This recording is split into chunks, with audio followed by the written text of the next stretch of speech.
Good afternoon, everyone, and welcome back for the final time to the Ready, Set, Sim Endurance Series here on RCI TV. After a season of fierce battles across some of the world's greatest circuits, it all comes down to this, the final round at the iconic Michelin Raceway Road Atlanta for a Petit Le Mans style showdown. I'm John Dalton, joined one last time this season by Jack Mays. And Jack, there's no better place to close the curtain. Road Atlanta is fast, flowing and unforgiving, a true classic that will demand everything from our drivers over the next few hours. Yeah, absolutely. We may not have a massive number of cars on circuit today, but Road Atlanta still brings out the absolute best in drivers. And it's certainly a tricky circuit. It's not as long in terms of distance as others, but it really will ask the absolute best, especially for a 5-hour race like we're getting ready to do. Of course, long afternoon ahead for some of these teams as they begin to close out their season in endeavours. The GTP Championship remains on a knife edge, with ROM Racing arriving with the upper hand on 363 points, but the newly rebranded Team Oni Razor are right behind them on 345, just 18 points separating them. Meanwhile, over in GTD, it is FTW Motorsports with a commanding cushion at 336 points. But endurance racing never makes anything easy, and Thomas Singer Sim Racing on 251 will be pushing until the very last lap, and that's one of the cars on your screen at the moment. We've already got a few times in on the left-hand side of the board. Team Only Razor with a commanding pole position there towards the top of the field. It's a 109.650. Benjamin Harmon, meanwhile, for the SJNH car, 1 minute 11.1, a massive gap back towards those guys. And meanwhile, down in GTD, it is the ERE Race Esport team with a 118.695. Meanwhile, Thomas Engersim Racing not too far behind, a lot closer down in GTD with a 1 minute 0.9 as Ben Ford begins to take towards the last corner. Of course, downhill, cascading away the ROM Racing GTP entry. Can they do anything for the Only Racer entry? And they can't as he begins his out in lap, actually. That is the last shootout time for the ROM Racing entry. So it is Team Only Razor with the pole position. Benjamin Holman splitting the two championship leaders. And that's not what you want to see if you're ROM Racing, having another car between you that is essentially out of the championship fight towards the top end, but of course still in their own fight down the mid pack. So going to be a hard start for Ben Ford.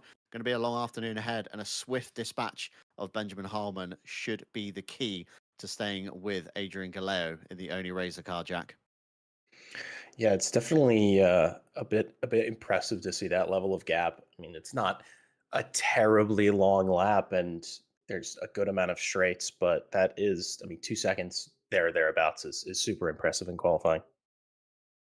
Yeah, absolutely. So a commanding fast lap there, as we do have the championship standings to bring you as we head into the final round, of course, here at Road Atlanta.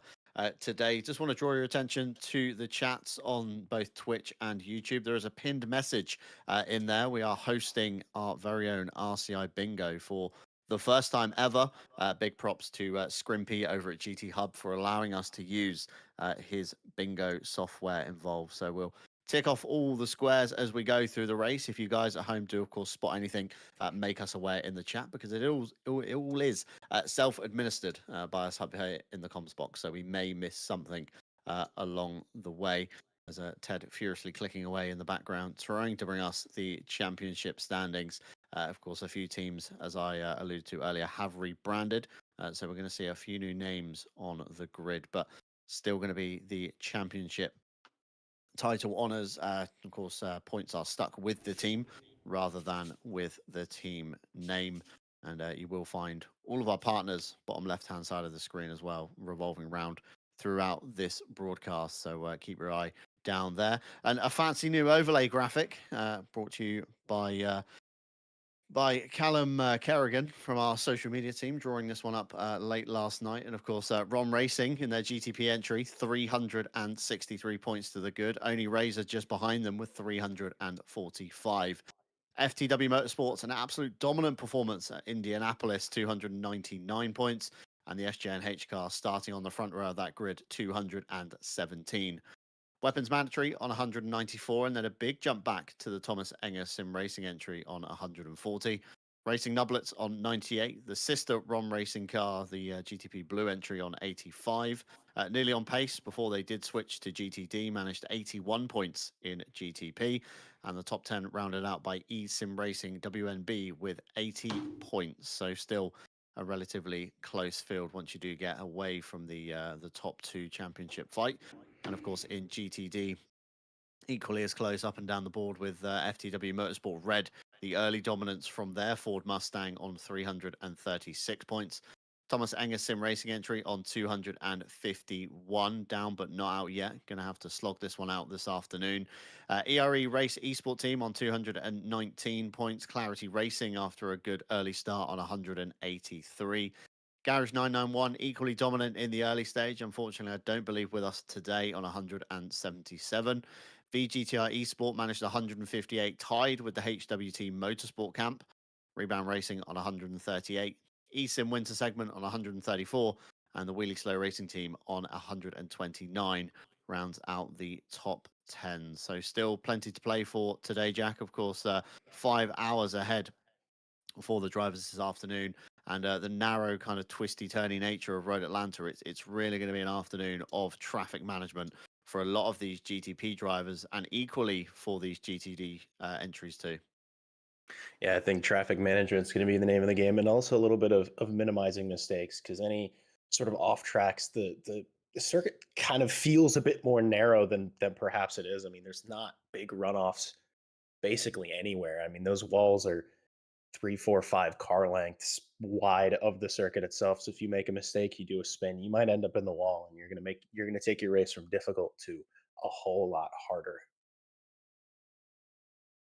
Yeah, of course, we haven't had a chance to jump in and on board for a run around Road Atlanta, but of course, the turn one formidable, very fast uphill right-hander, quick dab of the brakes for most cars, down a gear, maybe even a lift in these GTP machines with the higher downforce levels before we scrub everything down for the tight right-hander at turn number 3.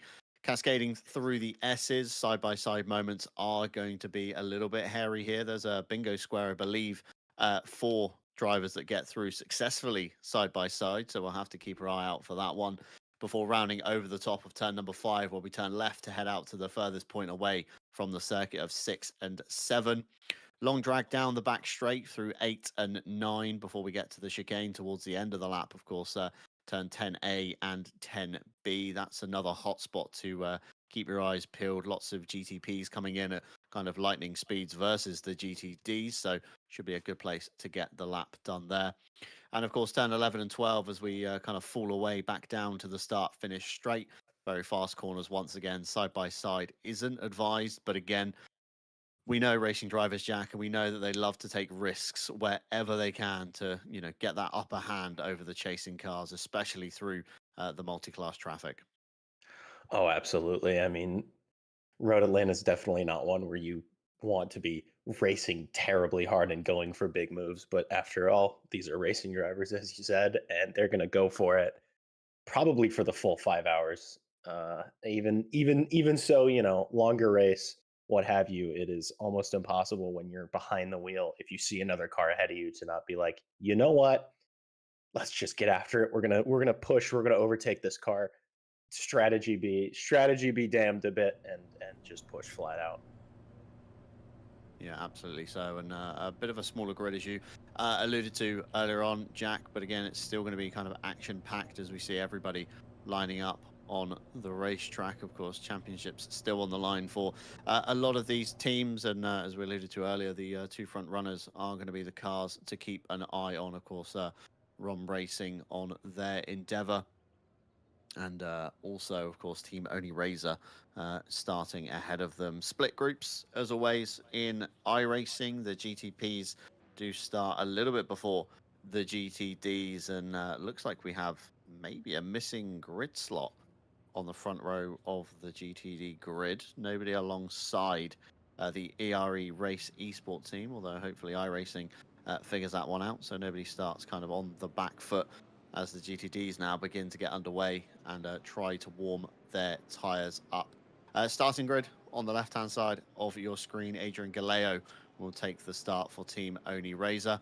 Benjamin Harmon for the SJNH crew. Jamie Hopper exchanges for Ben Ford in the ROM Racing GTP entry. Tom Hench for the FTW Motorsport entry. We usually see him in the GTD entry. So obviously the FTW Motorsport guys very confident, have done some maths, and very confident their Mustang is strong enough in GTD to not be affected by any outcome that the Thomas Enger Sim Racing entry team can get. So Tom Hench in the number 95, and Christian Krampragner in the Rising Panda. That's another one-off kind of sign-up for this round.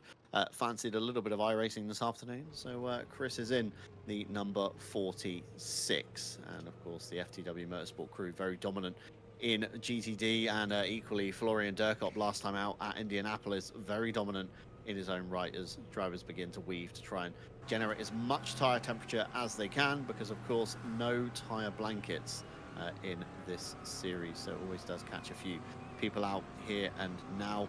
And of course, riding on board with Bart Matcher in the HWT Motorsport camp. That's a name that I've not seen in a long while on an RCI broadcast with myself in the box. So great to see Bart getting involved in HWT as well. Remy Crozat will start the ERE Race Esport entry, and Gixry will start the Thomas Enger Sim Racing entry. Marcus Beifeld will, of course, take the helm of the nearly on pace entry car. and Josh Wood in the Rom Racing GT3 entry. Dvorak in Thomas Enger Sim Racing, Rainer SR in the Cute and Round Racing team. We saw them with a great performance out last time by at Indianapolis, and it's a very early jump already from Adrian Galeo. He plants the loud pedal, and already an excellent start, breaking away from Benjamin Harmon, already behind Jamie Hopper, having to go on the defensive a little bit from the FTW Motorsport entry, and Christian Krampregner with kind of front row seats to everything that could unfold ahead of him as they head up the hill towards turn number 3. The GTD field now getting underway, and already Remy Crozat with a good start over Marcus Beidfeld. Some drivers being maybe caught napping as the green flag waves. Everybody into single file out of the final turn, but in the background it is Josh Wood trying to make up the early point on the first corner. Up the inside of Dvorak he goes, but of course the outside becomes the inside briefly for this before we head towards turn number 3. And already Rassar in the background in the Roxy Porsche trying to find a space as Kevin Boss falls off the back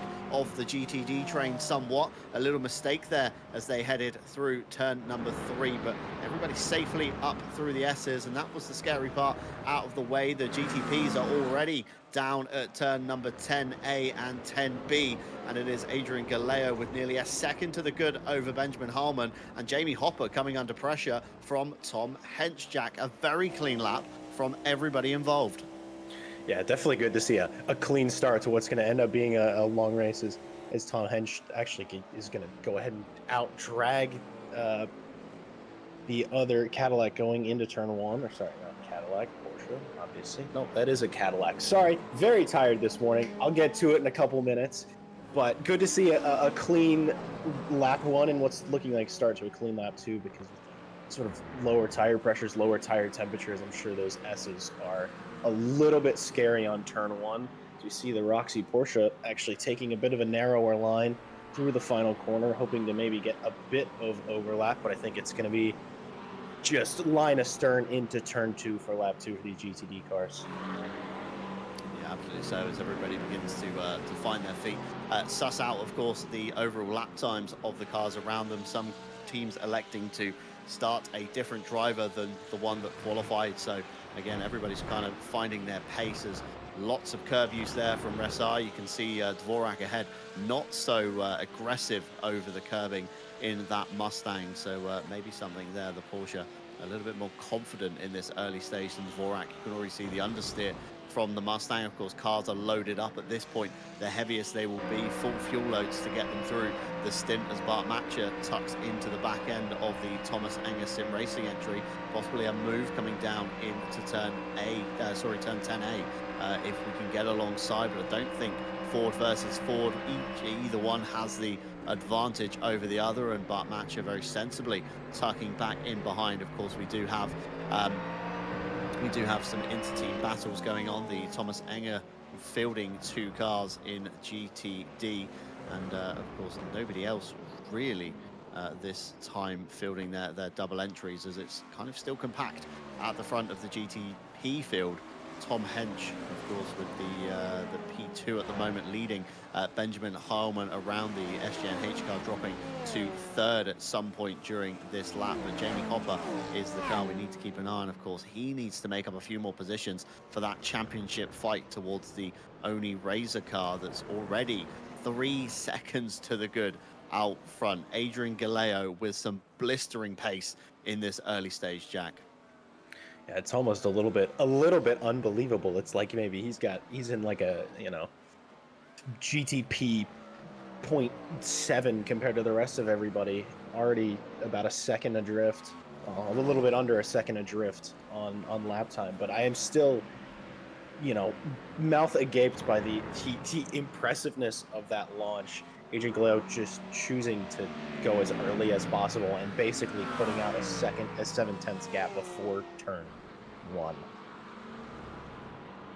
Yes, a very quick drive already from Adrian Galeo. 1 minute 10.8, the fastest lap of the race going to Galeo. But it is Marcus Beidfeld who continues to tumble the times down for for the nearly on pace cap. That's a 1 minute 18.9 in GTD, the first driver to hit the 18s on the fastest lap. So as they begin to find their confidence, of course, time should begin to tumble. But under pressure is Josh Wood. We saw the early gain on him through the first corner, although Victor Roack still not giving up that place and really chomping away at the back end of that McLaren. The V8 engine, of course, firing on all cylinders. Lots of curb use on the inside. The HWT Mustang of Bart Matcher still behind the Thomas Enger Sim Racing entry, although dropping off a small amount. It was 0.2 of a second last time we were around this part of the track, but that has, of course, opened up to 0.5, about half a second separate the two. Meanwhile, towards the front, it's a bit of a McLaren Cup with the ERE Race Esports team, Remy Crozat and Marcus Beidfeld just behind. I think if I know Marcus, I think he's probably gonna bide his time a little bit through this kind of opening phase of the race. We saw last time out at Indianapolis, the nearly on pace car pretty much sitting in second, although a bad run from Remy Crozat out of the final turn, down through turn 11 and 12. Beidfeld, I think, lifted ever so slightly to make it easier for both of them to get through the last corner. And Marcus Beidfeld, I was going to say, last time out at Indianapolis, managed to kind of bide his time through the first stint, and of course did manage to take the race lead into the kind of midpoint of the race. So again, it's something worth noting there that of course the Nearly on Pace Camp do look at the kind of bigger picture rather than focusing on the here and now. So I think we'll see this McLaren train last a few more laps yet, as two very different lines, Jack, as they come out of turn 5. Yeah, it's interesting, especially on this view. You get a really good idea of how each driver sort of tackles each corner. But I do think it may be a bit of a train here, as now we go back towards the GTP field. Jamie Hopper getting a bit closer to the Speed Juice, the SJ&H car. Heading now through turn 6 into turn 7. There's not a ton of really good, solid overtaking opportunities on the circuit. It's a lot of biding your time. It's a lot of forcing a mistake. I mean, sort of best chance you're going to get is coming down now as we're heading towards turn 10A. That braking zone, it is downhill briefly, and then it sort of becomes an uphill braking zone, but it is hard to really dive down, as we're going to see. Jamie Hopper sort of steps into a mirror briefly for a second, but is simply not close enough to make the move. But as they come over the crest for turn 11 and 12, things may be a little bit different, but I think Hopper actually may have made a slight mistake and has dropped back just a tad, as now the Rising Panda racing car is arriving in the mirrors. Yeah, Rising Panda indeed, kind of trying to rise up the order, should we say, is the number 46, the one-off entry in this race. Of course, we do encourage one-off entries across the board within the RCI calendar. If you don't fancy signing up to a whole season, you can commit to just one round, as we ride on board with Jamie Hopper. We haven't yet taken you round a full lap here at Road Atlanta, and a bit of traffic ahead should slow him down during this lap. But we're down at the furthest point of the circuit, of course, turn 7, big acceleration zone. It's key to get a good run off here, because the next braking zone isn't until we hit turn 10A. And if you're asking where 8 and 9 is, they are the slight kinks in the straight, as Reina Ressar gets dispatched there under acceleration. The sheer speed difference of these GTPs, hard on the brakes down the hill, careful not to lock the inside wheel, and again, careful on the curbing, because that can really upset some of these cars. And cascading down through 11 and 12, there's going to be a little bit of traffic here. It's going to get very awkward for, I think that's Vit Dvorak in the Thomas Enger Sim Racing entry, and equally so, getting very awkward for Jamie Hopper. He's lost a position to Christian Campregna, had to lift coming out of the final corner, and the number 46 is up into P4. We said he was rising, and certainly rising is Christian up the order. Jamie Hopper down into P5 now, due to being a little bit overly cautious, I would say here, Jack. Of course, we saw the traffic jam coming out of the final turn, and a little bit too safe maybe, as the Mustangs are forced to the inside. The GTPs using the downforce advantage to go around the outside in turn 6, and Jamie Hopper once again loses out to the traffic. The gap opens up once again to the Rising Panda car of Christian Campregna. Yeah, I think it was a mixture of maybe Jamie Hopper being a little bit too cautious, as you said, but the Rising Panda car just being absolutely right place, right time, keeping all the momentum going through turn 11 and 12. So now it's a little bit of a Mustang on Mustang fight. Bart Match is just sort of stepping out just a tad bit, showing in the mirrors. Always classic to let your opponent know, hey, I'm still here. Look behind instead of looking ahead. You know, try to force a bit of a mistake, but still line astern, finishing their lap now, entering turn 1, which I gotta say, one of my favorite corners on the circuit because it is so edgy in so many different cars. You can sometimes force an overtake there if you get a really, really good run through the final 2 corners, but hoping maybe we'll see one of those today. That'll make me a little bit happy.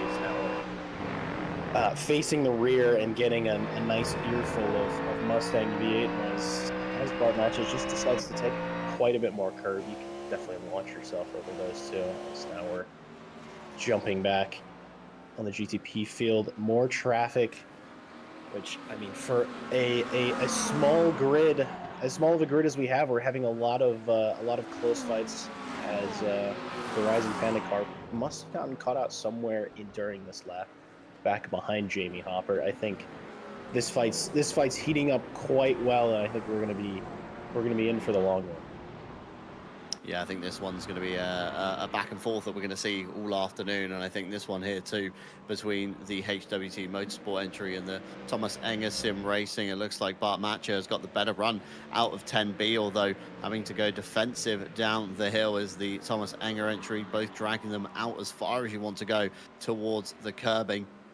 And the HWT Motorsport car, I would say, looks to be the quicker of the pair here. It's you know, constantly kind of ebbing and flowing, opening the gap up a bit more, then closing it down once again throughout the lap. So, you know, Bart is very sensible, I think, in what he's doing. He's almost pulling a Marcus Beidfeld at this point, just kind of biding his time, waiting for the moment to happen, maybe waiting for a GTP to shoehorn open the door on the car ahead, and then he can have a stab at it. Although a good run out of turn 5 down towards 6. Bart Matcher looks to the inside again, not alongside enough to get the move done under braking. And like you said, Jack, it is very hard to kind of pass and make a move stick, as both drivers exercising as much curbing as they can afford here before hitting the grass. Again, it's an old school circuit in the nature of the grass and gravel here, not too much extra tarmac to be gifted to the drivers. So, you know, you really do have to keep it within those white lines here at Road Atlanta. And a flash of the headlights from Bart Matcher, Jack. I think he's saying,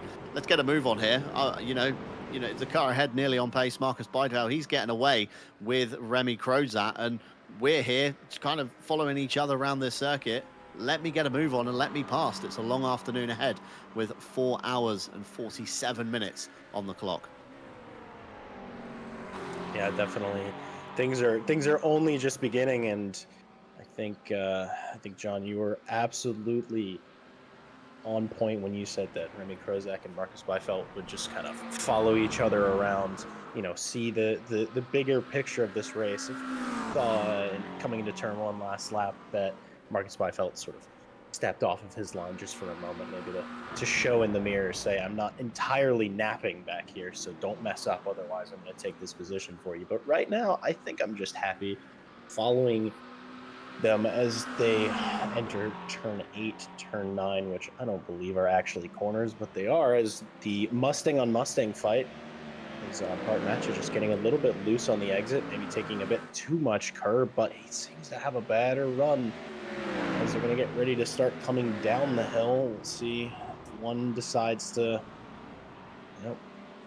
one definitely going a bit defensive into the chicane. This is probably the best opportunity for an overtake, and either to overtake into the chicane or set up a move on the exit through 11 and 12. Yeah, let's catch a race replay here from the fight that just was, and the inside line was gifted to Bart Matcher, but got a bad run off the corner, a big armful of oversteer, and that allowed Gigshri to kind of get ahead of him again and get the kind of gap signed, sealed and delivered down towards turn 10 as they went through 8 and 9. And it's a bit of a follow the leader, and of course in the background is the sister Thomas Enger car, and a mistake there from Bart Matcher. I see a wiper blade going there just to clear the screen. I was wondering if the rain had come at any point and caught us off guard here, but it is still very dry down on the circuit, and that mistake is going to bring Vit Dvorak back into the running with, of course, his teammate. So at this point, the number 34 is almost backing up the number 42 HWT car into their teammate, so they can have maybe a pop at them. And weather forecast on the screen at the moment, 19 or 18 kilometers of wind, quite high in relation to what we see within the realm of ACC. And the forecast reported below, it's looking quite cloudy, but I think there was talk of rain possibly happening through the mid stage, so we'll have to keep an eye on that one to see what forces the team's hand as they come through turn number 1 once again. The times at the front of GTD are relatively similar. I mean, Remy Crozat 118.967, nearly on pace. Marcus Beidfeld 118.944. So again, it is such a small margin between these two. It's almost like straight hot lapping by this point. Of course, each driver putting in equal times in equal machinery, and it's really hard to find that extra kind of 0.1, 0.2 that you need to get through your opponent, Jack. Yeah, it's definitely impressive, the fact that that Marcus Beifeld has managed to keep identical pace with another car directly in front, not making any mistakes, not, pushing it too far or taking it a little bit too cautious, as we're on board with Mr. Kevin Boss. It's good to see an accurate GT3 car. I don't see those very often. Love to see that thing racing around the circuit. Definitely not the most opportune start, as he takes a bit of a unique line over the curb there. I think, yep, a black and white flag just gets flown. That's for track limits there. But not getting off to maybe the best start. But after all, we have several more hours to go. We're barely even 15 minutes into this race, and it's still all to play for. Yeah, 15 minutes into the race, and of course a driver lineup to change across the next 5 hours or so. So we'll see the pace ebb and flow as people get in the car, get out the car, conditions change again, confidence levels change, fatigue and tiredness maybe sets in for these guys as the gap has opened up for Jamie Hopper between himself and Benjamin Harmon. It's second to the good now, and Christian Campregna couldn't sustain the pace that he did have that pushed him, of course, up into P4. So he's just loitering at the back of the GTP field. Currently, Adrian Galeo, 7.6 seconds to the good out front. Tom Hench, of course, 7.6 seconds-ish ahead of Benjamin Harmon. So Tom Hench is officially in the John Dalton zone at this point, I would say. He's too fast for Benjamin Harmon. Adrian Galeo is too quick for him. So you're in this really weird no man's land between the two where you don't really see a lot and nothing really happens. So hopefully a bit of a peaceful stint for the FTW Motorsports driver. And of course, we do have, as I said earlier on, lineups to change as Kevin Boss finds himself with a few more GTPs coming on through, and really lucked out, Kevin Boss, I would say, at this point. All his lapping, by the looks of it, so far this time by, has been done on the back straight. So no real kind of stress to be had, no kind of watching the mirrors as you're cascading through the S's. Even Christian Campregna managed to get past before the braking zone of 10A, so that's safely done. Remy Crozat, Marcus Beidfeld still locked bumper to bumper. And again, it looks like the Swedish driver really not giving up and really putting the pressure on Remy Crozat, riding on board from the back end of his McLaren here. You can see how close the gap is. You can see the detail on the front end of the nearly on-pace McLaren. And I think Marcus Beidfeld really biding his time on this one. I think if Beidfeld got past, he would clear Remy Crozat by the first pit stops, Jack. I think you might be right. Definitely, it is interesting sort of trying to get into the mind of not just the driver but the team, because I'm sure they're discussing, their options being, hey, is it better to clear? Is it better to sort of stay here? Is it, what's our best option here? Actually, as Beifeld gets a nice exit coming out of turn 10B. I would say normally maybe he'll go for a lunge here, but knowing how this race between these two have been sorting out so far, that is absolutely not going to happen, as they're just going to stay one after the other, going through turn 1 over the blind crest into 2, 3, and 4, the S's complex, which must say catches me out almost constantly when I race this circuit, and It's such a joy to hit the walls on both the right and the left side when I do that. Yeah, I've raced a few times at Road Atlanta across various sims in my time in sim racing, and it is really one of those circuits that looks so easy on the kind of face of it, but once you kind of get down to it and start lapping away and trying to fight each other, it's really, really hard to stay focused for the whole stint. Of course, we're looking at just over a minute per lap, of course, around about an hour in a stint. So if you do the maths, that's quite a lot of laps just in one stint alone to stay focused for, as the GTD leaders begin to get lapped by the GTP. Meanwhile, Benjamin Harmon and Jamie Hopper run side by side out of turn 7. And Hopper still can't pull alongside the Porsche, although Harmon's going defensive already to the right-hand side of the straight, trying to pinch off Jamie Hopper. Will he go defensive into 10A? Hopper pulls out to the inside, and equally so, Harmon has to almost pull out to the inside as well, because the Roxy Porsche is parked on the racing line, and Jamie Hopper now gets through up into P3, but he's still got the Porsche to dispatch off ahead, coming down into turn number 12. Up the inside he'll go. Benjamin Harmon fires it through with Christian Campregna in the background as well. GTP's darting left and right all over the racing circuit, and Benjamin Harmon manages to fend off the Rising Panda racing car, but Jamie Hopper up into P3, and the GTD field still being lapped here. This is, of course, the kind of back end. This is Rom Racing. Josh Wood just ahead of this train. That's now the cork in the bottle as they head through the S's. No bravery, or no stupidity, should we say, in the early stages of this race. And the move gets done on the straight, but Campregna is going to have to do it up the inside of the corner. The space is given from Josh Wood, and the inside again will prevail for the next turn, although the back end of the Rising Panda racing car's gone under braking. I think that was a bit too ambitious on the middle pedal jack. The rear's locking, and Christian Campregna with a lot of time lost. Let's catch the race replay here. Yeah, he's just getting ready to come through. I mean, you're already off the racing line. I think it was a bit too much stab of that brake pedal coming into the corner, trying to use all the downforce to sort of dive up, but you're already off that inside. And yep, that is very much a snap on the brakes, maybe trying to push that braking point already because you know there's a car on your outside and you want to clear it come mid corner, and then it's a mixture of pushing your braking point and braking offline. It's but fortunate to see that it wasn't a race-ending incident in terms of flying into the wall. It was pretty low speed, as we've gotten some insider information, some potential fun fact for you here, as we're hearing that the current GTD race leader, Remy Crozat, they might be running quite a bit less wing than the Nearly on Pace team, and that could be why it's a bit of a cat and mouse fight between the first half of the lap and the second half, and why especially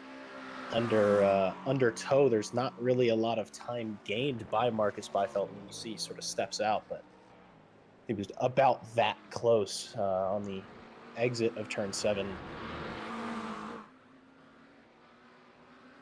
Yeah, certainly looks like Marcus Beifeld's car's a bit kind of more happy in the corners than maybe Remy Crozat's car. But again, Crozat's a lot faster down the kind of back straight, if you like, down into 10. So it's a bit of a, like you say, Jack, a cat and mouse game at this stage. And Beidfeld really kind of holding off, just staying with him as they head through turn number 3 on that one. More GTPs in the background. Jamie Hopper once again coming through to try and put a lap on. Benjamin Harmon behind. He's going to have to scrub a bit of speed through 5, but punch the loud pedal to get alongside. Meanwhile, that's a very ambitious move from Rainer Rassar, and that fires Josh Wood off into the motorcycle part of the circuit.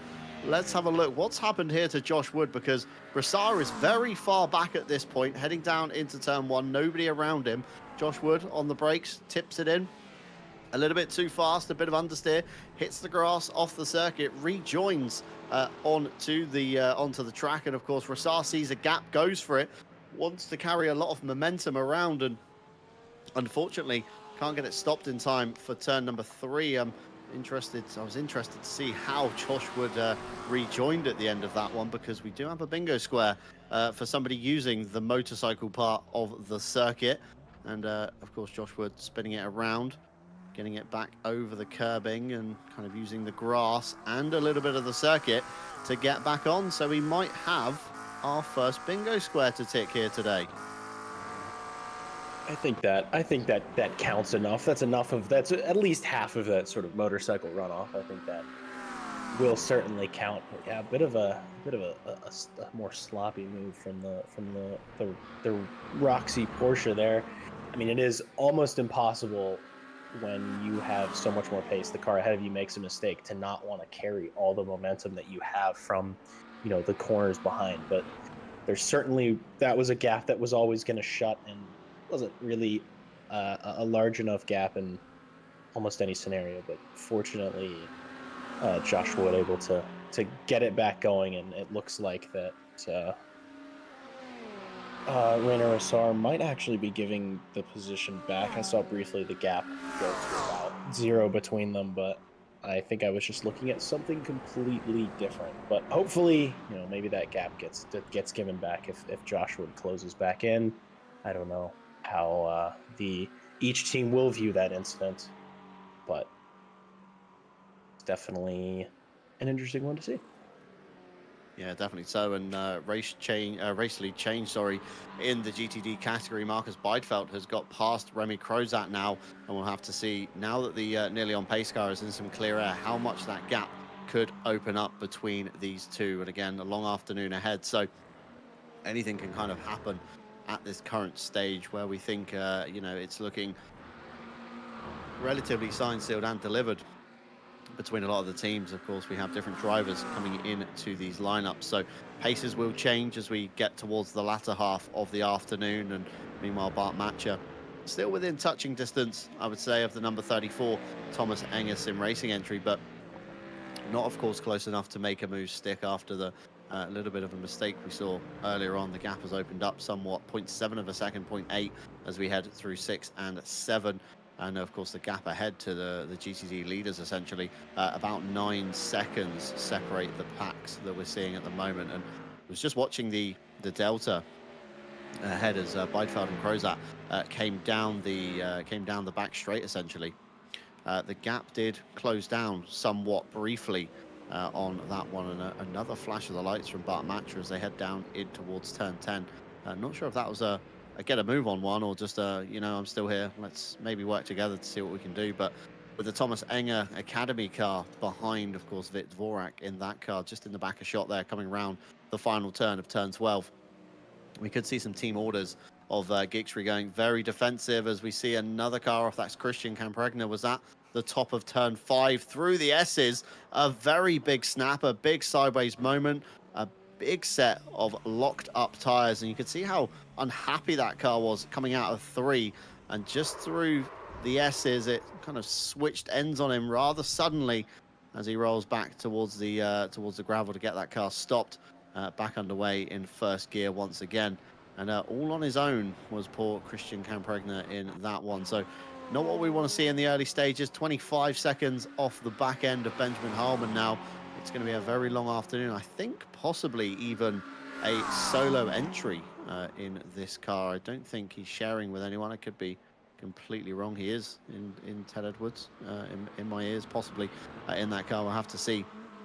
Will he pull the plug early and come down the lane and maybe take a bit of a mental reset, or a new set of tires at least, because they are going to be very flat spotted after that scrub through the S's, and even biding his time trying to get past the GTD leaders here, not wanting to dive the inside of Remy Crozat, although very easily could have through turn 1. So kind of dialing down the pace, and Marcus Beidfeld still around half a second to the good. The gap's opened up more than when we saw the cars round the other way, Jack. Of course, Beidfeld was buried in the back of Crozat, but Crozat isn't able to stick with the nearly on pace car nearly as easily as what we saw in the first half hour of this race.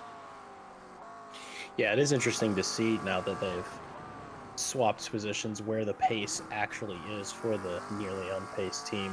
It just does seem to be a bit quicker, especially through that first part of the lap, as we've seen.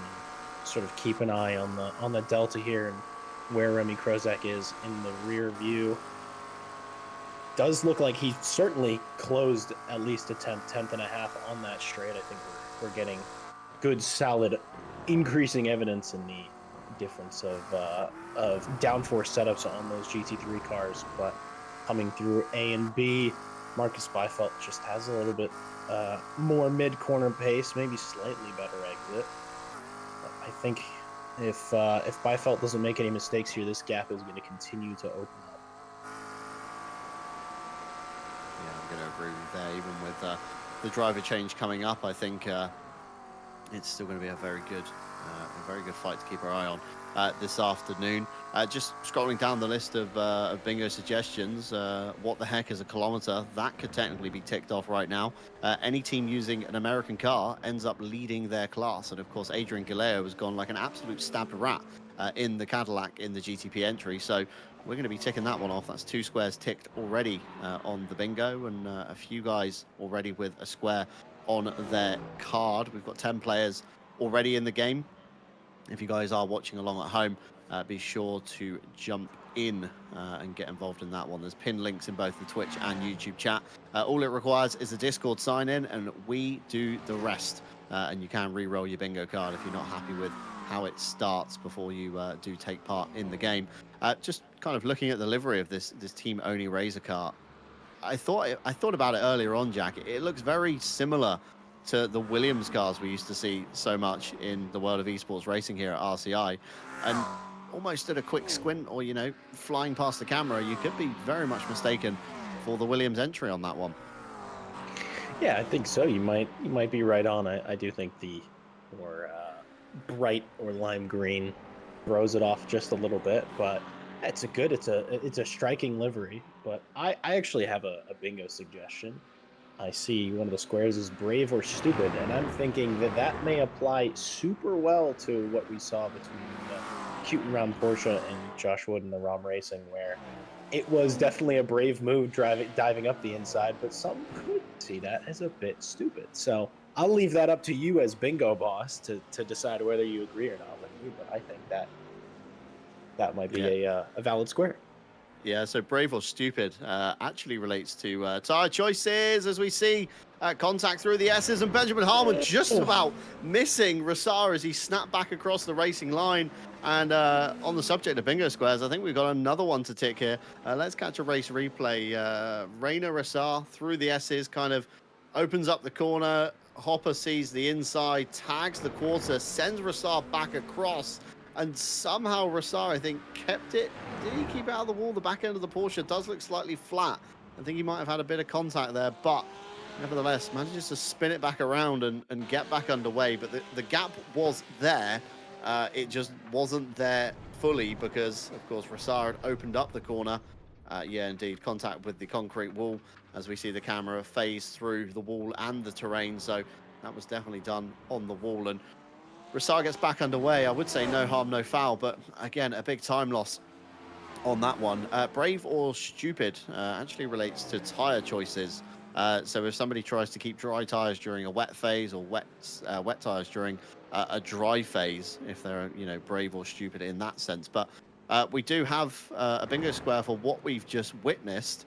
We do have GTP'd and GTD'd, and I would say that was certainly a GTP'd, with any GTP uses force / causes an accident trying to lap a GTD. So we're going to tick that one, and that is another square ticked off the bingo, as Rainer Rassar has had another backwards moment somewhere. Turn 1 by the exit, jumps on the pedal, the rear breaks away, of course, with the diffuser damage. Probably not as much grip over that rear axle as expected. Front-ended into the wall, and once again, for good measure, trying to spin it back around, but manages to get Roxy facing the right way. Christian Campregna probably has a bit of a jump scare as he loads up the car through turn 1 and sees a pink Porsche stopped in the middle of the circuit. But back underway for Roxy. I think we're going to see maybe one of the first pit stops going on at the moment, as we see race leader Adrian Galeo still extending that gap out. 16 seconds now to the good over Tom Hench, but equally Hench is extending his gap over Jamie Hopper, 15 seconds to the good. So certified John Dalton zone as the SGNH car goes for a spin, this time by next car in the queue. Coming through, Benjamin Harmon's ended up on the motorcycle circuit once again to get back underway. And that car didn't look happy from the get-go when we jumped on board it. ran himself over the curb. The car bottomed out over the curb, and then dirty tires, maybe? I'm not sure how quickly dirty tires build up in iRacing, but Benjamin Hellman then standing on the brakes on the grass to try and avoid flat spotting the tires somewhat on the tarmac. Just about keeps it out of the wall, but it's going to be a very dirty set of tires for Benjamin Harmon as he gets back underway through the S's. Just when we thought it all calmed down and everybody was kind of extending their gaps out, Jack, it all begins to kick off with mistakes coming in early from some of the teams. Yeah, it seems like that maybe one driver had a spin, and more drivers are like, you know what, that seems like fun. Let's do it too. But definitely a bit of a weird spin from that SJNH car. My guess is it's a mixture of the dirty tires after going on the grass and looking at like actually maybe a little bit of bottoming out, going over that curb, half on tarmac, half on grass, and it unloaded coming up over the crest as well. It just was a absolute cocktail of calamity for that SJNH Porsche. Yeah, absolutely so. And I'm not sure how many degrees did Benjamin Harmon spin there, because we do have a 360 no scope square where any car is spotted spinning 360 degrees. And I'm just trying to cast my mind back to the replay we saw to see if we can maybe tick that one off. But yeah, that Porsche not looking all too happy. And I think it was a combination of the car being loaded up through turn number 1, of course, over the curb, bottoming out ever so slightly. And unfortunately, that is what caused Benjamin Harmon's demise on that one. And just trying to cam through the YouTube stream just to see how many degrees of rotation we saw from our very own Benjamin Harmon. Of course, as he came out of turn 1, decided to loop it round. Kind of did it's definitely a 90. There's definitely it was a 180 before he rolled back onto the grass. So unfortunately, no 360 no scope square at the moment, but I would say it's probably going to come very shortly indeed as drivers begin to wear through their tires in this first phase of the race. A little bit of patience needed now for the SJNH car as it comes up on the number 34. Of course, waiting for turn number 5, using the horsepower advantage to their good down the kind of mini straight between 5 and 6. And the move is made. A yellow flag out, though, for Vit Dvorak on that car to bleeding time somewhere around the circuit as he gets back underway. That's out of turn number 5. I'm going to go with too much inside curb, too much exit curb, and a spin on this one. Let's have a look. Coming through the S's, over one of the curbs, setting himself up for 5. Kind of bounces the car in over the exit curb, and ooh, there's a lot of gravel on that exit curb. I think he just about managed to miss the wall and ooh, backed it into the concrete wall on the left there, but gets back underway again.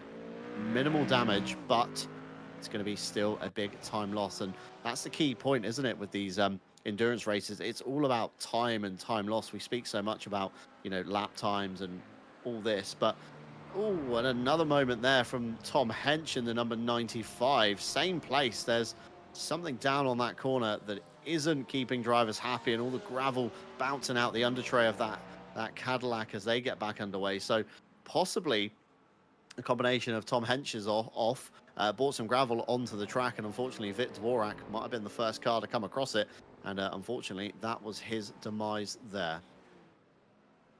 Yeah, it was definitely mighty impressive that the car came to a complete stop as soon as it, hit its brakes, locked up its tires, and touched that gravel, because that could have been a bit more of an incident if that weren't to have happened. I mean, the entire right side of that Cadillac basically would have met the barrier and probably come off the car. Yeah, indeed, it could be a very costly thing if you do hit the wall. Rainer Rossar down the pit lane, they're going to be fixing some damage in that Porsche. Of course, rear end and front end on that one, as we see Tom Hench navigating around, of course, the back end of the circuit in a bit of no man's land again. Just behind, we've got Jamie Hopper again, still 12 seconds to the good, even with that mistake, not bleeding a lot of time off And of course, Adrian Galeo, 25.5 seconds out good to the front. And then a big gap between Harman and Campregna again, which is kind of opening up. So the GTPs are now finding their stride, their space, should we say, in the race, but they're still having to navigate through a lot of these guys in the GTD field that are, of course, still fighting. Marcus Beidfeld has managed to pull out 1.5 seconds to the good now on Remy Crozat. So we're probably seeing the trade-off between the lower downforce levels of Crozat's car versus the higher of Marcus Beidfeld, of course, as these tires begin to kind of wear down and drop off. The higher downforce levels should suit the Nilion pace car a lot better, as we see Bart Matcher pulling over to the right-hand side, claiming the racing line for turn 10 very sensibly, as a couple of GTPs working their way through. Race leader Adrian Galeo is about to lap Christian Campregna at the back end of the GTD field here. And a dab of the brakes there as they come off of turn 10B. That's going to allow Bart Matcher to bring himself back into the fight with the number 34, Thomas Engersim Racing entry, having to go left and right, jinking towards the inside line of turn number 1. Bart Matcher on the favoured side of the road manages to cover off the switchback, but it is going to be the inside line, possibly into turn 3 for the number 34, although a bit of a wiggle and a mistake. That puts Bart Matcher onto the bottom step of the podium for the HWT Motorsport number 42, and Gixtry for the Thomas Engersim Racing entry losing out in that fight. Is that going to rattle the number 34, or are they going to be able to get their head down, get focused again, and claim that position back?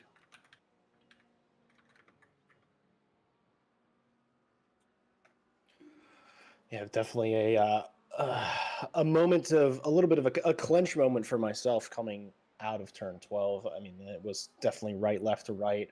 Wasn't entirely sure who was going to get the best over the other, but Bart Matcha just showing that, right place, right time. If you happen to be far enough back from, say, a bit of a traffic incident, that you can carry greater amounts of momentum. But the Thomas Angus Sim Racing car definitely showing that this fight isn't over. Already closing a couple of tenths on this last lap. Sort of seeing a bit of a reverse of fortune, actually. A bit of a wiggle on the exit, but doesn't seem to hamper their run at all as they come through turn 1. I mean, the Thomas Enga entry definitely closing onto the back of our Bart Matcha. Sector 1 is not where a move is going to get done, but maybe where a move could get set up. Do it well enough through there, carry enough speed through turn 5, and turn 6 can become an overtaking opportunity. Very rare, pretty hard to pull off. You need quite a pace difference to manage to do it.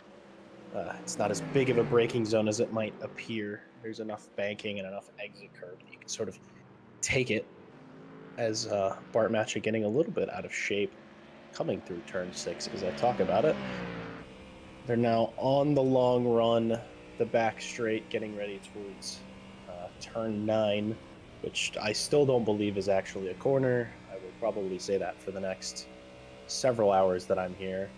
But coming down now, turn 10A through 10B, taking an equal amount of curb and going over the blind crest. I think I heard a little bit of a lift there from the 34 car. Interesting to hear that, maybe as tires are starting to wear. That's just a better choice to not unsettle the car coming through that corner. I mean, if you spin coming down the hill, you can pretty much kiss all your body panels goodbye. You are probably going to hit the wall very hard. Yeah, as we saw earlier on with Rainer Rassar skimming the wall, luckily, in the Roxy Porsche. Not too much damage there, but they have pitted on lap 28, so we do have one pit stop under our belt. Just want to turn your attention back to the bingo card. I think I've spotted another one that's probably happened, and we've gone under the radar with it. Calm before the storm, unusually calm start, followed by a storm of chaos later on. And we did have some chaos through the midsection of this first hour. It was a very calm start, no contacts at all. So I'm going to make the executive decision, Jack, to tick that one. There's another square on your list. as we do have 10 players in the bingo at the moment. Kevin Boss is actually leading joint first with Mikael Sundstrom, Ted Edwards, and Scrimpy. Scrimpy, of course, the creator of this wonderful bingo tool, and big props to him over at GT Hub. For allowing us to borrow it. And we always say Scrimpy ends up towards the top of the board, and we're convinced that he's rigging games in the back end of his own website. But there is no evidence. It is purely speculation at this point, and sometimes a cigar is just that. It is just a cigar. So don't read too much into that. As Christian Cambregna trying to fight his way back on time towards Benjamin Harmon. I'll be interesting to see if Ted Edwards could pull up the last lap times for us on the field at the moment, just so we can see where drivers are standing on their pace in the later half of this stint. Adrian Galeo still kind of rocketing away as ever, 1 minute 11.671. Tom Hench keeping him honest though, 111.653. And then we've got a kind of 2-second gap back to the rest of the field. So Ron Racing 113.3, Speed Juice and Horseflow 113.5, and Christian Campregna really struggling with a 113.8. And I imagine the flat spotted set of tyres probably aren't doing him all too many favours in this late stage of the race. Meanwhile, towards the GTD end, we've got Marcus Beidfeld running underneath a 1 minute 19 or 118, although I say that he goes a 119.4, and the gap switches around. Remy Crozat this time under the 119 with a 118.9. So that battle's a bit of tit for tat, a bit of cat and mouse, as we said earlier on in the broadcast. HWT Mustang equaling the Thomas Enger number 34 lap time. We're waiting for those guys to come on through, I believe, at this stage, and there they go, following each other. 1 minute 19 and a 1 minute 19.9 and 0.8 pretty much. You might as well say 0.9 for both of them. I mean, the gap is so negligible, Jack. We're not even going to see, a physical change in distance on the circuit. But Dvorak, 1 minute 20.9. Josh Wood, after his earlier escapade, 120.5. As we see the first of the GTD pitters, it is Benjamin Harmon for the Speed Juice and Horseflow camp. They're coming down the lane to take their service, and probably a good idea, not a good idea, I would say probably a good time for Benjamin Harmon after a few near misses, and of course the spin earlier on with the flat spot set of tyres. It's probably a good thing that he's coming in to take a fresh set of boots and get back underway. As we see a yellow flag out for Christian Campregna. We just saw him going past the pit lane. Something's happened down at turn number 1. That car looks very slow. Coming into turn number 3, let's have a look here as he comes into the corner. It's a quick dab of the brakes, of course, tips it in.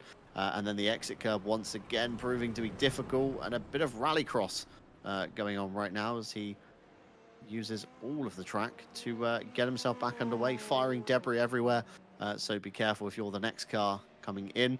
And all eyes, I would say, for a bingo square currently on the SJ&H Porsche, because we do have a dedicated square for them. It's called the Spin J&H. The number 369 has an off on the outlap, so we can only really speculate what happens to them on the outlap. We did see them spin earlier on. It wasn't a complete 360, so I can't tick any squares, unfortunately, on that one. So Benjamin Harmon, star of the show right now.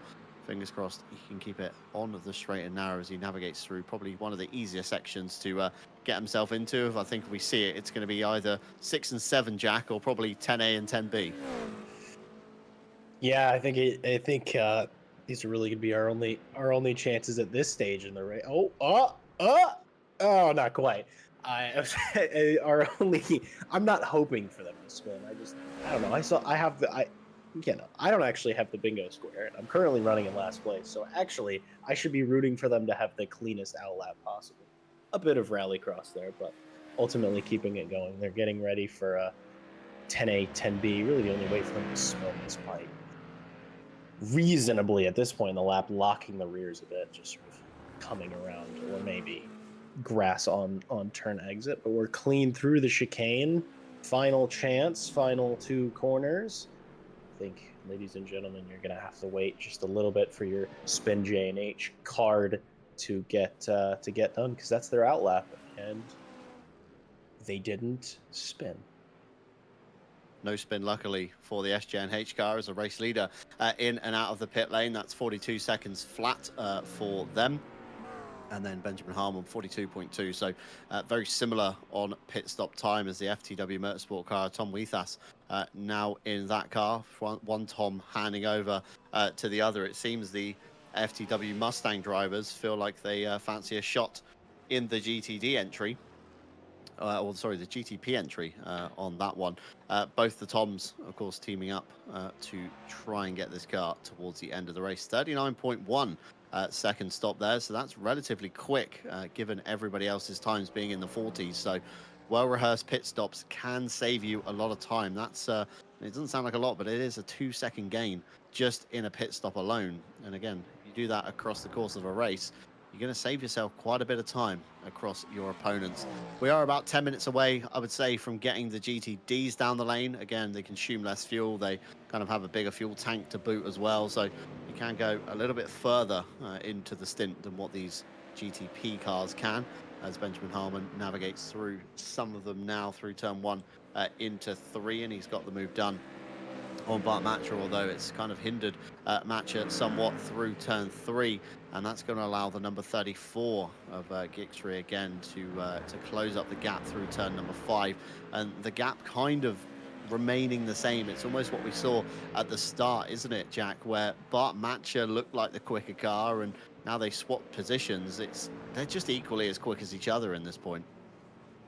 Yeah, I think the only separation between the two, I mean, they have equal pace, and better yet, they're in equal machinery, so it's not like you can use one car's advantage or disadvantage against the other. It's really something that's going to be determined by whether either who makes a mistake or if there's a little bit of traffic intervention somewhere. I mean, we see the overall race leader. Actually, no, we actually see the Team Panda, Rising Panda racing car taking another trip, perhaps through the grass. I'm very surprised that car is still driving around on what I can only imagine are 4 big old squares.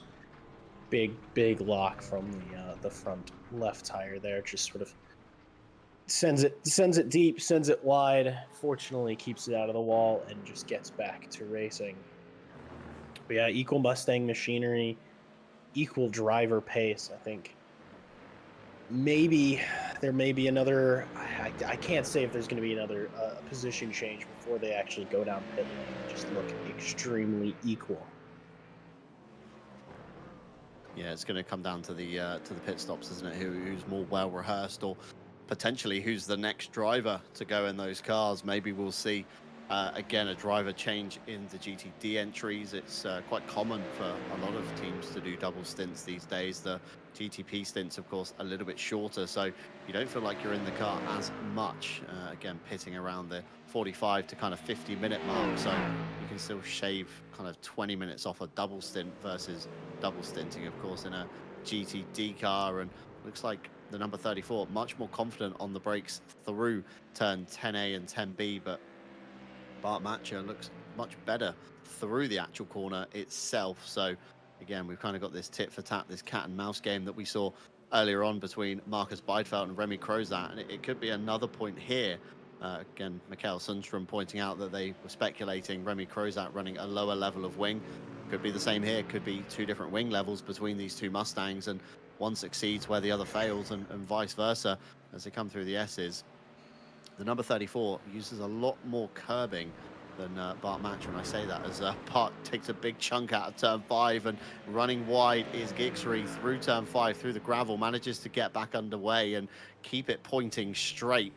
Very good reactions from the number 34 driver there. It's a bit of a weird corner turn 5 because you're kind of uphill, quick dab of the brakes to scrub some momentum off, throw it over the curb on the inside, and you kind of bounce your way to the large outside curb and bounce too far, and you find yourself dipping wheels in gravel, and that's when the car gets really upset with you there. So a little bit of time lost this lap for the number 34, but still within earshot. Marcus Beidfeld's gap still about the same. It's around that 1.5 to 2 second mark at the front of GTD, and this gap between, again, the Remy Crozat and Bart Matcher opening up a tiny bit. We kind of got pockets of fights going on through the GTD field at the moment. And meanwhile, GTP, of course, being dominated by Adrian Galeo. 42 seconds to the good over Tom Weethas, and Jamie Hopper remaining in the Ron Racing car, 15.5 seconds back on them. Benjamin Harmon, 6.5 seconds off the back of the Cadillac, not too far down the road. And it is Christian Campregna giving up to Remy Loesch in the Rising Panda racing car. So a talent change for the first time we've seen in GTD, and of course GTP car class, and GTD yet to make their stops. So Rainer Rassar, the only car to come down the lane, of course, to fix the damage we saw earlier on. No driver change, but again, it is on the horizon. Next 5 minutes or so, Jack, we should start seeing those cars coming down the lane. Yeah, I wonder who's going to end up nibbling first at pit lane in the GTD class. And obviously, the Cute and Round Racing car has already gone through pit lane, as they had a bit of damage earlier. As we're getting some info from Mikael Sundstrom that there is a bit of rain popping up in the radar, perhaps in another hour and a half. It's not a high chance of rain, but certainly actually a little bit. There may be a little bit of rain. We may get a little spat just to throw things up in the next sort of hour or so. And as I'm looking at that, there's our first bite of pit lane of the Thomas Enges Sim Racing car. I'm probably tired of looking at the back of Bart Matcher for that many laps and thinking, we're coming to the end of our tank anyways, as Josh Wood begins our flurry of pit stops. And also the Wheelie Slow team in the pit lane as well. Everybody's getting right to the same amount. I was about to say, I wonder who's doing better on fuel use versus the other, and I think we're getting some of our answers there, as the mid to rear pack clearly all opting to stop on the same lap as our GTD leader continues around Marcus Weifeld, but Remy Crozat decides this is going to be his lap, maybe going for a bit of an undercut. Not entirely sure, but we shall see coming around the next time once Weifeld ends up pitting, whether that time drops. As we see Mo Bart Matcher decide to box, it looks like he is going to do so. That leaves only our GTD leader, Marcus Weifeld, to be the only car who hasn't pitted yet. So staying out is, of course, the 340 as well. I think they're yet to serve their pit stop, although I can assure you if the sister car has pitted, I'm sure the Academy car will be down the lane next time by. Maybe this time, do they pull over to the right? They do. No, actually, they come back across to the left. It looked like they were coming down. Maybe the Academy car a little bit better on fuel than the main entry of the Thomas Enger car, as Jamie Hopper comes on through to put them another lap down overall. Vit Dvorak technically up into net P2 at the moment, although we do have pit stops to come from everybody, so they will be down the lane at some point, and of course going up to each other. Vit Dvorak and Marcus Weifeld, bless you there, Jack, on that one, as nearly on base comes down the lane, so they've blinked. So in theory, the Thomas Enger Sim Racing Academy car should come down this time by. And again, pit stop times on the screen for you. Of course, the Rainer Rassar car didn't do a whole stint, so a little bit shorter, as they don't have to fuel as long.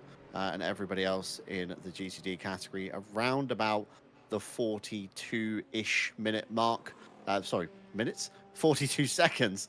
42 minutes would, of course, be a very long pit stop involved for everybody. We've got a few changes in driver lineup. Kevin Boss is out. Tom Roberts is in for the Wheelie Slow Racing team. Rassar, of course, stayed in. Josh Wood electing to do the double once again. The Thomas Enger Sim Racing non-academy car, Gixry, turns over to Schaefer. Of course, Bart Matcher gives up to Tom Bryant. Remy Crozat stays in for a double stint. We'll have to see, does Marcus Weifeld stay in? He does, as the car gets back underway. 42 seconds to their name, as Vit Dvorak becomes the last car to complete the pit cycles, as they just come down the lane now. Nearly on pace, of course, come out in the race lead, or in the category lead, should we say, for GTD. Adrian Galeo, absolute dominance in this first section over the FTW Motorsport camp. And I've got a bit of a question, if I may, Jack, regarding a bingo square. I want some input from you here, and I'm sure Ted Edwards would chime in as well in the background as we see Remy Loach putting a lap on to Mustangs through turn one. That's going to give Tom Bryant a bit of a bad run, and that's going to open up the door to Schaefer coming down into turn number 3. Schaefer to the inside. Bryant very valiantly, I think, knows the fight was lost by that point, didn't make it all too awkward. Again, 4 hours on the clock ahead. So that promotes the Thomas Enger entry up into P3, HWT down into P4. We did have an FTW square suggested by myself. I based this off the fact that they were so dominant last time out at Indy. Of course, they were very dominant in the GTD category in the early stages of the season. Bad qualifying, bad start at Indy meant the Mustang wasn't on top form. So I went with an FTW for the wins with an S on the end, purely based off the fact that they would lead GTP and GTD at any point. Now, we don't have the GTD car on the entry list today, so I was kind of foreshadowing they would field 2 cars. Can we call this if Tom Weethas takes the lead, or do we mark it as impossible and can't technically happen? It's a bit of grey area, this one. I see a bit of gray area, but I'm gonna say, as I have that card on my, or I have that square on my card, I think we should count it if Tom Weethas takes the lead at any point. But I am incredibly biased in that. Maybe a few more people could chime in the chats. Of course, the bingo link is posted, pinned in both Twitch and YouTube. All it requires is the Discord login. And again, a big thank you to Scrimpy at GT Hub for letting us use the bingo tool. There is a little Discord icon in the top right hand side of the bingo website. If you do click that, it will take you through to an invite link for GT Hub. If you do want to get involved with their community, it's all things real life racing, racing games, etc. So anything to do with any form of motorsport. It's a great community, quite small as well, so it gets very kind of interactive. You start to learn who people are quite quickly in there. As we are at the top of the hour, we've just surpassed our first hour of racing, 3 hours and 59 minutes on the clock left to go. It is, of course, the time when we do take a quick break up here in the commentary box. We go away, get ourselves refreshed, get ourselves reset, and get ready for another hour of racing. When you come back, it will be myself, John Dalton, seeing your way all the way through to the checkered flag. Jack Mays alongside me, and Ted Edwards also putting in a giga stint this afternoon on broadcasting. We're gonna pick a car. Jack, I'm gonna pass this one to you. Who do we ride on board with for the break? I mean, immediately my head goes to something with a V8, something American with a V8. Not 100% sure which one. Maybe, John, I'll let you decide whether we pick a GTP Cadillac or we pick a GTD Mustang. I reckon we go on board with Adrian Galeo, race leader overall, and of course GTP leader, as he kind of carves his way through the traffic. I think it will be a good kind of masterclass on traffic management and how he's managed to keep it so clean for the first hour of the race, and a few cars ahead as he comes through 6 and 7. So we're going to dive off. We're going to let you turn up your speakers. We're going to let you enjoy the sound of the Cadillac V8, and we'll be right back with you for another hour of the RSS Endurance Series.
Good afternoon, everyone, and welcome back for the final time to the RSS Endurance Series here on RCI TV. And after a season of fierce battles, it all comes down to this one here at the Michelin Raceway Road, Atlanta. While we've been away on our break, some things have happened. We've had Vit Dvorak with a yellow flag for an incident. I think that our broadcaster Ted has queued up in the wings. Let's have a look at this one around the outside of turn one, and just loses the back end as he comes in, manages to regain it and just about keeps it out of the tire wall and the concrete wall somehow before finding his way back onto the circuit in turn number 3. And we've also had a meatball flag for this car here, and an immediate tow back. This is the first replay we see. So hard into the wall after bouncing out of turn number 5 into the concrete wall there on the left-hand side, very sensibly towing back to the garage rather than trying to drive it back, and just too much exit curb over into the gravel. Fights it one way, fights it back the other. Of course, the mid-engine, kind of mid-rear, shall we say, engine Acura NSX into the wall there, and a tow back to the garage. And it is unfortunately going to be our first DNF that we see of the race. And it was a bingo square of a car retires within the first hour of the race. Unfortunately retired just past the first hour of the race, so to finish first is no longer possible, so crossed off the bingo card there.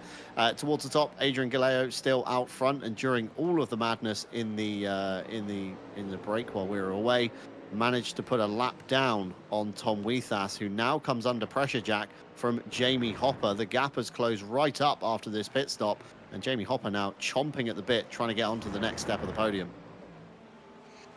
Yeah, it seems that post stop they found a lot of pace. I mean, Jamie Hopper at one point or another was sort of battling more towards the bottom few positions, rather than now he's fighting for P2. Suddenly found quite a bit of pace, but Tom Weethas still spurred on to keep his foot hard to the floor. I mean, I'm sure both of these drivers know that in their own heads, they're probably thinking this is basically the race lead as far as we're concerned, as far as that's possible for us, because Adrian Galeo just is flying. We were talking during the break as well about how absurd the pace is. I mean, it's 1 to 2 seconds a lap for the past hour and 15 minutes. I mean, if that team as a whole can keep up that pace for the next 3 and a bit hours, that would be mighty impressive. Yeah, if Adrian Galeo can keep up this pace for sure. And a big wobble there from Tom Weethas as he came through the S's, and that's allowed Jamie Hopper to swoop around the outside. So Ron Racing now up a position. They are, of course, your championship leaders at 363 points towards Team Only Razor. Sorry, that's Adrian Galeo. At the wheel, 345 points to the race leader. So we're gonna have to do a bit of comms box maths here to see if we can work out who will take away the honors. Of course, for the first time ever in RCI history, we do have trophies on the line, actual physical trophies going away to some of the teams, and there is prize money again provided by the championship title sponsor RSS Ready Set Sim. Very kind of them to donate 400 euros towards the prize pool. And their mission is to simplify sim racing with their sim rig builder. You can head on over to the website, have a play around on that one. Alongside RSS in our list of partners, they're all revolving around in the bottom left-hand side of your screen. Coach Dave Delta, where faster lap times start with Delta, a setup and data analysis app for iRacing, ACC, LMU, and even Gran Turismo 7. Available in 9 languages and giving you access to setups, racing lines, and data analysis. Why not stay ahead of your rivals with Delta? Green Man Gaming, where you can buy game keys and games with Green Man Gaming. Get the best prices, awesome bundles, and exclusive game deals daily. And I believe there is a 15% off code on their website at the moment. Our affiliate link is down below on that one. Motor Racing, who we of course partnered with just last year, they need no introduction into who they are. A leader of all simulation equipment now, pretty much, from racing to flights to trucks to probably farms in there as well. Whatever simulator takes your fancy that you need controllers for, Motor Racing have something that will probably tick your box.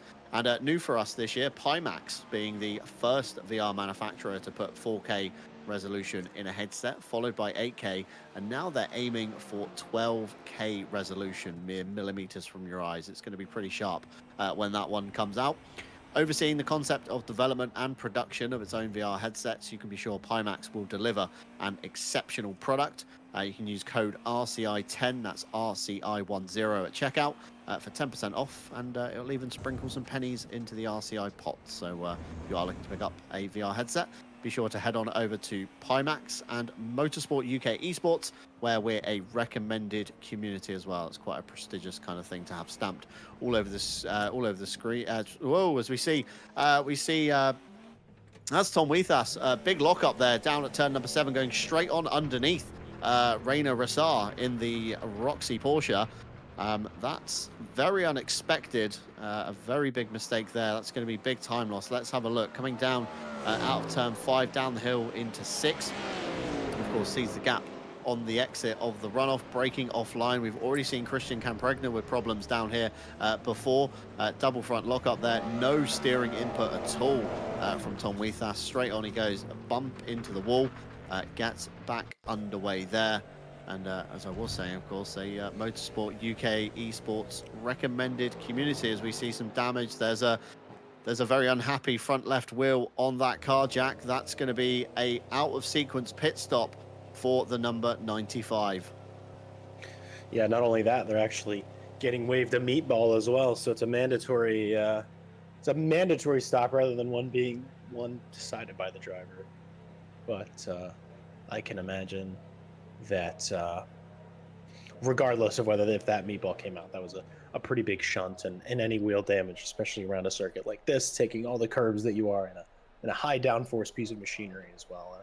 It's better to get that sorted as soon as possible so you can get back to lapping as quickly as possible. I mean, there's still lots of racing to go, and hopefully, it sounds like that they're also switching drivers as well. Hopefully they can get back in the car, get back to lapping quickly, and maybe try to catch the Rising Panda Racing car once they're out. Yeah, absolutely. So maybe getting back underway there. Tom Weethas giving way to Tom Hench as he gets back underway on that one. Going back to the bingo, of course, it's a big topic of today's race. Links to the bingo card are posted in both the chats, pinned in YouTube and Twitch. During all of that, I was rudely interrupted, as the square suggests. Any of the RCI commentary team have to stop mid-partner read due to action on track. And I think the FTW Motorsport car locking up and going into the wall was an interruption at the end of the partner read that we didn't want. So, rudely interrupted is ticked off as well. And we do need a bit of a debate again between us, Jack, because there's a square called Who Needs Four Fenders Anyway? Someone keeps driving their damaged car like it's no big deal. Was that damaged enough to be no big deal? I mean, considering there was a meatball flag out, I would say definitely, but it wasn't you didn't continue to put in laps. It was basically a drive to pit lane. As much as I would, yet again, as much as I would like to be incredibly biased, I do think does not count for that. Actually, another big wiggle for Tom Hench coming up over the wall. That was an interesting spot for that to happen. That's basically, you're flat out at that point coming over the crest. But no, I don't think that that square should be ticked off at this point. Perhaps we'll have another opportunity, but not as of yet. So we'll keep that one unticked for the meantime. Benjamin Harmon putting a lap on a McLaren. That's the ERE Race Esports team. Remy Crozat still at the wheel of that one. We had earlier on pretty much Crozat and Beifeld joined at the bumpers basically of their McLarens, and Marcus Beifeld now 6 seconds out to the good pretty much over Remy Crozat. It has dropped very quickly through turn 7 on the live Delta gap. Heike Schaefer, of course, 23 seconds off the back, still kind of in no man's land. Tom Bryant has dropped off the back of the Thomas Enger Sim Racing entry. We saw those guys, of course, joined. Bart Matcher and Gixfrey were joined in the bumper-to-bumper scenario again in their Ford Mustangs, but that gap's now opened up. Josh Wood is on a bit of a confidence drive, shall we say, back after his excursion through turn one that we saw earlier on, and being told in our ears that Benjamin Harmon, the man currently on your screen for SJ&H, is catching the ROM Racing GTP entry of Jamie Hopper. So that is something to bear in mind. Of course, Remy Loesch, who we've kind of not heard all too much from, he's gained a position off the demise of the FTW GTP entry, although that could be subject to change by the time we hit 3.5 hours time and get to the checkered flag. Last lap times being shown on screen. Adrian Galeojack still blistering pace, 1 minute 10.7. Jamie Hopper 1 minute 12.8, and Benjamin Harmon a 1:11.7. So it's a gain, it's a small gain, but it is all about those small margins that you can win that are going to make up the bigger picture by the time we get to the end. You say small gain, but I feel like a second a lap is a pretty chunky margin, especially for as short of a lap as we're getting. But yes, racing is all about the fine margins, and all about, tenths, hundredths, even thousandths sometimes decide whether a race is won or lost. But Adrian Gallego doing absolutely everything he needs to do for the first 90 minutes to cement what we assume will become a victory by the end of it. It's coming to lap the Rising Panda Racing car for the second time. We'll see. I'm sure we're not going to see any racing between the two, because naturally that's not entirely encouraged between laps traffic and the race leader. But just showing the almost unfathomable pace, and up to this point what has been an entirely perfect drive. I think we've seen just about every other GTP car have some sort of incident, have some sort of off track. I think just about everyone has. I believe the ROM Racing team, no, actually no, they did go off I think in the first 20 or so minutes of the race, but the Team Oni Racing team not making any mistakes so far. I do not hope that they make a mistake in the next couple of minutes, because I do not want to curse them for that for the moment. They can do it later, but not right now. Yeah, of course, we have seen mistakes aplenty. The positions gained and lost being shown on your screen at the moment. Of course, Jamie Hopper up 1, Benjamin Harmon down 1, Remy Loesch up 1, and Tom Hench down 1 in GTP. In GTD, Marcus Beidfeld climbing 2 positions. One of those was due to a missing car on the starting grid, I believe, so a bit of a null and void one there. But of course, it was Remy Krozak down 1 and Heike Schaefer down 1 as well. But I think that actually adds up, thinking about it. Marcus Beidfeld up 2 and everybody else down 1. Everybody else in the GTD field, no positions changed. So as per they qualified and riding on board currently with Rainer Rassar in the Cuton Round Racing Roxy Porsche. They've had a bit of clattering with some GTPs that's put them on the back foot, but not giving up on that one, still plugging away at this afternoon. And I think if that's a solo entry, that's going to be a big ask ahead of them for 5 hours. 5 hours of solid racing this afternoon. Joining us in the box at the moment, though, Kevin Boss from the Wheelie Slow Racing team. Unfortunately, our first retiree for their Honda after a hard impact into the wall for Tom Roberts. Very unfortunate, Kevin. Again, the BOP kind of not on the Acura's side this week. It looked like a very tricky start to what would have been a long afternoon otherwise. Yeah, it was just, from the word go, we had no pace anywhere. Like, we knew actually from the opening rounds, like, the car was good back then. Like, we were running midfield, top of midfield pace, and it's just now, doesn't matter what we try, we're like a second average off per lap. So yeah, even when Tom went into the car, we were just hemorrhaging time. So yeah, that was just the issue here today. If we didn't push the car, it was actually quite all right, but it's just the pace was not there. Yeah, so it looked very tricky from the get-go, just kind of bleeding time away once the green flag dropped. In a more positive note, though, Kevin, you are leading bingo with Hey, Ryan let's Gill and go. Ted Edwards. So it's not all done and dusted. Of course, that's still something on the cards today. Much preparation gone into this round, Kevin, or was it kind of an arrive and drive scenario for you guys? We did a bit of practice on the practice server on Thursday, but even there, we already saw like, yeah, this is going to be a big ask. But yeah, it's yeah, not to be. I suppose with the dwindling numbers as well, it kind of puts you on the back foot as the skill ceiling maybe kind of elongates itself. Of course, with the midfield dropping out, it gives you almost a false illusion that you're running at the back. But in reality, if we threw 50 signups back in, you would be back in the midfield again. Maybe, but yeah, it's also just compared to like some of the guys we've been driving previously.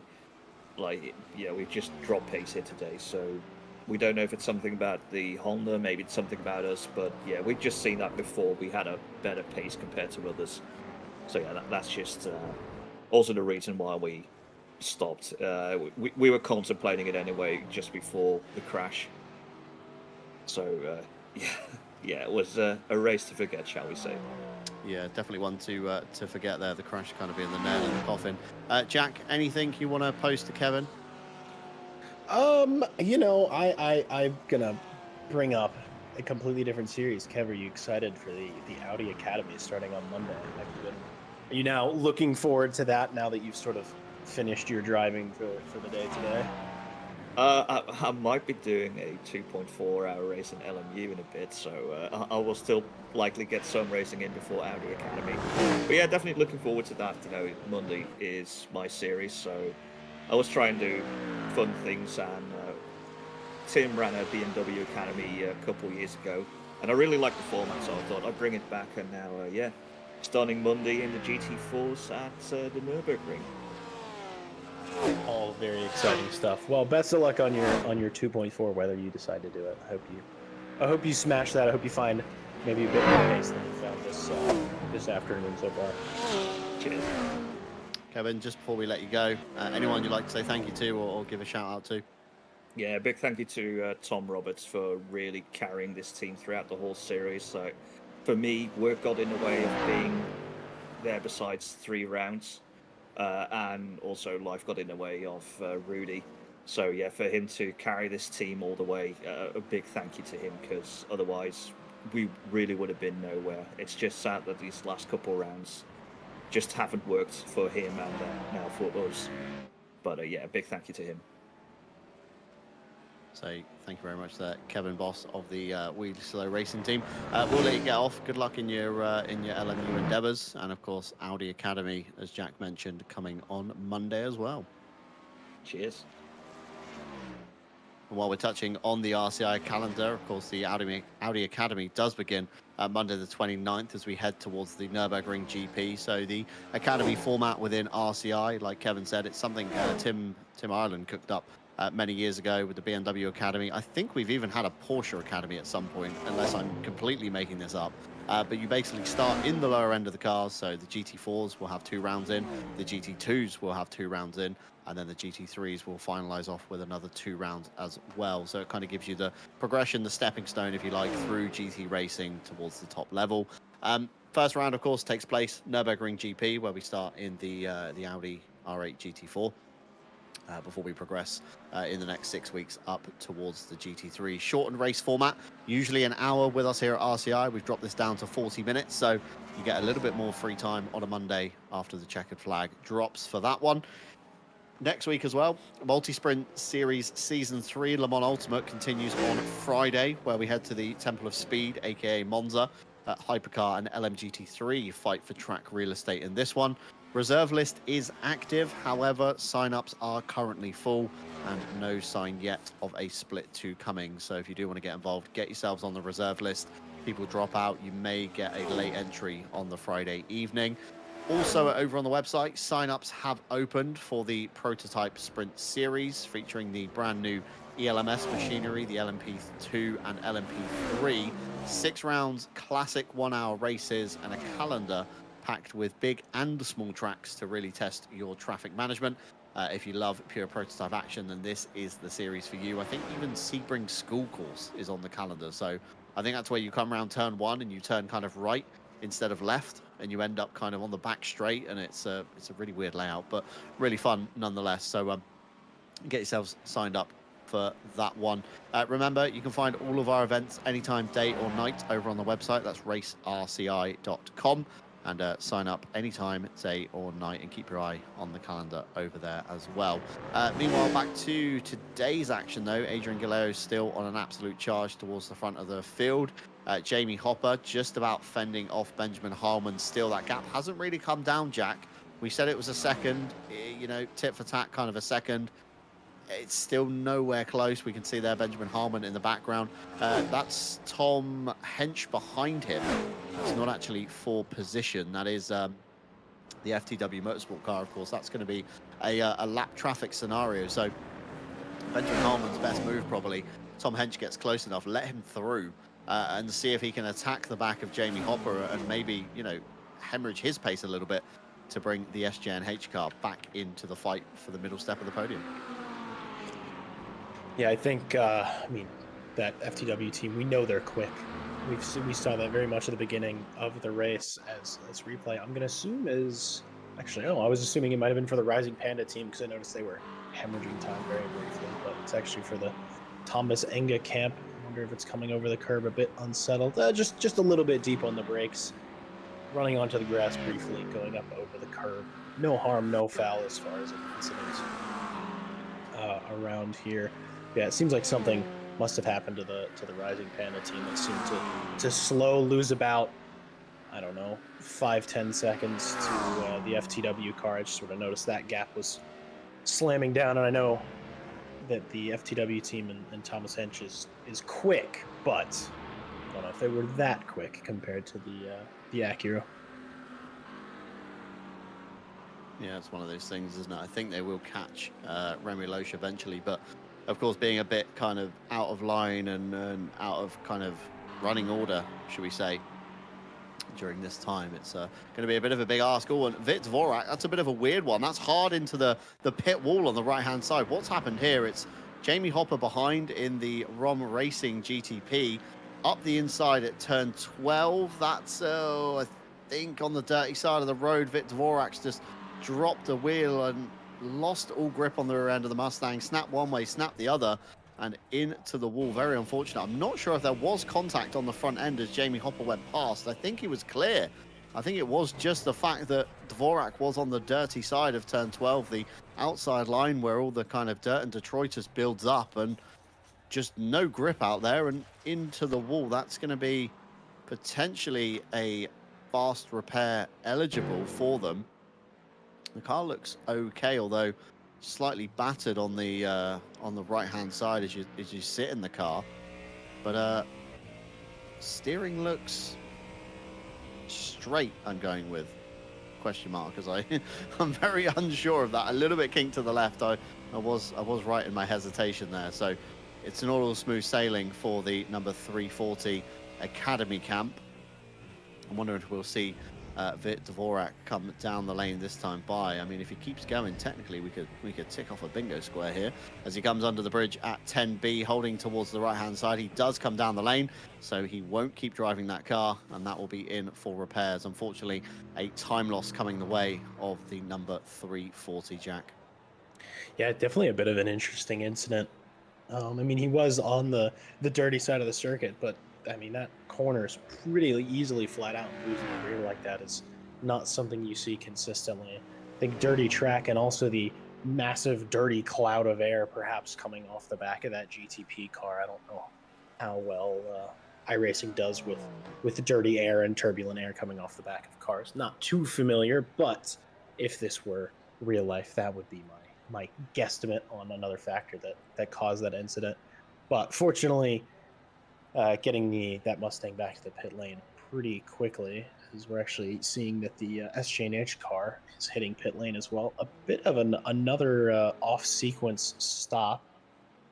It seemed like based on the timing of it, they did do a full stop. I'm not sure if maybe they burned through quite a bit of fuel, or maybe it is getting to that point where stops are beginning to happen for the second time on GTP cars.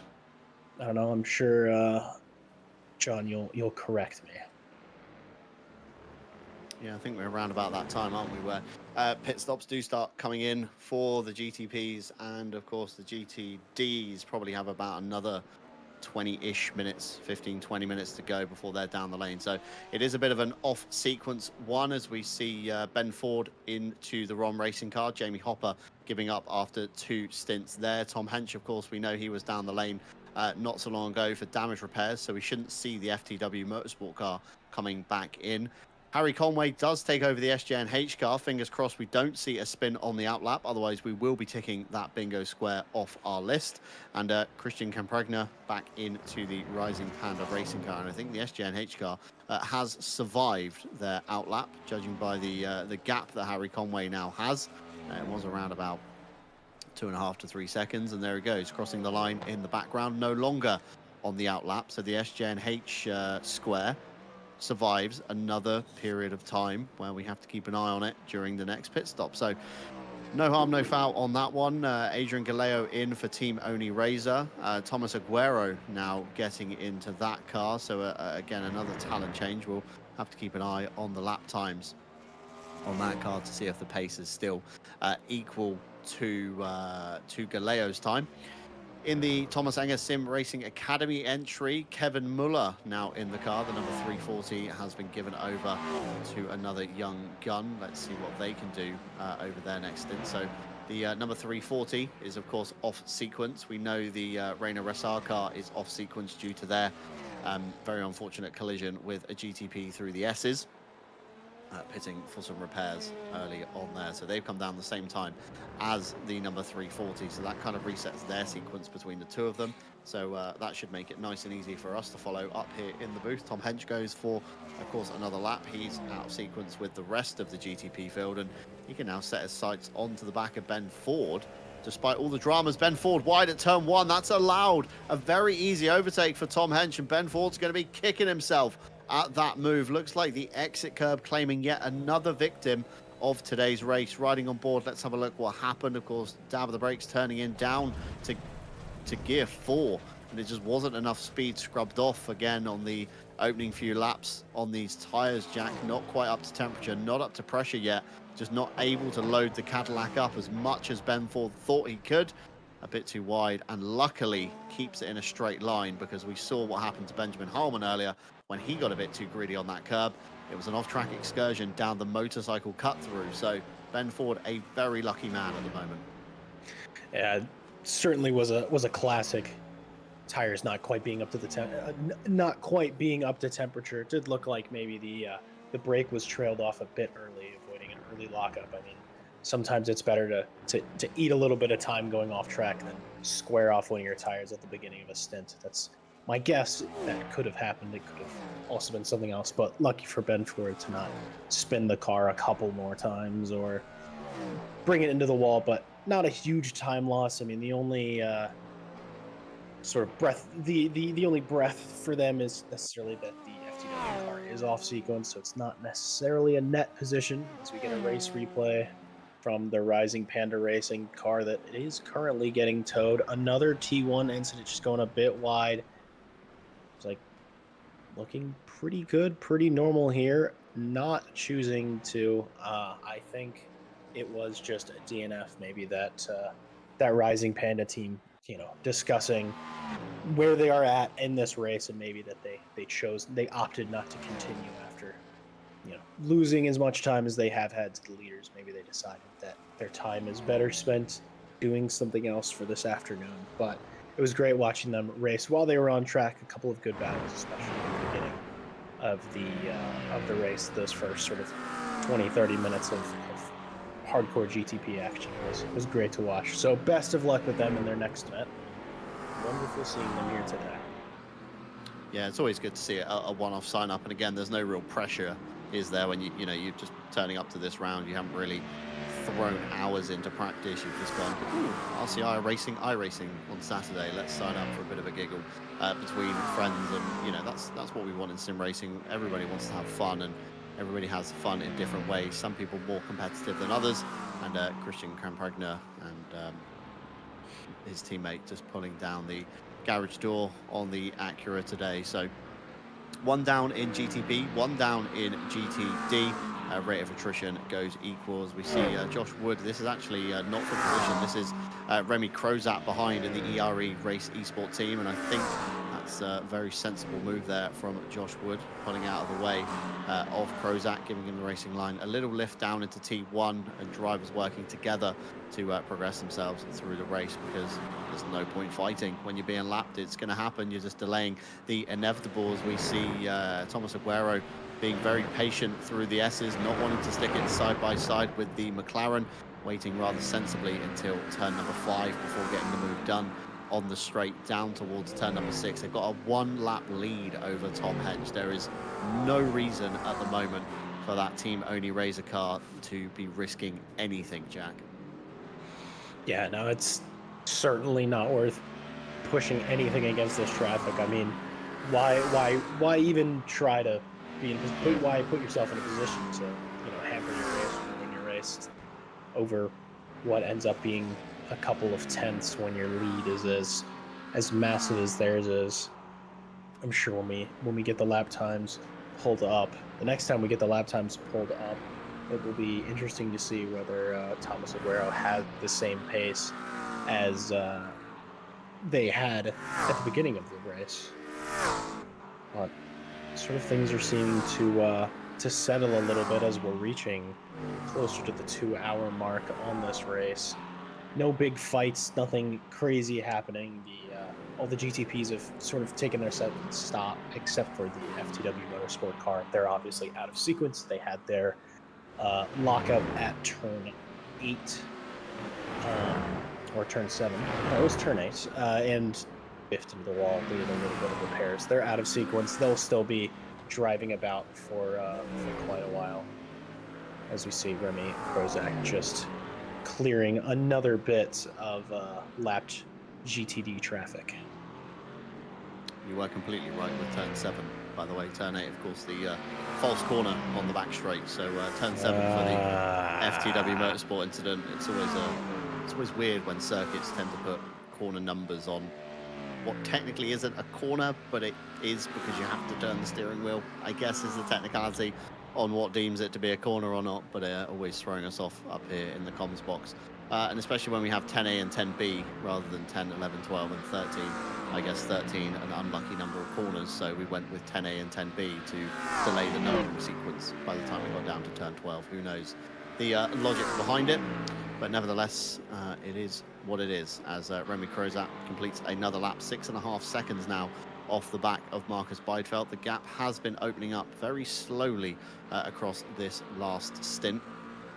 Pace is still there though for the ERE Race Esport team, and Thomas Angus Sim Racing entry still 23 seconds off the back. So Beidfeld and Crozat kind of in their own untouchable land at the moment, out front of the GTDs, although we are due a driver change, of course, for most of the teams this afternoon. I don't think anybody was mad enough to take this on solo. Everybody at least splitting it down the middle with 2 drivers. I don't think anybody's gone for maybe we've got a few 3-car entries, but we've only seen 2 drivers in the majority so far. So we'll have to see how the talent changes when Mikael Sundstrom, of course, takes over. I think Matthias Littau, normally in the ERE Race Esport team. So we'll have to see how those two duke it out over the next few hours as well. Track temperature still looking relatively warm, 43 degrees down on the tarmac, 27 in the air. Currently no rain, of course, on the circuit at the moment.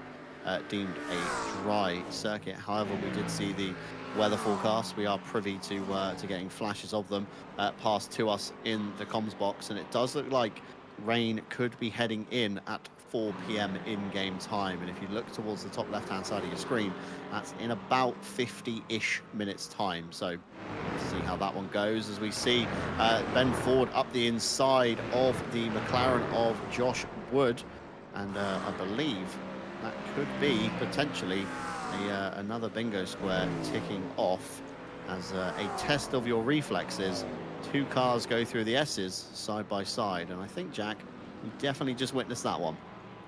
I would say that counts. Yeah, I mean, considering it was, basically on the apex of one of the S's, that is too wide. That is mid corner. I'd say that counts, and I'm happy to add another square to my collection. Test of your reflexes ticked off on that one.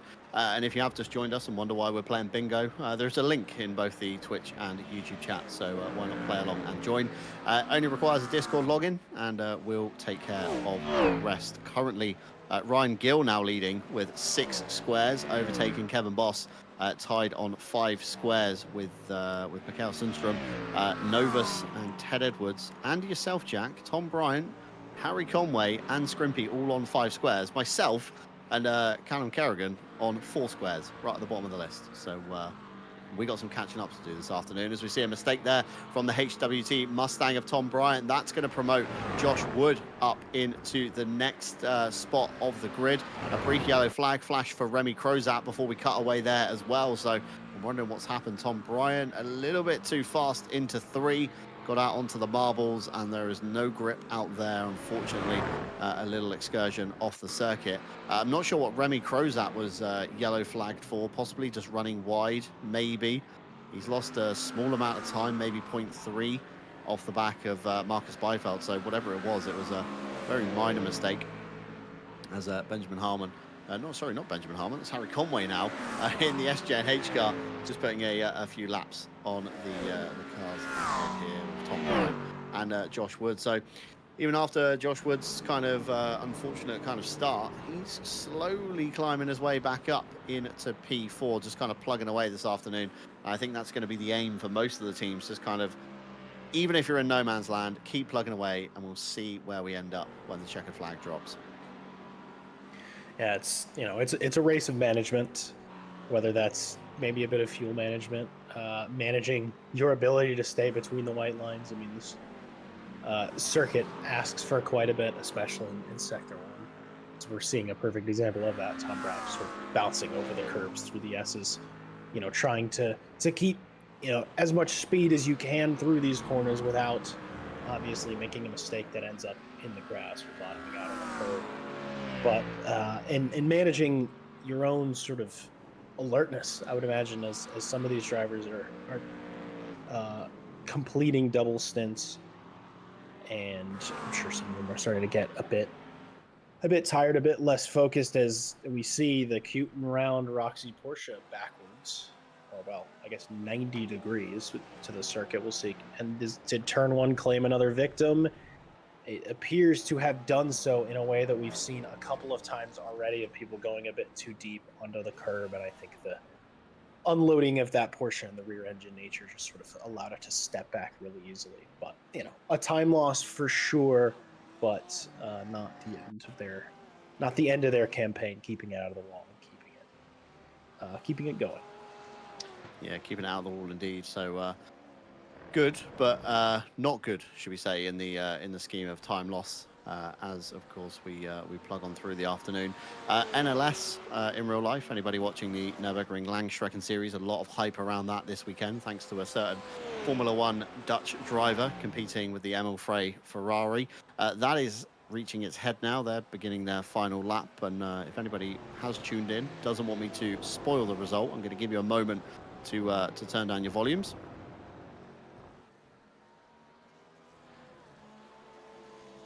I reckon that's more than enough time.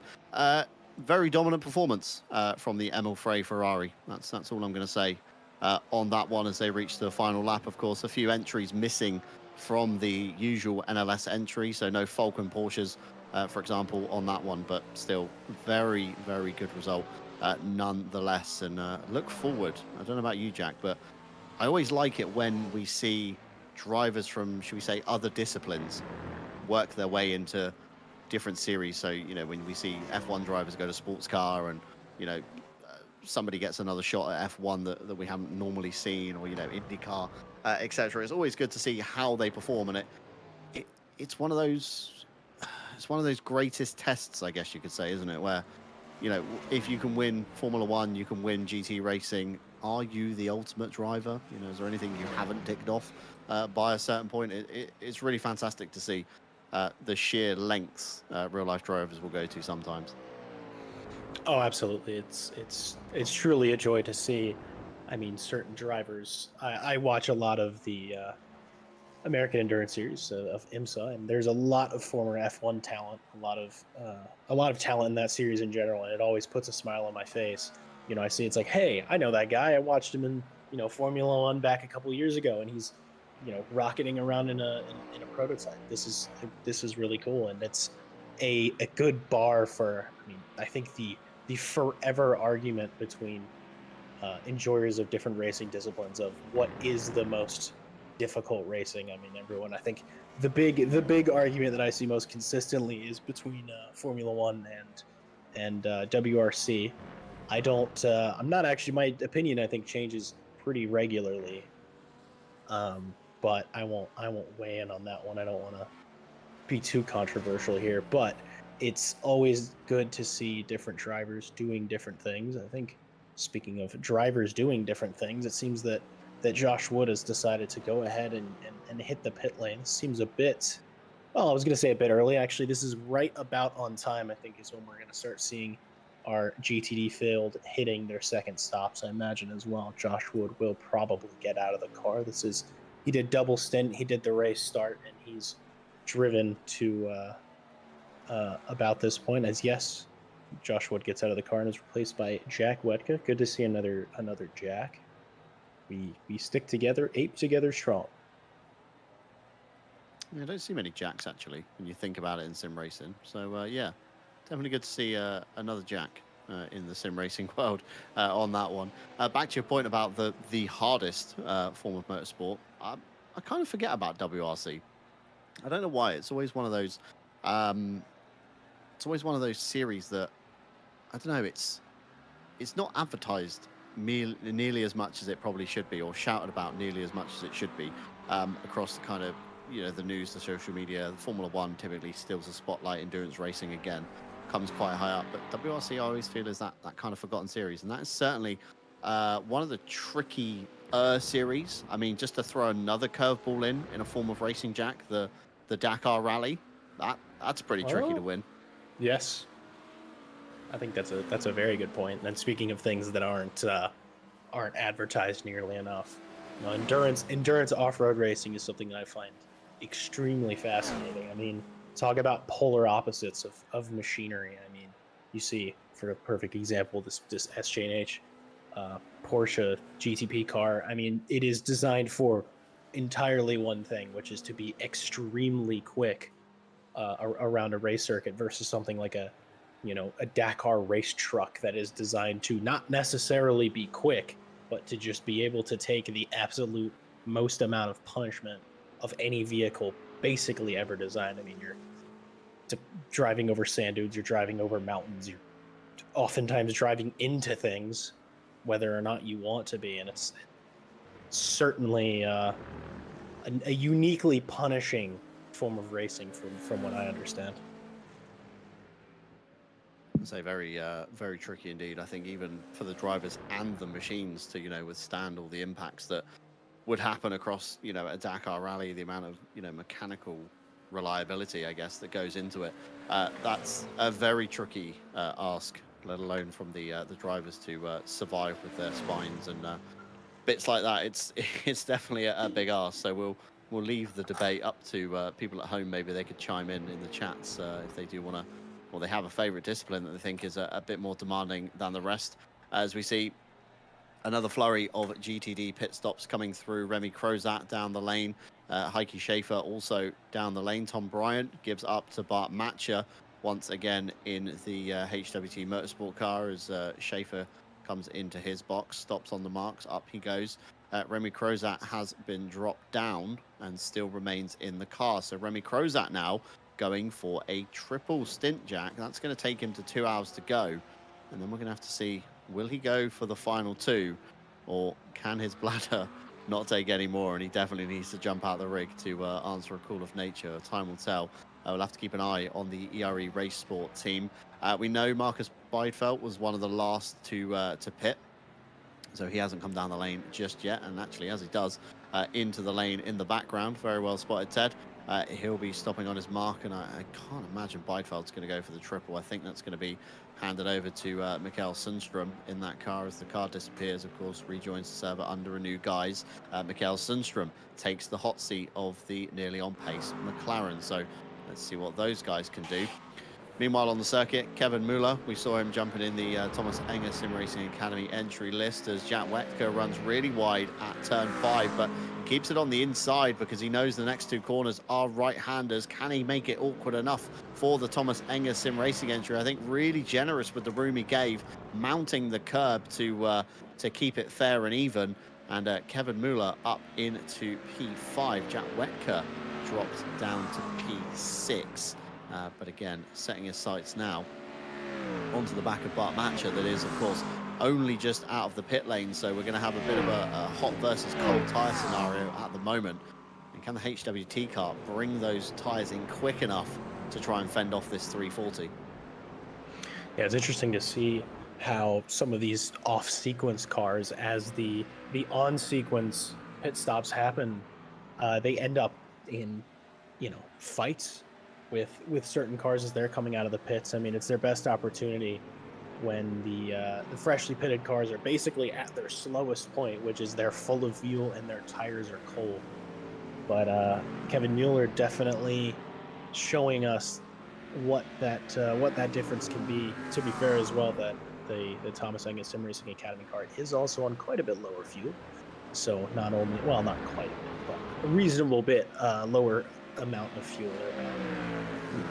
15, 20 laps of fuel already used as we see the ROM racing car clearing its way through the GTD traffic. But definitely a measure of what off sequencing can do. Whether, I mean, I know this car is off sequence because they had a bit of an incident with the barrier. But what off sequencing can do on longer races of potentially choosing, let's do this, let's start our program a little earlier, let's end up to a point where we can use our overspeed against these freshly pitted cars, as Kevin Mueller sort of sticks his nose in coming down the hill around the final corner. Doesn't quite have enough overlap to stay too wide. Wondering if he's going to try anything on the brakes. I mean, it's a really, really tough car to overtake. A really tough corner to overtake on when you don't have a massive amount of pace. Clearly backing out and falling a bit back into the clutches of the ROM Racing GT3 car of Chad Wetka. But I think this, we might have a solid 3-way fight in our hands. Yeah, it's certainly looking to be that way at the moment. On that one, as we see, of course, Kevin Mueller closing back up again to Bart Matcher just ahead there on the back of the Ford Mustang. Of course, Jack Wetka in the background. Don't discount him. If these guys get squabbling, that's going to bring the ROM Racing GT3 entry into the fight as well. I just want to turn my attention again. I know I just spoke about the NLS Nürburgring Landstrecken series just now, but just want to turn the attention to the Fricadelli Ferrari. Of course, entered by Klaus Abelin in SP9 AM. Last week, attempted a solo entry at the NLS races. Unfortunately, car troubles plagued him from taking the checkered flag. So he woke up and went, I'm going to try again this week at NLS 9. And Klaus Abelin, age 65, has done 4 hours of racing at the ring solo in a Ferrari 296 GT3. And I think that is an admirable feat to mention at this point of the broadcast. As the checkered flag, of course, has fallen in the NLS series. 65 years old, and he pilots a 296 around one of the hardest racetracks with 110 entries on the list and manages to finish. It just blows my mind, Jack. Yeah, that's an incredible feat. I actually wasn't aware of that as a story. That's something we can all strive for. I mean, come on. 65 years old, not just, participating as part of a team racing around the Nürburgring, just deciding, let's do it all. I'm going to do it all by my lonesome. I mean, 4 hours of racing is one thing. 4 hours of racing on the Nürburgring is another. 4 hours of racing on the Nürburgring with 109 other cars is something mighty, mighty incredible. Yeah, absolutely so. And a mean feat at age 65, of course. Partner was the late, great Sabine Schmitz, and sure she'll be looking down and thinking what a great job he's done this afternoon. So big props to Klaus Abelin on that one, and fingers crossed we get to see that car back next year in the NLS and the N24 as well, as we see Harry Conway coming through, making more stride in his progress through the GTD field. On that one, trying to catch Ben Ford, although dropping off the back quite a bit now. 23 seconds to the good. Ben Ford up the road on the ROM Racing GTP car. Tom Hench still a lap down, though. Thomas Aguero, team only raises pace, seems no kind of let up in this late stage. Tom Hench, no answer in the FTW Motorsport car. They're slightly off sequence on pit stop, so they're due down the lane, I think, not too far off as the skies begin to darken a little bit here at Road Atlanta. It's not the camera playing tricks or the game. It is slowly getting a bit darker as we get towards the phase when we're expecting a little bit of rain to come down. We are, of course, once again at the 1 hour mark. We're just under it, actually, 2 hours 57. We got a little bit carried away with our interludes there about the NLS and action happening on track. So we're going to take you to another break. We're going to get ourselves a bit refreshed up here in the comms box. We're going to get ready for another half of the race to come. On that one, we're going to chuck you on board. I'm going to leave Ted Edwards to decide which car we're going to watch for the break, as I see his cursor flying around the screen, trying to pick a car out of the list. We're going to ride on board with the V8 noise of Kevin Muller's car for the Thomas Enger Sim Racing Academy entry, the number 340. As we come back, it'll be myself, John Dalton, and Ted Edwards to take you through to the checkered flag. Jack Mays will depart the booth, but in reaction, we will get Callum Kerrigan back in to replace him. So, Jack, it's been a wonderful time to have you here for the first half of the race. And yeah, I hope we have an excellent second half. Yes, good luck, boys. It was a pleasure being here. Hopefully the racing action maybe heats up a little bit more than we've had for a little while. But I think Kevin Muller's doing exactly what we want him to do, which is racing another car on circuit. Absolutely so. As we come back, we'll bring you more bingo action. We'll bring you more action from the RSS Endurance Series. We'll step away for 10 minutes or so, turn up your speakers, and enjoy the roar of the V8 just as the sun breaks through the clouds.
Good afternoon, everyone, and welcome back to the RSS Endurance Series here on RCI TV.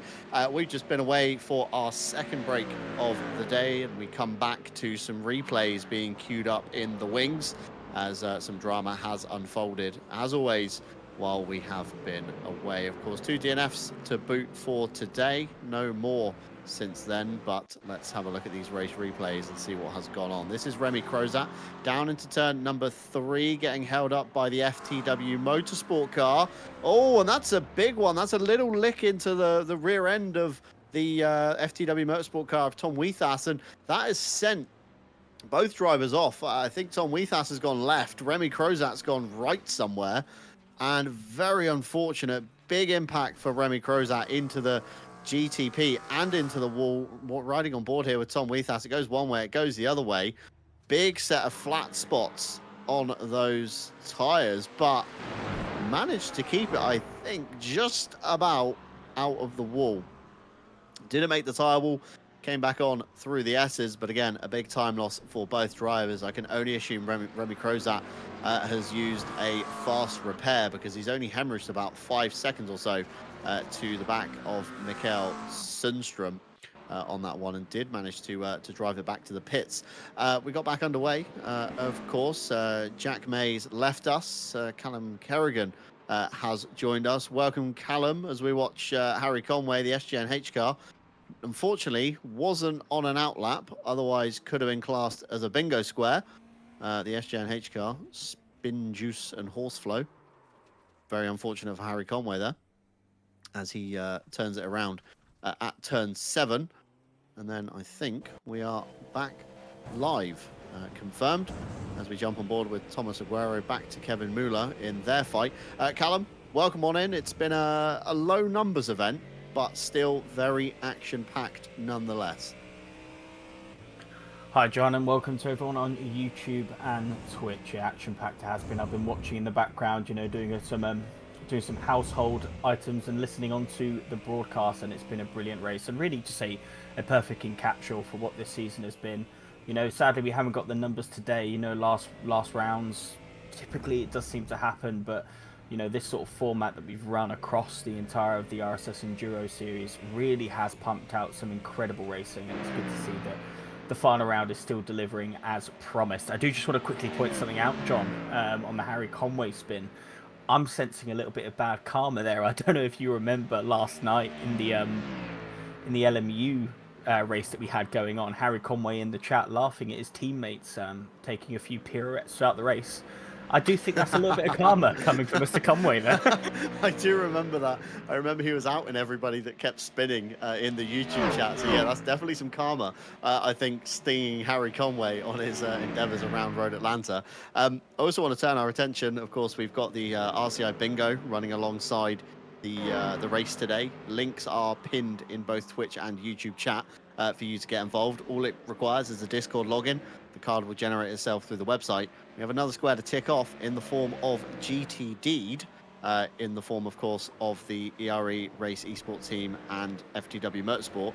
Any GTD uses force / causes an accident with a GTP. So I'm going to take that one off. That's another square. That's on my card, slap bang in the middle.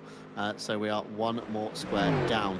I've not spotted any others, although I'll be welcome to be corrected if somebody at home has spotted something. And we can, of course, get that one ticked off. Callum, we're joint on points, 5 apiece. Ted Edwards, our broadcaster, on 6. Ryan Gill now on 7 squares. I think this is rigged.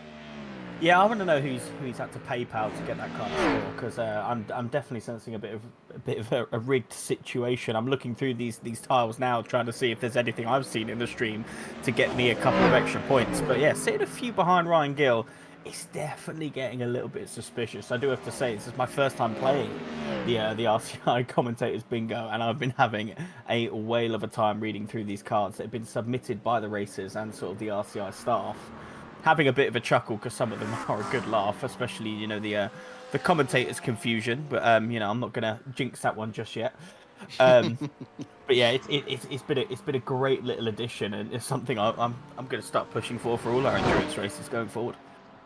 Yeah, for sure. It keeps it interesting, keeps people watching, I think, to try and spot the tiles out. Of course, we've had a few we could nearly tick it, but hasn't quite met the criteria, and that's the fun part about it as well on that one. So still plenty to get through. There's still quite a few as well. Myself and you, Callum, we could influence. It's all about things the commentary team discuss. So if we do get down to the final hour, we're going to have to start discussing some very specific topics in order to get the tires ticked. The tiles, sorry, ticked. As Harry Conway, somewhere there's a cloud of smoke, and in that is a Speed Juice and Horseflow car. Turn number 1 claims another victim, I feel, with the exit curb, although let's have a look. Harry Conway tips it into turn number 1, runs a bit wide, but doesn't touch the curb this time. Comes over the hill, touches the grass, and then decides to loop it. That's only 90 degrees, so we can't have a 360 no-scope out of that one. We equally can't have an SJ&H Spin Juice and Horseflow car ticked, because that wasn't Harry Conway's outlap, so nevertheless on that one. Bart Matcher, meanwhile, the Mustang fight still continuing. Kevin Muller, nothing he could do on this one. Half a second behind us. Kevin Muller with a big wiggle through the S's, and that's probably given Bart Matcher a big sigh of relief as he sees the Mustang disappear out of his rearview mirror, and that was a very peculiar one. Kind of came down the S's, Callum, loaded up the car for the right-hander, and it just went halfway through the corner. Yeah, it just seemed like a massive snap there from the change of direction. Sadly does claim a little bit of a barrier on this back end. Maybe not too much damage. Could limp it back to the pit if he's still got a fast repair. I'm unsure, but what was a really, heating up fight there between himself and Bart Maya, sorry. Forgive me, I'm butchering names already. I've been in the box for what feels like 2 seconds. But very unfortunate. Hopefully been able to repair that or wait for his next pit stop. It shouldn't be too far away. Get that repair and then live to fight another day. Come straight back into this fight. Clearly got a little bit of a pace edge on the number 42. And yeah, looks like it's very drivable, but we'll see what his attitude is. Is he going to come back into the box? He's not going to. He's going to keep going round, so he doesn't feel like it's too bad at the minute, but you could just see there the rear end wanting to step out at any given opportunity, but he is braving it at this stage, Sean. Yeah, braving it at this stage indeed, and that's quite a big impact on the left rear quarter of that car. Is this going to be a tick on the bingo, Callum? We have to kind of decide at the moment. Who needs 4 fenders anyway is the title. Someone keeps driving their damaged car like it's no big deal. And I mean, after backing it into a wall, there's definite damage on the car. He's gone for another lap. Do we tick it? It's not on my card, so I'm going to say we don't tick it personally. I do maybe want to claim the 360 pirouette because of the spin, but say it's a bit of a tricky one. Is the steering straight? I think would be the question that I'd want to know on that one, and I mean it is. So it's a grey area. I'm going to leave it up to the chat if there's anybody that wants to chime into it. I did think of it more as the car is quite clearly damaged and needs repair rather than a slight shunt in the rear, as we see a pit stop sequence coming through from the GTPs. Ben Ford in, Harry Conway also in. We're gonna have to watch Harry Conway's outlap because that is a bingo square, don't forget, on the Spin Juice and Horseflow car. So we'll have to keep an eye on that one. Could even do a double bubble if he does a 360 spin. We're in for Kevin Muller. He has determined that the car maybe needs a repair, and does come down the lane slightly out of sequence on that one, as Harry Conway gets back underway, and he was the man that suggested his own bingo square of Spin, J and H. So is he going to throw it for a bingo? As he very gingerly, I think, Callum, tips it through turn 3 before setting himself up for the S's. And a few people might be praying for the demise of Harry Conway just so they can get another square ticked off their card. Well, I don't want to, suggest this would even be something that happens, John. But if Harry has that square and Ryan doesn't, then he could do a tactical spin at this stage and get level on points with Ryan Gill in the RCI bingo. So there are factors there that they could almost rig the bingo for themselves, similarly, to how we could be suggesting a few things that may also push a square. Absolutely so, and I think to tick some squares off towards the end, we are going to get a bit specific with our conversations, because everybody wants to get a bingo of some kind, and we'll try and tick off as many squares as we can with you guys at home. But for now, we'll keep it as is. As we reach 15:51 in game, and you might ask why that is important, as the race leader, Thomas Aguero, comes down the lane 2 laps now up on Ben Ford. And we were alluding to earlier, rain was due to set in around about now. However, with the wind speed and the forecast changes, it's still just going to be cloudy at the moment, although the rain chance is looking pretty high over the next hour or so. So we'll have to keep our eyes peeled to the sky to see what happens on that one. Of course, full weather breakdown on the top left-hand side of your screen. 25 degrees on the air temperature, 37 degrees, nearly 38 down on the track. Track is currently dry with zero rain. So Kevin Muller gets back underway after his shunt into the wall. That's a very lengthy repair. They've already used that fast repair that we give every team 1 repair. So apparently more damage maybe than it looked like, Callum, when we saw that car, of course, in the wall at the S's. I'm thinking we might have to tick that square off. You know my bias on this particular topic, John. So I'm not going to suggest that is a square personally. But I will say, it's gutting for them. They're really close in the fight there for P4, and now sitting a minute behind, currently sitting in P7. What that would do, not only is lost them a bit of time from the pit stop, but also really take them off sort of the pit strategy sort of cycle and a bit off sequence. And that could be a blessing in disguise. They could have maybe just sort of luck themselves into a strategy that may be preferred to them, being able to run longer. If we do get a bit of rain here, they've stuck on a fresh set of boots, they've stuck on a fresh set of boots and fully fueled. That means they can run longer into what could be a potential rain spell. Whereas the leaders, who are probably expected to come into the pits again shortly, won't have that advantage. So it could be a blessing in disguise for this team. Yeah, it could be a bit of a blessing, as we've had to restart the overlays on our screen. That's why the pit data has kind of been erased out of the board that we're seeing at the moment. We're only seeing recent stops that people have made. Tom Bryant alluding to us as well.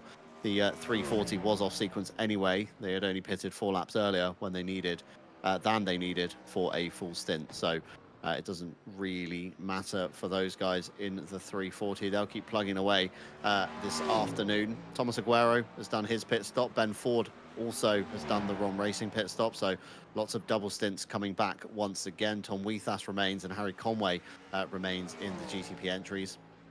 Meanwhile, we're still waiting, of course, for the GTD entries to make their stop. Kevin Muller with his repairs from the shunt earlier on, and only 1 DNF across the whole, one DNF across each category in the form of Rising Panda Racing and the Wheelie Slow Racing team many laps ago.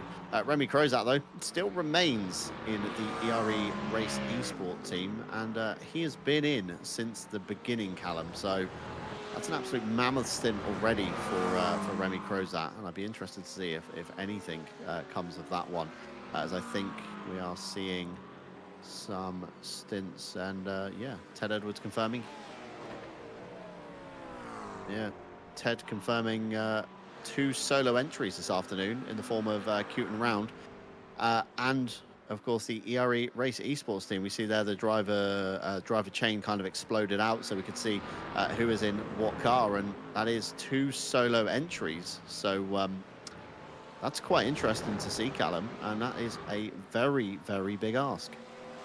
A big ask would be an understatement, John. That's a mammoth task for these drivers to do the full 5 hours by themselves. Not only, just in terms of, actually sitting there and doing it. We all love sim racing as much as the next person. That's why we're here commentating. That's why they're on screen right now doing the racing. But for me, something I personally struggle with, and I don't know how these drivers are doing it, especially in the form of Remy Crozat, closing up that gap after an accident as well. It's only 7 seconds behind the lead. It seems like he's just slowly chopping away at that nearly on pace car.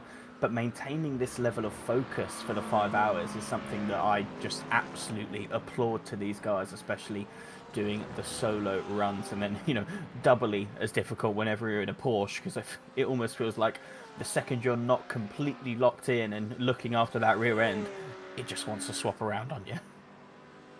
Yeah, absolutely. So it's very, very tricky indeed to stay focused for the lengthy period of times. I mean, I struggle to do doubles in endurance. I can do them, but I can't do them comfortably.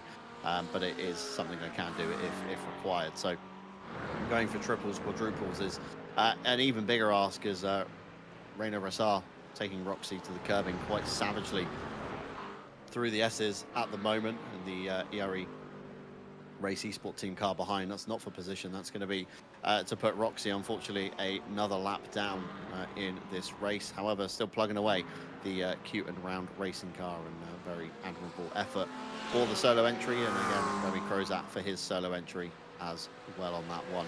Thomas Aguero stays in the car, of course, for the Team Oni Razor car. And that'll be another double stint under his name.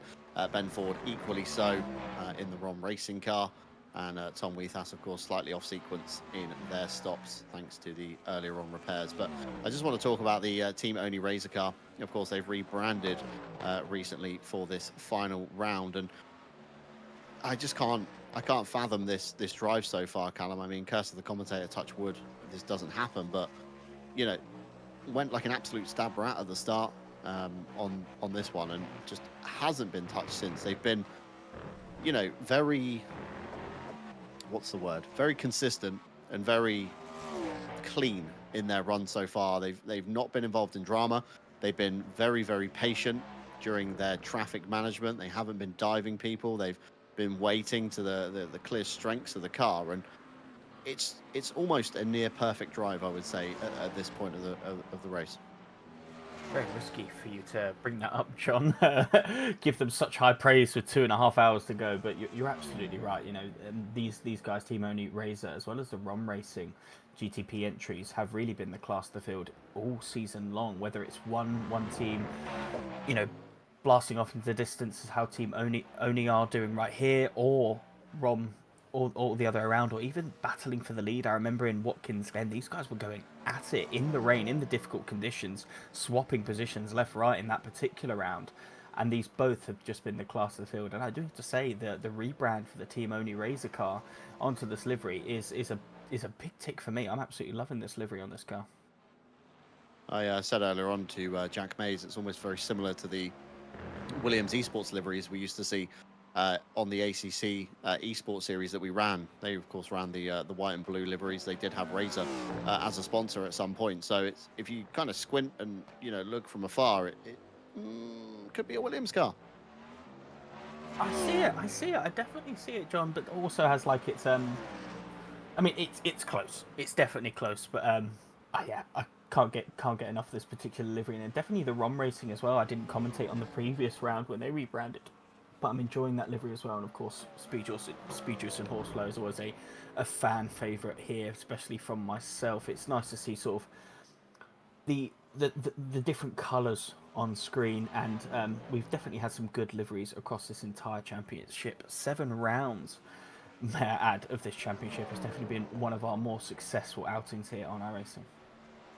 Yeah, one of our more successful ones, and certainly one of the longer ones we've done here at iRacing. Of course, this season began all the way back in March when we started at Sebring. We've then since followed the iRacing IMSA calendar, almost one for one. Of course, running our events a few weeks before the official one. So we've been to Daytona, we've been to Laguna Seca, Watkins Glen, Road America, Indianapolis last time out. And of course, we find ourselves here at Road Atlanta for the final round. We are privy to a little bit of information up here in the comms box from event managers. And Tom Bryant has mentioned this may be the end of the series, but we will have at least 1, maybe 2, or even 3 one-offs before the end of the year. And if you think about it, we're in September now, Callum, so we're about 3 months away from the end of the year already. That's basically 1 a month in iRacing on that one. So keep your eyes peeled on the RCI socials. Keep your eyes peeled, of course, in the RCI Discord. There will be a poll going out very soon for everybody to vote on. So don't miss your chance to get involved in voting for what you do, of course, want to race. iRacing at the moment does kind of tickle my fancy. However, the pricing point is still putting me off it. Very unfortunate indeed. But I know it does have a very big fan base, and it is becoming a little bit more popular within RCI, as well as LMU, of course. Mikael Sundstrom, currently on your screen, the race leader in GTD, still 6 seconds clear of Remy Crozat, and they speculated earlier on that the nearly on pace car is running a higher level of downforce compared to the ERE race esports team, and that was why we saw the cat and mouse game of Marcus Beidfeld trying to chase down Remy Crozat. Couldn't quite get near him on the straights, but all over him in the corners, and a bit of a speculation going on between the two teams on the downforce levels, and Mikael Sundstrom luckily prevailing at the moment. The gap stayed about consistently 6.5 seconds across this kind of next stint or two that we've been witnessing at the moment. And of course, in the background, that's one of the Thomas Enger sim racing Mustangs. I'm not sure if that's the academy car or, of course, the Heike Schaefer car, as we saw a brief yellow flag there for Thomas Aguero. I'm going to go with, it was a bit of a running wide somewhere around the circuit, because it flashed up so quickly. There was no way he was stopped on track anywhere, I would say, at that point. As Mikael Sundstrom navigates through, the gap opens up this lap, 6.5 seconds to Remy Crozat. Thomas Aguero again out front by a whole lap over Ben Ford and the Ron Racing camp. And Tom Weethas just 30 seconds down on Ben Ford. Of course, they're a little bit out of sequence on pit stops, and the SJNH car 38 seconds off the back of Tom Weethas. So the FTW Motorsport car now, Callum, officially, I would say, that's now in the John Dalton zone. The mythical John Dalton zone. For anyone who hasn't sort of been with us long, or we haven't spoke about the John Dalton zone in this particular RSS endurance series, it's when you're, too slow to catch the car behind, or sorry, too slow to catch the car ahead, but too fast to catch the car ahead. So that is the classic and definition of John Dalton zone, obviously earmarked by John Dalton, who we have here on the broadcast. I do just want to give some more love to Nearly on Pace here today. Won the Indianapolis round and have been going on a really good run of form in the back half of this season. The earlier rounds, it did seem like the Mustangs just had the edge over a lot of the mid-engine, a lot of the other cars. But as the season has progressed, this McLaren has just become more and more favourable and really been suiting the Nearly on Pace drivers. They took a brilliant win at Indianapolis and looking to go back to back here, but with only 6.2 seconds to Remy Crozat, I'm fearful that once he gets behind with that potential straight line advantage, we could see a change for lead or an incredible battle for P1, which we're all for. But Thomas and Sim Racing only 10 seconds behind, so the top three split by 16 seconds halfway through this race. It's really all to play for here in the GT3 field. Yeah, of course, the GTD field much closer than the GTP field. They've definitely spread themselves out a little bit more, and interesting to note, Callum, your point about the Nearly on Pace camp. They did, in fact, switch cars halfway through the season. They did, of course, begin in the Cadillac, I believe, initially. Not too favoured, not too suited to them. So threw in the towel with the GTP entry. Managed to amass 81 points, put themselves P9 in the championship standings, before making the switch to GTD. 99 points currently to their name, and that's just over 2 rounds versus the Cadillac, where they had 2 rounds and kind of missed one of them at round 2, I believe, for a driver absence, if memory serves me correct. So the 668 looking to try and capitalise, and like you say, Cameron, go back to back after the fantastic run at Indianapolis. And you are right in saying the Ford Mustangs were very dominant in the early stages, especially in the hands of the FTW Motorsports Red Camp. Again, they took race victory after race victory in the early stages and set themselves up well enough that, of course, they don't actually have to turn up here, essentially. So they've combined efforts into the GTP entry just to have a little bit of a fun race. I think one of their drivers from the Mustang is in that car. So again, maybe driver issues, lots of esports stuff going on around the virtual world. It's not, of course, just us hosting events today. Many other different communities in the sim racing sphere now, compared to, yesteryear, where communities were a little bit niche and you really did have to kind of work to find somebody that was hosting a race. Whereas now you can fire up any game, anytime, day, night, whenever, and I can guarantee you would find an event somewhere in the world that you want to take part in. As Ben Ford navigates through the first sector of the lap, the sky's getting a little bit darker again. The cloud keeps looming, but there's no rain coming, Callum, and I'm not sure we will see a wet circuit here today, but I know some teams in the field have elected to take a wet setup as the sun begins to come out once again. So weather really unpredictable at the moment for us up here in the comms box.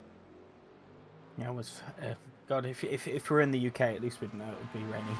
That's one thing for sure. But obviously here at Road Atlanta, it's completely up for grabs. I will say, you know, a little bit of rain would really spice this race up. But John, I think we've only really had 1 or 2 rounds here where the rain has truly come down on the circuit and really has shaken things up, whether people are taking wet or dry setups. It would really change the field along, and you know, it's definitely something I would want to welcome after doing a league race on RCI in the wet yesterday and sort of feeling that pain. It would be nice to watch some drivers go through that pain instead, as we're now on board with Ben Ford in the Ron Racing car, still a lap behind, but still, you know, way ahead and comfortably in P2. I'd almost say that P2 is also sitting in the John Dalton zone at this stage. Doesn't really have an answer for Thomas Aguero in the team-only racing car.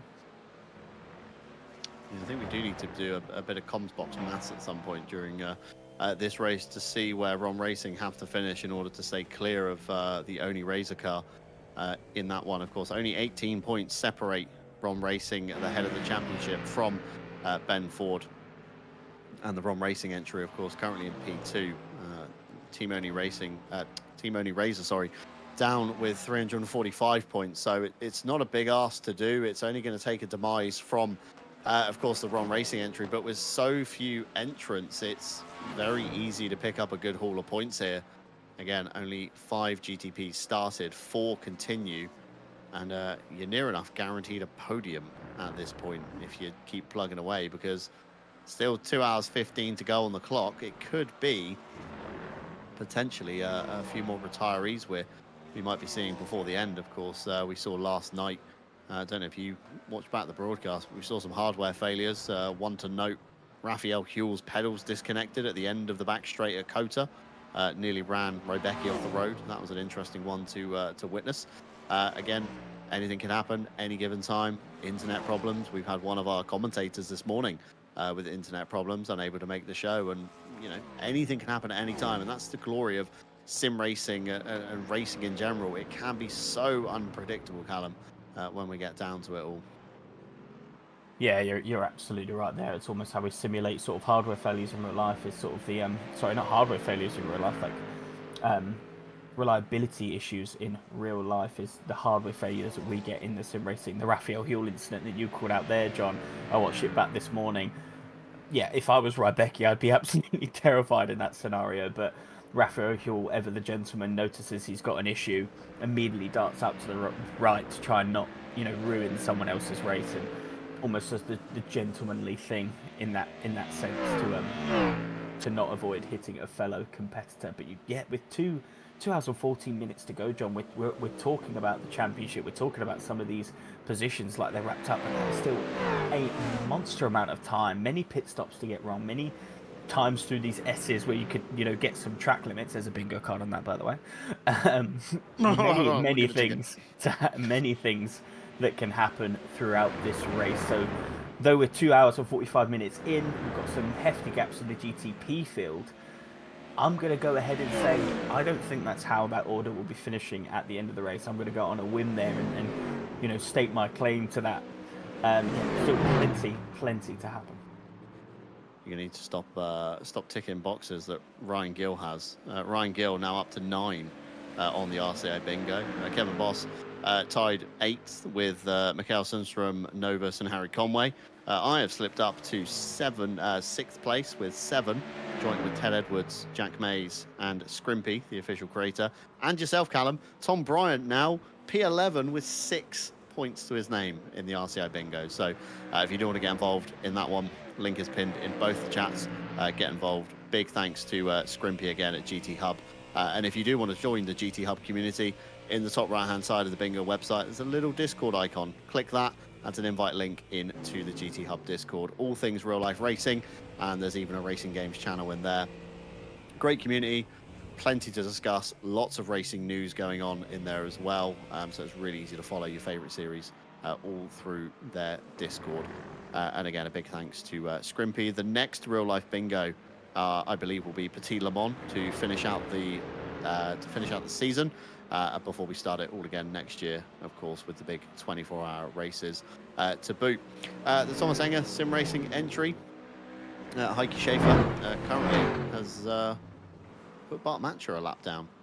We've seen that over the last few laps now. So some good pace coming out here from the number 34. 9.5 seconds though off the back of Remy Crozat. And interestingly, the gap has tumbled to the nearly on pace car. Remy Crozat now 3.5 seconds off the back of Mikael Sundström. I'm wondering if something has happened towards the nearly on pace car that has caused that, because 3 seconds, that is a big time loss. I'm not sure if it's going to be based on pure lap time. I mean, I can't see Mikael losing 3 seconds in one lap unless it's been a very unlucky phase with the traffic. But again, with only 4 GTPs kind of negotiating around, it's not like you have big packs of them coming up on you. And then we saw Mikael Sundström through the front of the shot. Reino Rosar just behind him. So I'm wondering if Rosar has maybe been the spanner in the works and held up Mikael somewhat. But 3 seconds, Callum, that's a big time loss, especially when the lap is only about 1 minute 19 here. Yeah, it did feel like that time was just coming down a little bit per lap, but that seems to be the biggest jump. And whether that was traffic infused, you know, I would go off on the theory that potentially trying to get past the 690 car maybe had something to do with that. Obviously, if he catches him into turns 1 to 5, that's extremely difficult to pass here, and you're just going to be bleeding time to your competitors. One thing I noticed not too long ago was they had the 340 behind them in the Thomas Enger sim racing. You had to box early with that rear damage. That then put him behind the 668 of Mikael Sundström, but really sort of on an equal pace at that phase of the race. You know, the 340 most likely took tyres and had the pace to really stay with the leaders. And though he's, you know, a lap down in the field, that's still something for the 668 to consider, that we've still got a car in the mirror, something just to keep an eye on, distracting him for actually, you know, just breaking points, apexes and exits. And that maybe is the reason, but subconsciously you just dropped a little bit of pace. Riding on board now with Remy Crozat, I do just want to point out that front end of that McLaren is still very, very damaged. There is still some damage on that car. So for him to have this level of pace at this race with that damage is extremely, extremely impressive.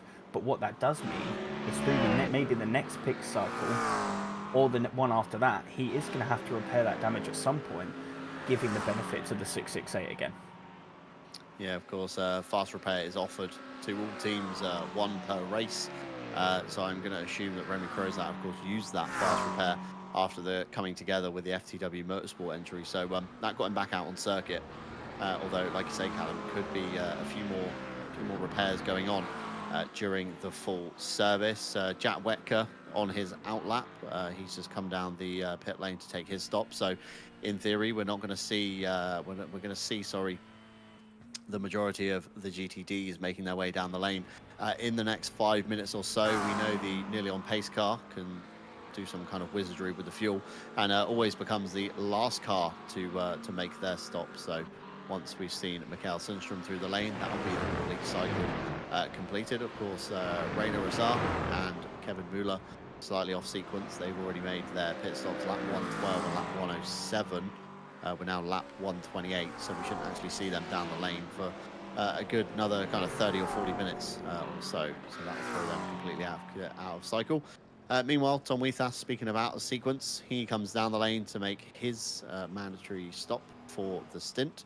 That's going to be fuel and tyres chucked onto the FTW Motorsport number 95 entry. They'll, of course, go another lap down provisionally, but that should sort itself out as we see a driver change. Tom Weethas giving over to Tom Hench. Battle of the, well, not Battle of the Toms, but Corporation of the Toms, should we say, this afternoon as they switch back and forwards in the car to get their entry towards the end. So that promotes Harry Conway up briefly onto the bottom step of the podium. He shares, of course, with Benjamin Harmon this afternoon. And the sole Porsche, I think, actually, in the championship from memory. Don't actually remember anybody else really picking the Porsche. It was a kind of wash with V8 engine cars. I mean, we had one other team, 07 Racing. They elected to take the Porsche. And that is it across the whole championship standing. So a bit of an oddball car pick.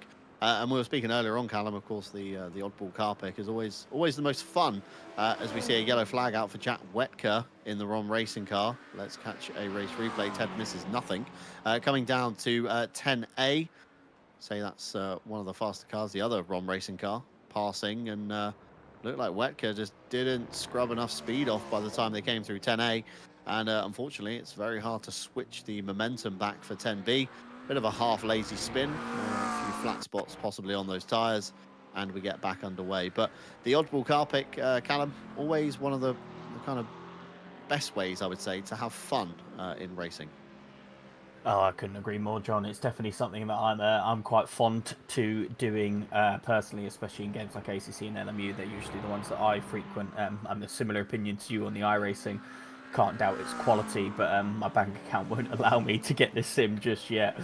Yeah, love the oddball car pick. I'm actually a big fan of the Porsche GTP in general. I think it's an absolutely gorgeous car, but yeah, when you start, whacking out sort of maybe a lone Aston Martin or a Glickenhaus in LMU, or I think at one point everyone was picking the Lexus as a bit of a meme on ACC. You can't help but root for these guys, taking the oddball car, having a bit of fun, and that's really what, we love being competitive and we love racing, but for me, being in a group chat with your friends, having a bit of a joke and a laugh while racing, and if you're having a bit of fun in an oddball car in that sense as well, it is really sort of a massive highlight for sim racing for me.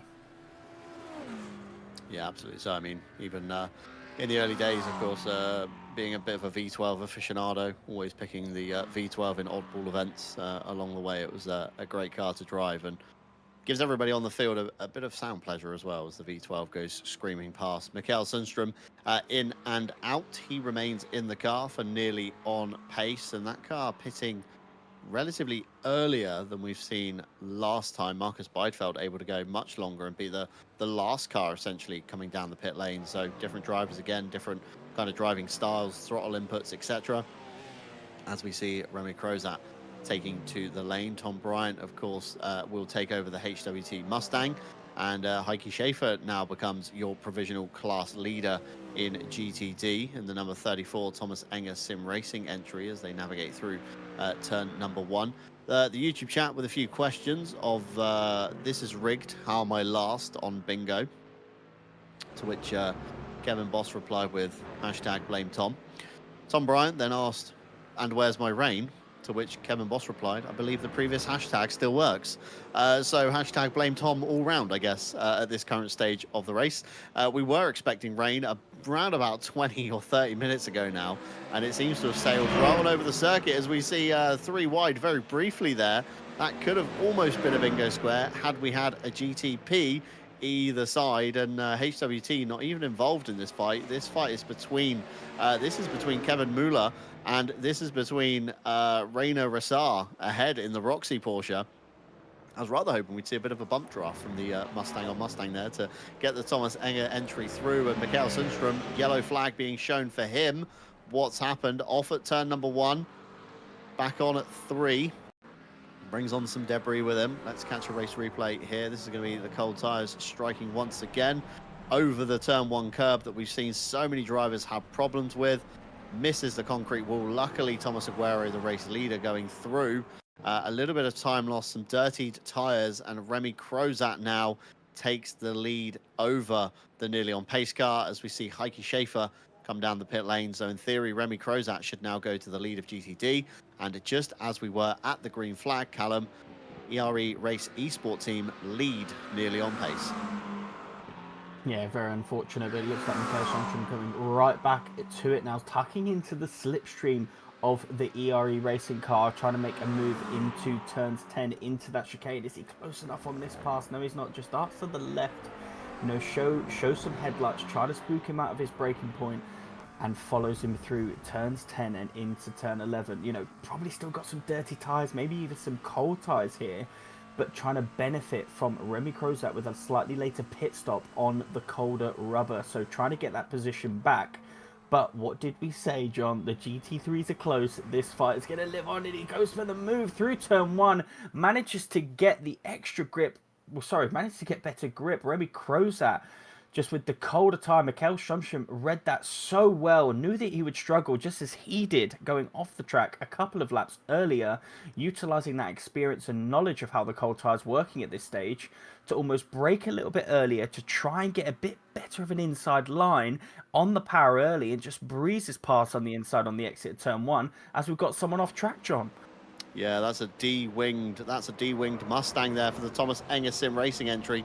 And if we hadn't ticked who needs 4 fenders anyway, we certainly would have been ticking it now. That car has been into the wall hard backwards for the number 34. They bring on a load of gravel from turn 5. Let's catch a race replay here. Coming through turn 2 into 3. There was a brief GTP car around, but not close enough, losing it on cold tyres on the curbing. Front goes in, still standing on the brake pedal, tries to accelerate, I think, at the same time to pull themselves away from the wall. Unfortunately, couldn't. Back one in front of Ben Ford, back one in front of his teammate, and very briefly, obviously, he doesn't realize there's no rear wing plate, or rear wing blade, should we say, on that car. HWT nearly getting collected as well. Tom Bryant now managing to unlap himself. So that's a bit of a gain there. If we hadn't already ticked who needs 4 fenders anyway, we certainly would have been ticking it. And very briefly, I am scraping the bottom of the barrel here, Callum. We saw flying formation. Any 2-car team are spotted running together on circuit. Given the fact that one of them was recovering from a crash, irrelevant. They were still following each other very briefly through turn 5. So I'm going to tick another square on the bingo card. We're probably going to see Ryan Gill hit 10 points now overall or something and take the lead away as we see Gixry coming down the pit lane to repair that car. And just as I predicted, Ryan Gill, 10 squares ticked. This must be rigged. Scrimpy, I want to see your PayPal transaction log. I'm convinced Ryan's paid you for something on this one. Yeah, I was going to ask you to just hold on that bingo card there while I just did a VAR to check if it was on my card, and it wasn't. Just one thing on the bingo, we've been speaking about it quite a lot, but I do just want to highlight that you can actually join this at any time. I joined 2 hours into this race, managed to get a card, and it does count all sort of the previous action that's been marked off throughout the race. So if you do join this late on, you are not starting on 0 points. You will be starting on whatever your randomly generated card is, plus the squares that have already been ticked off. And John, that wasn't on my card. I'm now behind you on points. I'm very upset about this. Boo. Brilliant to see though, but yeah, good to point out, Callum. I kind of forgot to mention this throughout the whole broadcast so far. If you do join the broadcast, as we see Mikael Sundstrom running a little bit wide out of turn number 5, that could give Remy Crozat a bit of a run into 6, but not able to pull alongside the McLaren as they head through 6 and 7. If you do join the bingo, as in join it right now, we still count all the squares that have been ticked previously. So you don't need to witness anything. It runs off a master list. As soon as the list gets ticked, it gets ticked on all cards, regardless of if you've joined now, 2 hours ago, tomorrow. Well, tomorrow the game will be shut, but still, you can still join at a later date as we see a brief yellow flag out for Tom Bryant, although Remy Crozat going to the outside of turn 10A, not able to do it. Mikael Sundstrom covering off the inside. Of course, that then puts you in the middle of the road perfectly for 10B, so it kind of slams the door shut instantly just by covering off 10A, and they will go once again round the circuit. Gap's been closer than ever. Of course, this is almost a reverse to what we saw when the green flag dropped Marcus Beidfeld at the head of the nearly on pace car. He was chasing down Remy Crozat, and now it's roles reversed. So something Remy Crozat, I think, is quite well rehearsed in, is looking at this nearly on pace McLaren. But great, fair, hard racing between the two of them, and I'm sure we're going to see a lot more. As we briefly caught there the rear end of the number 340 of Kevin Muller stepping out at turn 1, and that's going to give Reynard Rassard the run into turn 3 and through the S's in the Roxy Porsche. And these Thomas Enger Mustangs look very slippery in this late stage. We've seen dramas for both of them nearly so far. And very much pushing the track limits there is Kevin Muller as Rainer Rossard's gap opens up once again. But the Porsche, Callum, I know you don't have a great relationship with it in LMU, and I have a bit of a touchy relationship with it in ACC. But in iRacing, it certainly looks a lot more stable. We see Rossard really clattering the curbs, but I don't know how it performs in iRacing. Obviously, myself and you included don't really want to affect our wallets too much. But Ted Edwards saying it can be a good car in iRacing. Yeah, I mean, you know me, John. I'm an absolute lover of the Porsche. I do pick it in most sims. Not having the most of fun with it at the minute. Definitely a very challenging in LMU, and after adapting my driving style, you're bringing up some sore things that I lived yesterday in the Kota race back up for me. But Ted Edwards has just said that it's actually a very, very competent car in the wet. So if we do see some rain on this circuit, I'm expecting that number 340 to start really climbing up the order. And he's still applying pressure here in the Thomas Enge sim racing car. So really excited to see how this pans out. The GT3 field is really heating up here, John. I do just want to touch back on the lead battle just before we get on to a break. But interestingly, oh, we have actually just had a switch. Looking back over there, Remy Krozer has got ahead of Mikael Sundstrom for the lead of this race. It does feel like with the pace advantage he saw shown in the previous stint, with that damage on the McLaren, that he will be able to gap at this stage and sort of run away. But both these cars pitting just one lap between each other. 0.5 seconds, separates these two. 3 hours into the race, this is definitely going to be a battle of the McLarens all the way to the end, and one I'm really looking forward to see develop as this race unfolds. We are going to go for a quick commentators break. Ted Edwards has given me the joys of picking a vehicle to watch on board, and it's not going to be a V8 because I know how much Ted absolutely loves that. I'm actually going to go back on board with the number 690 Rexy Porsche and see him chase down that number 340 while we take 5 minutes. See you in a bit.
Good afternoon, everyone, and welcome back for the final round of the RSS Endurance Series here on RCI TV.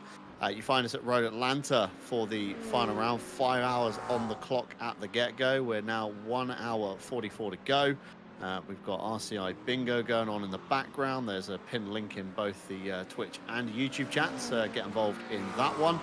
As we come back to Speed Juice and Horseflow, potentially trying to get us another square on the bingo with the Spin J and H. Callum Kerrigan alongside me. He'll be with me until the checkered flag. Ted Edwards behind the cameras putting in a mammoth stint today as well. Callum, welcome back. We've not missed much in the break, I don't think. We've seen a few pit stops cycle on through. But other than that, all calm on the Western Front, and the Spin J and H square becomes impossible to get once again.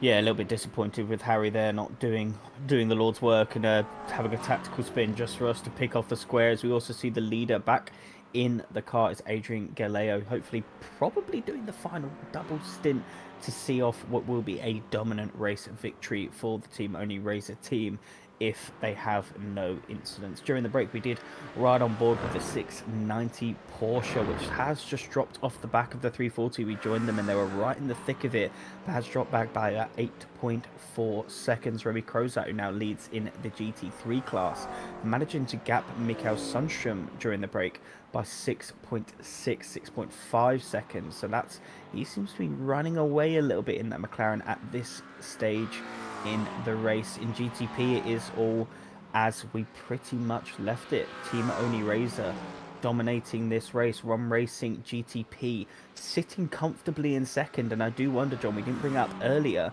where we haven't quite done our championship calculations, but they might just be treating this as a bit of a leisurely Saturday drive, noting that they've got enough points to potentially seal the championship here today.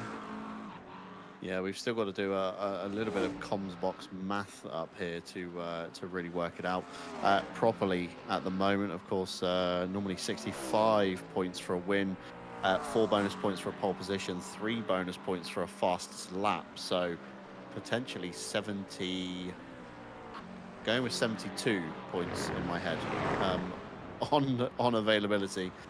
Before I open up the old calculator and figure out, 72 on the old mental math. So 72 if you get the hat trick, so the win, the pole, and the fastest lap. So, I mean, even if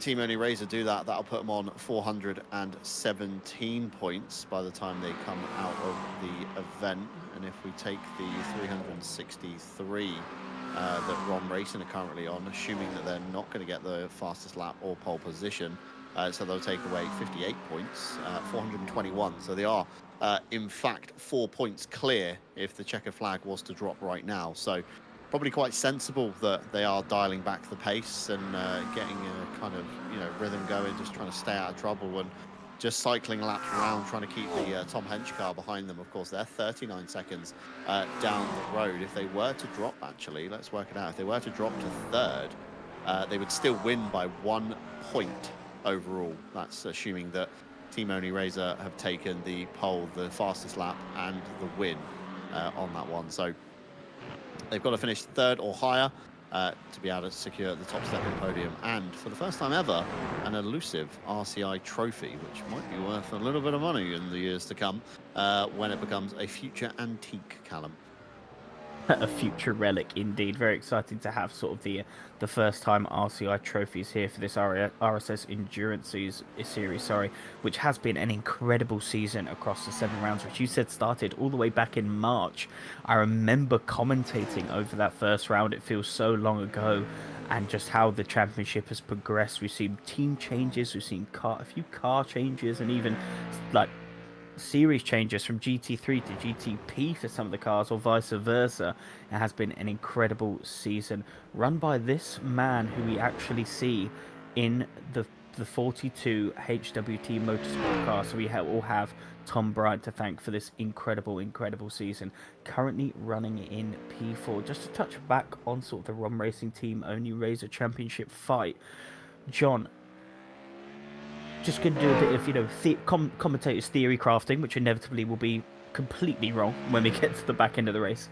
say Jamie Hopper or Ben Ford, when he comes back in potentially for the last stint, has a major incident, there's only 4 cars left in the GTP field. That will sit him now back into P2 in the championship. At that stage, would you, because I know I would, do a last 4 laps, strap on a set of tyres, low fuel, and actually run some quali laps to try and steal the fastest lap and as many points off the 333 as you can? Yeah, I mean, it's a good bit of theory crafting there, isn't it? I mean, 48 points would net you, if they slipped, say, to P4, 48 points would net them, plus the 3 fastest lap points. You'd get 51 points to take away from the round. And of course, 363 plus the 45, that would put them 10 points behind Team Only Razor. So it wouldn't be enough for Ron Racing if they finish P4, even with the fastest lap. They'd still be 9 points behind, actually, looking at it. So all they've got to do is finish 3rd or higher, and they've pretty much secured it. So being very cautious, I think, with their lapping. They're giving plenty of room there, as you see Jamie Hopper coming through the Kevin Muller car for the Thomas Enger Sim Racing Academy entry, giving him a wide berth as they headed down to turn 10A. And we see a black flag out for the Cute and Round Racing team. That's going to be, I can only assume, track limits, or X limits, sorry, as they are in iRacing, as Ted Edwards very nicely pulling up the limits for us. Although Ted sounding a little bit confused in our ears as well, as Rassar comes down the pit lane to 29 limits, 35 before you get your first penalty. So something has happened somewhere that has caused them a black flag, and that's a peculiar one as we try and check through some bits, but nothing we can see that's obvious. And missing the box, having to shuffle backwards, having to shuffle forwards a bit further, and finally up on the jacks to get that work underway. And a black flag, though, I don't think technically in GT racing in real life series you can touch the car if you are serving a penalty. So I'm not sure how the iRacing system works, whether you can do both or you have to go back out and come back around again. Time will obviously tell on that one, but the Cute and Round Racing car losing out big time to the Kevin Muller Thomas Enger Sim Racing Academy car that we've seen plugging away between the two of them all race. Gap has flipped in the lead for GTD. You remember about half an hour or so ago, we had Mikael Sundström 6.5 seconds to the good on Remy Crozat. We've now got Remy Crozat 6.5 to 7 seconds clear on Mikael Sundström. So the tables have turned, although Sundström last time by 0.3 of a second quicker than Crozat. Worth to note there.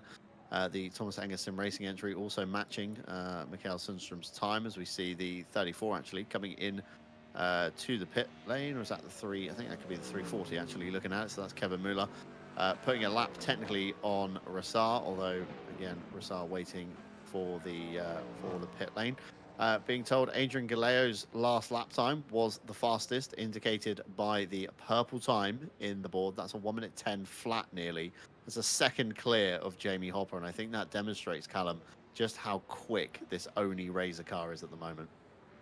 Yeah, they're absolutely flying today, and I spoke about it in the most recent hour. It does just seem like the 333 and the number 9 have been the class of the field this season.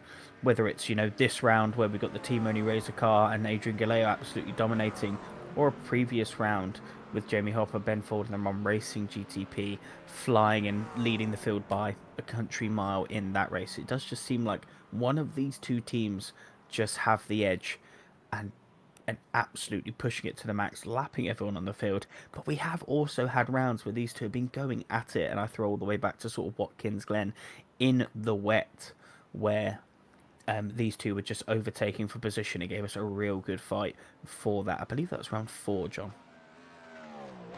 Yeah, absolutely. So I couldn't agree more there. As Rassar has been in the pit lane for quite a while now, definitely bleeding out a lap or so, as we see some debris flying from cars using the pit entry, or the alternate pit lane, should we say, here at Road Atlanta. There is actually a pit lane on the other side of the course as well. It used to be the old pit lane before they moved it over to this side. I'm not sure why it was moved. I'm guessing more paddock space or something to that nature, as obviously events and motorsport begins to get, or started to get bigger and bigger, should we say. throughout the early 2000s, as you know, big teams started coming in and racing in various series. Of course, space is one of those commodities you don't always have. So pit lane being swapped over, the old pit entry you can see just in the back right shot there as they come down the hill. The old pit lane on the right hand side of the screen as we look towards the front of Mikael Sundstrom's car. A lot of drivers using the kind of extra grass to try and open up turn one a little bit more. I've seen a lot of the GTP drivers doing it throughout the race, and big time loss again from Mikael Sundstrom, bleeding time away to Remy Crozat. And I think it's amazing how Remy Crozat can still keep up this level of pace. He's been in the car since the 5 hour mark. We're 1 hour 30-ish to go. He's been driving for 3 hours 30, plus any practice he's done before this, plus the qualifying session. Remy Crozat's going to be banging on the door probably of 6 hours of pure driving today, which I find is amazing, and how he can still keep the pace is something. And even he's got to be finding time here for toilet break somehow. Obviously, we watched Luke Whitehead do it in ACC when he took on the M24 solo this year. I mean, Crozat's got to be finding time for this somewhere, right? I don't know, John. I simply don't know. It is incredibly impressive to me. I'm similar to yourselves. I struggle with focus massively.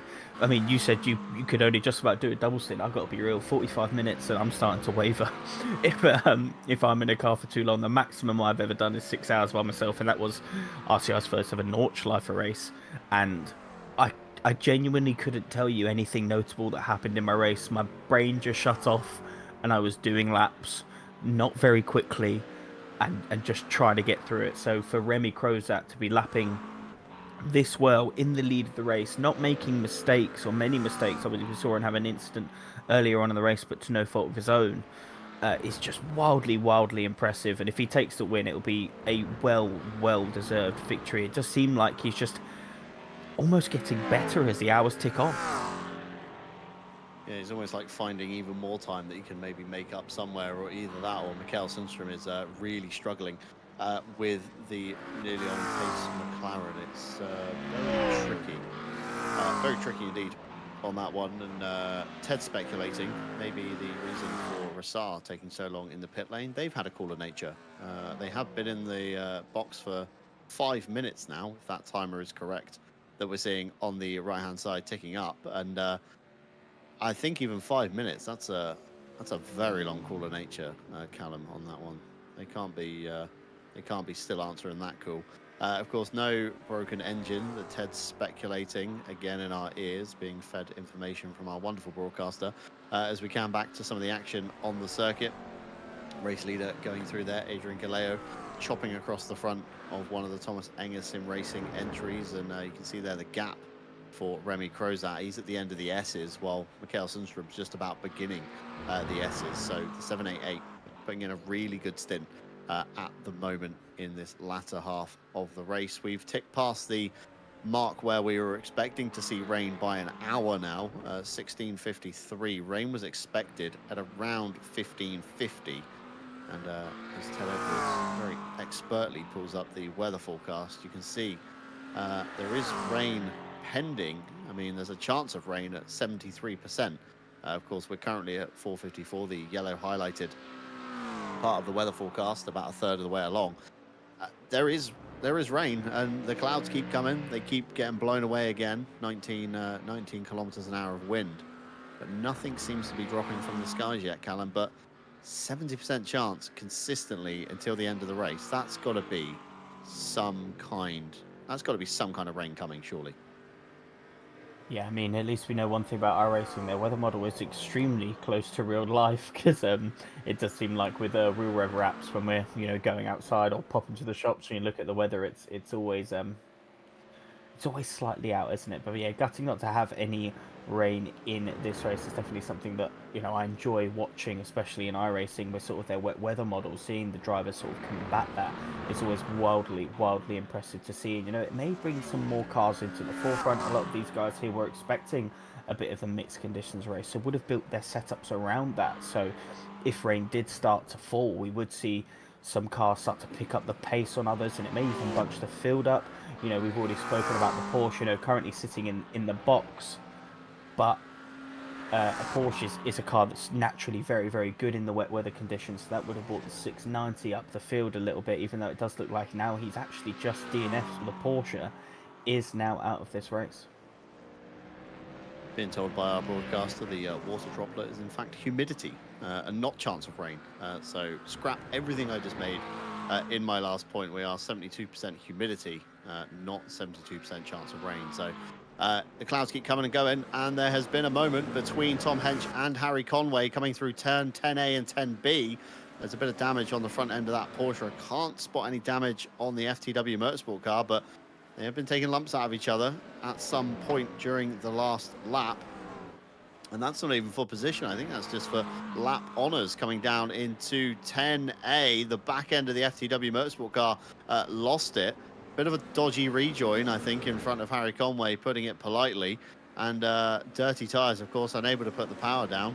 And I don't think contact was made between the two. I think that's damage or a front end askew from something else that Harry Conway has been involved in on that left corner. As we look at the front of the car, you can see the headlight is definitely deformed. The splitter at the bottom runs up at a diagonal angle, but nevertheless, flash of the lights. Tom Hench wants Harry Conway out the way. Harry Conway wants to take back a lap. He wants to get moving.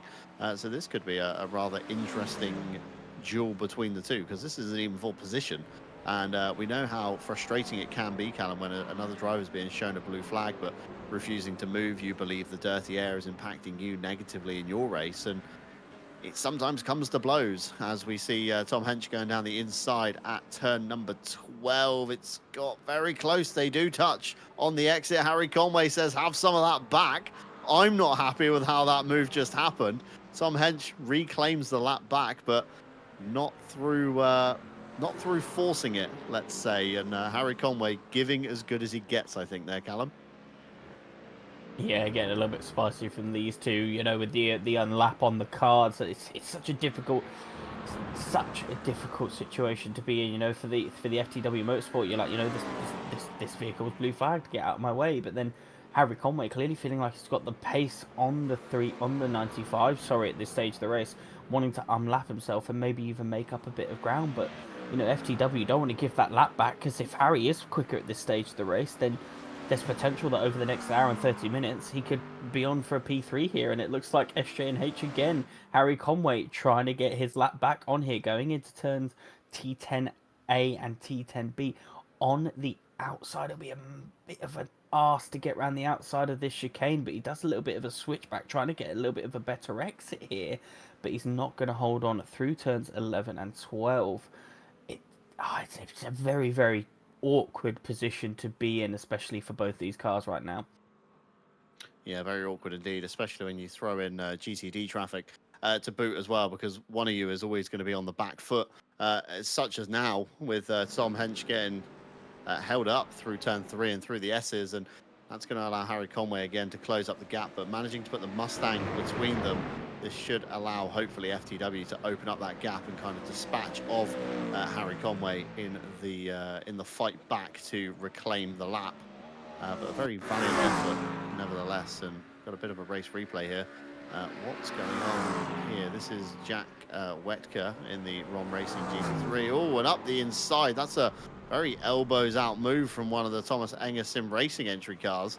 I'm going to assume that's the Kevin Muller car on that one, the number 340. I didn't quite catch the number on the door, but a very forcing move, and it is Kevin Muller there confirmed, just behind Mikael Sundstrom still, who has dropped more time to Remy Crozat. So the nearly on pace car really not happy at this current stage with something. I'm wondering if Marcus Beidfeld is waiting in the wings for the final stint, maybe going to claw back some of the time that Mikael Sundstrom has unfortunately lost. But Remy Crozat putting in an absolute mammoth stint, still pulling a gap, still lapping consistently, keeping the car out of trouble. And I just don't know how he's done it with his focus levels.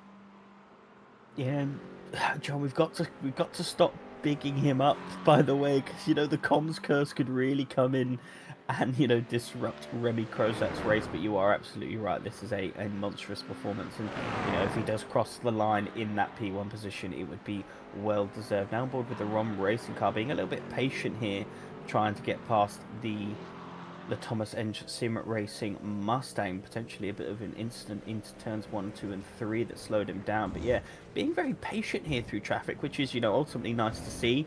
A lot of us GT3 drivers are used to the GTPs or the hypercars, depending on your sim, just blasting through you as quick as you can. But as we've spoken about, Jamie Hopper's doing everything he needs to do to secure this championship for his team right now, and just comfortably sitting in the John Sultan zone and in P2. Yeah, I think he knows. Obviously, the team-only Razor car being a lap ahead, almost 2 laps ahead actually by this point, as we ride on board with Adrian Galeo coming through 6 and 7. We have got a race replay though. Something's happened up at 5. A bit of an off-track excursion. Managed to keep it out the wall, keep it off the bumpy side, and brought it back on. Maybe gonna have to be told to dial it down somewhat.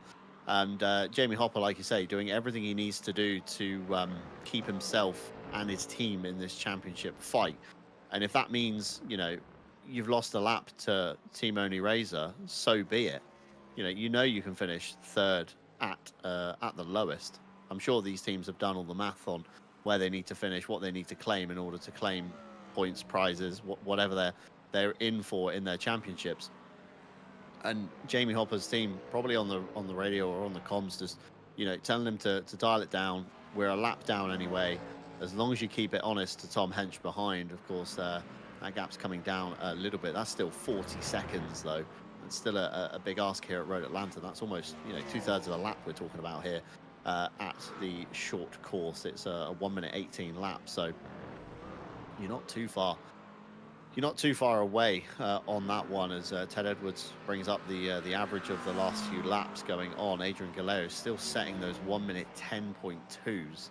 Jamie Hopper 1:12.1. Tom Hench 1:12.2.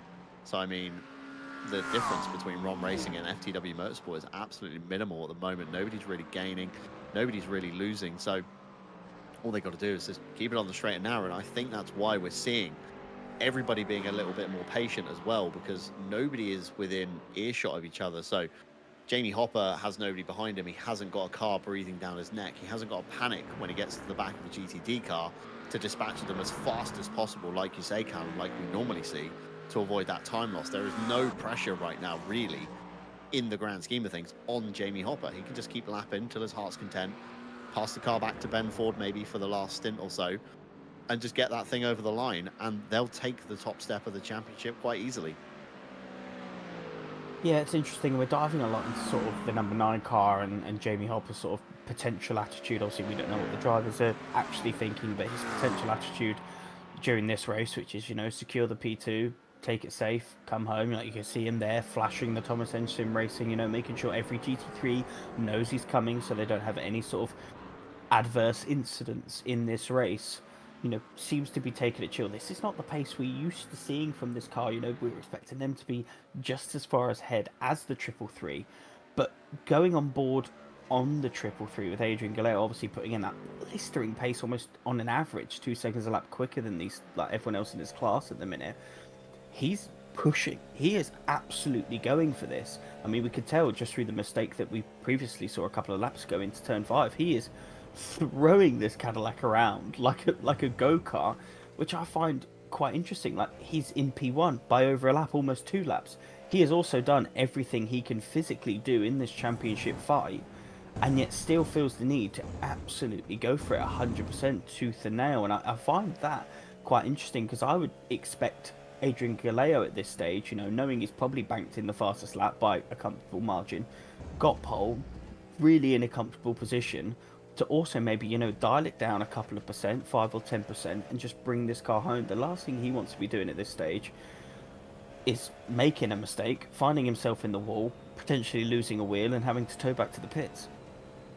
Yeah, and it's all too easy, isn't it, when you've got the easiest kind of drive, if that makes sense. It's very, it's so simple to drop the ball, because you're not really paying attention, thinking it's really easy.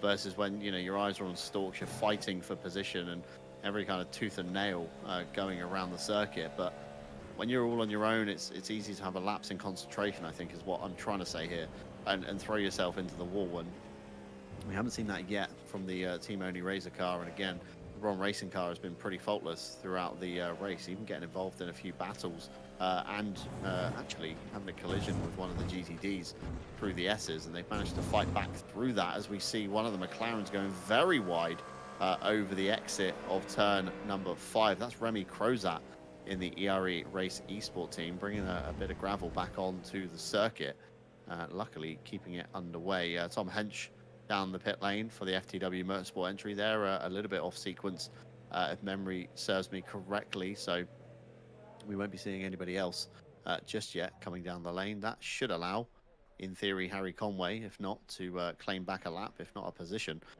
on the FTW Motorsport car, as we see a disconnect and a reconnect there. That's a driver change. So Tom Hench is out, Tom Weethas is back in, and Harry Conway still plugging away at that P3. Adrian Galeo ticks off lap number what are we now? 184. We're really slogging through the laps here at the moment. And Rainer Rassar has retired. We didn't touch on that earlier on in the race. That would have been a bingo square. Had it been around about 20 minutes later, we could have ticked that one off. And unfortunately, no can do for that one either, and it was such a shame.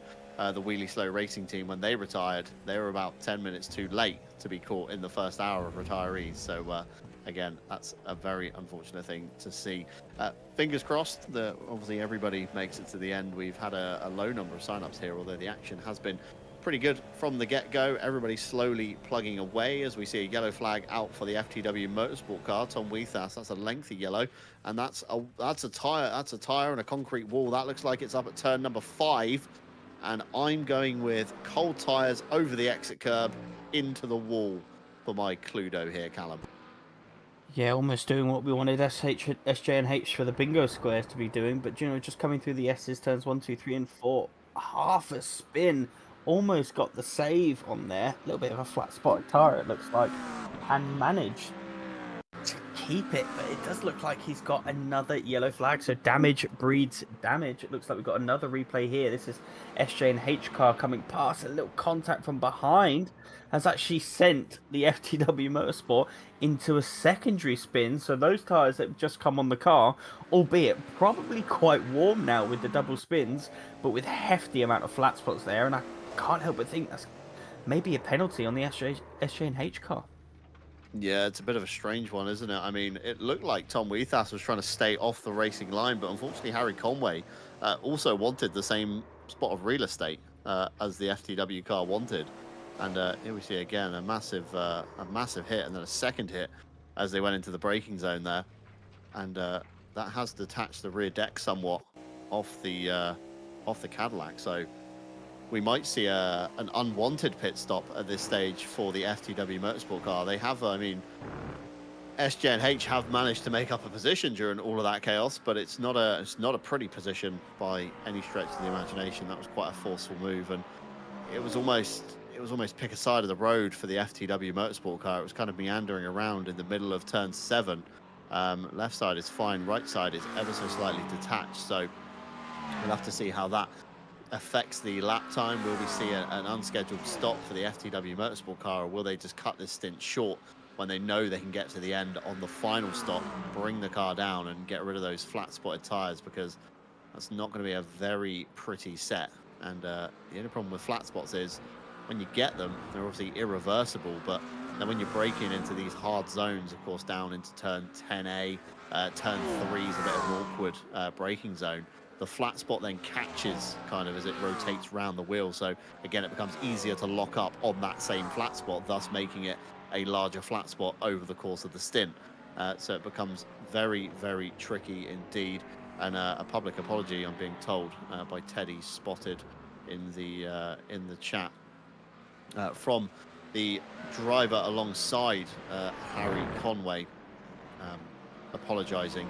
Harry caught your small snap on the exit, and it just kind of turned it into a larger push, essentially. By that point, Harry probably thinking that Tom Weethas would recover. Alas, he didn't, and the second hit happened. But straight away with the apologies, the Speed Juice and Horseflow car, and that's into the RSS Endurance Series chat in the Discord, so all drivers will be seeing that as well. So very unfortunate. It does happen in racing, Callum. We've all had those moments where we think back and think, what could I have done different? And, you know, hindsight is a wonderful thing in these scenarios. Yeah, hindsight is the all-powerful thing, you know, what we could have done, but very unfortunate piece of contact. One thing I do absolutely love to see is sort of the instant apologies from the teams. You know, we've been racing for 7 rounds together, made new friends through these rounds and through these races. The last thing you want to do, even though you're battling hard for every position, is hit any of your competitors, especially accidentally or through like a slight mistake, getting caught out by sort of how their car's reacting to something. It's a gutting feeling for both parties, and you know, definitely want to call out how important it is to sort of apologize to those people when you do have those pieces of contact, and you know, just maintaining that community. And something that I think here at RCI is a real big highlight is sort of the community that we build here, and sort of the friends that we make along the way. You know, all these guys have been just chatting and discussing racing for the past 7 rounds with each other. You know, that we saw Remy Cusat and Mikael Sundström in the 788 and the 688 car in the chat earlier, asking each other about their wing settings mid-race, because you know that we noticed that the 788 had clearly a better straight line speed, and even during the race they're discussing, you know, they're competing and also discussing like things about their car, and you know, learning. And I'm absolutely waffling here, John, but the main point I wanted to get to is just the community value we have here at RCI, and sort of it is probably my favourite thing about being a part of this organisation. Yeah, RCI is a very, let's say, community-based aspect of course, racing. So many times, you know, we look at the bigger, let's look at the bigger organisations. I mean, LFM with their daily races, of course, you lose that kind of community spirit, the friendly spirit, when you throw ELO and, you know, safety rating involved in their races versus, you know, RCI. We're here for a good time. We're here for a few friendly competitions. We'll throw a few prizes your way, but more importantly, we do have that community aspect in our Discord with, you know, various channels. We've got general channels, LMU channels, media channels for you to self-promote yourself, and then every event has its own chat channel as well, which, like you say, brings in the drivers in kind of community spirit after every race. Oh, that's a spin on the exit of 10B. I didn't quite catch that. That's Jack Wetka looking at the standings on the left. He's just come out of the pit lane, actually, as Callum was making his point, coming down into 10A, and the classic thing we saw of not scrubbing enough speed, but then jumping on the loud pedal a bit too quickly out of 10B. Good avoidance there from Remy Crozat. That was your GTD leader going past, and also Harry Conway in the SJNH Porsche 963. So good heads-up driving from all involved, and the FTW Motorsport car kind of cautiously approaching the back of it through turn number 12 as well. So good heads-up driving from all involved in that one. That could have been so much nastier than it was, and it was the number 34 car of Gixry that we saw going through there just behind Remy Crozat, who's just put them another lap down overall, which is fantastic to see. Back to my point though about the community spirit. It's great to see at RCI again after the races, people discussing the races, what happened, apologizing for incidents, etc. It's really a big part of kind of what we stand for, I guess, as a community. As we see on your screens at the moment, Adrian Galeo is lapping Jamie Hopper for a second time this race. That's we're not even into the final hour yet. We're, you know, 3 hours 50 into the race. We've still got an hour 10 left on the race clock, and another lap down for ROM Racing. So again, this backs up the point we were speaking about earlier, Callum. Jamie Hopper, Ben Ford, head down, don't stack it, keep it going, and you should get an easy championship win. Yeah, I can almost feel like I can predict what they were saying in the sort of Jamie Hopper and Ben Ford, you know, chat that they're probably having as teammates, going, "There you go, mate, you can have your P1 this race, but we're still sitting here pretty for the championship," and Adrian Galeo already gapping that number 9 car by quite a mammoth margin. So again, just echoing the incredible performance that they're having. SJNH have now boxed. The 668 is in the pit. Probably not for their last pit stop. Probably got a little splash towards the end of the race, but Marcus Byfeld is back in the car. as you predicted, John. Obviously, I know that you're very close to the SJ&H guys. You do a lot of racing, a lot of talking with them, and you're a big part of that organisation. So it's good to see them running really well in this race, putting Marcus Byfeld back in. Has he got the pace, do you think, John, to chase down Remy Crozat in this last hour and 10 minutes of the race?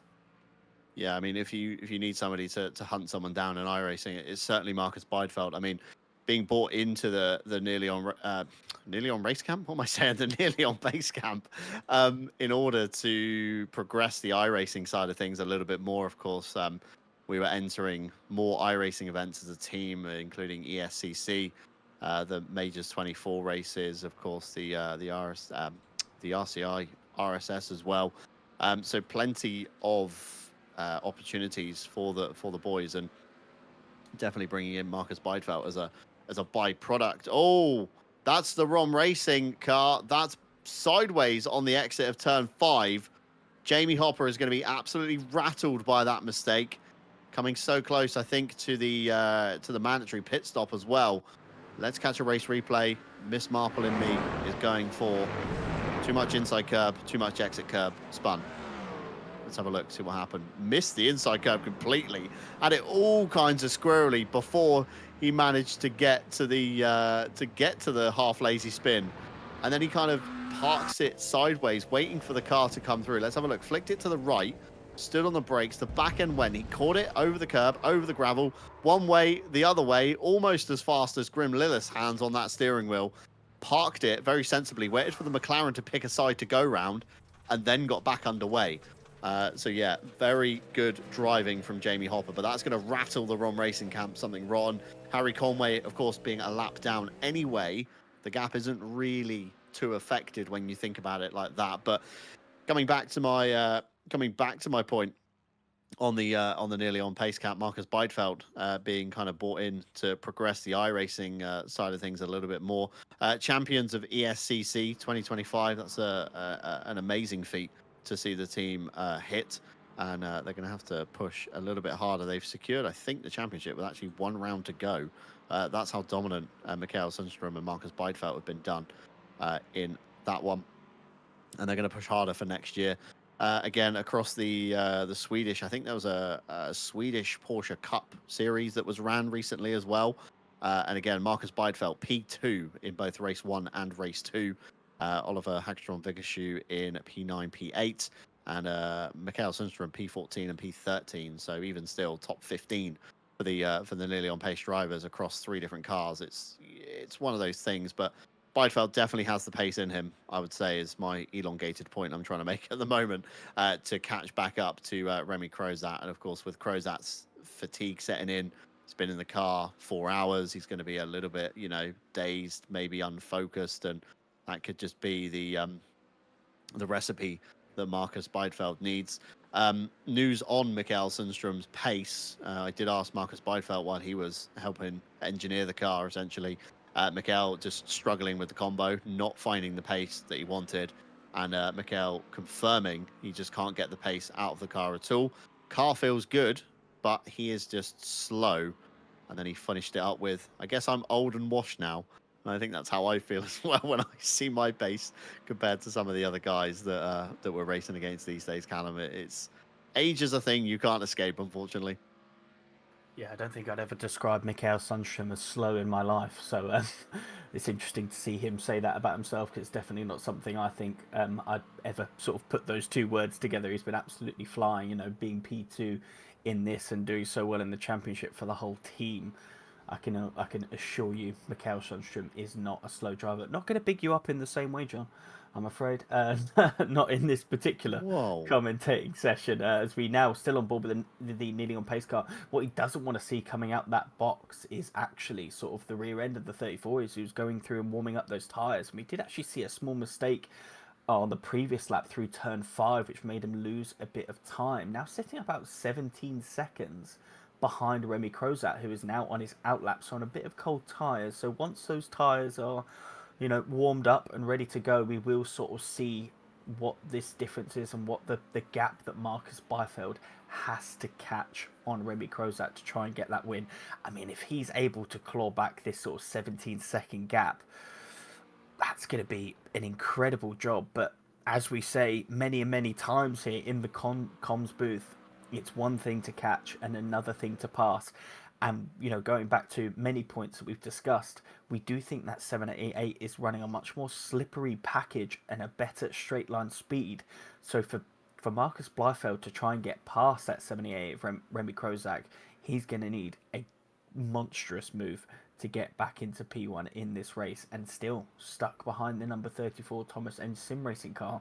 He's just begging for him to come in the pits as soon as possible. Ask and you shall receive. The number 34 now in the box. Yeah, 34 in the box. That, of course, frees up the nearly on pace McLaren to get back underway. Remy Krozak down the lane, lap 174. We're now lap 176, so 2 laps to go for that one. Should, in theory, be able to generate enough temperature in the tyre to kind of start plugging away. But it's all going to be about lap times now for Marcus Bleifeld, as he potentially ruins a bingo card by finishing on the top step of the podium, or completes someone's bingo card by finishing nearly on pace, as the name suggests, in P2 or P3. So time will tell on that one. We'll keep an eye as we progress through towards the end of the race. We're nearly at the top of the hour mark. 1 hour, 3 minutes to go. And it's probably a good time to mention our partners, which we haven't actually mentioned in a little while. Of course, they've been revolving around in the bottom left-hand side of your screen. The title sponsor of the championship, of course, Ready, Set, Sim, where you can build your dream sim rig in seconds with their sim rig builder. Their mission is to simplify sim racing by providing a comprehensive and personalized experience, whether you're a novice looking to get started or an experienced racer seeking to optimize your setup. And they've also provided, of course, the €400 prize pool offered alongside, for the first time ever, RCI trophies for this championship. Coach Dave Delta, faster lap times start with Delta, a setup and data analysis app for iRacing, ATC, LMU, and even Gran Turismo 7, which boggles my mind every time I say it, that consoles now have telemetry available. Available in 9 languages, giving you access to setups, racing lines, and data analysis. Why not stay ahead of your rivals with Delta? There's a link down below for that one. Green Man Gaming, where you can buy games and game keys with Green Man Gaming. Get the best prices, awesome bundles, and exclusive game deals daily. And there's even an RCI affiliate link down below for you to click on. And I believe they do have a 15% off recommended retail price with all PC games. Code SEP15 over on their website. It's a nice little box when you open up their homepage. Moser Racing, who we partnered with just last year. Again, needs no introduction. I think if you're watching this broadcast, you've heard of Moser Racing in some aspect, whether it's through kind of racing sims, flight sims. Either way, they've got something that will cater for your needs. And lastly, but no means least, the most recent one, Pimax, being the very first VR manufacturer to put 4K resolution into a VR headset, followed by 8K, and now they're aiming for 12K resolution. Overseeing the concept of development and production of its own VR headsets, you can be sure Pimax will deliver an exceptional product. You can use code RCI10, that's RCI10, at the checkout, and that will save you 10% on your purchase, and of course help us out here a little bit at RCI as we see Harry Conway steaming through the Thomas Enger Sim Racing Academy entry.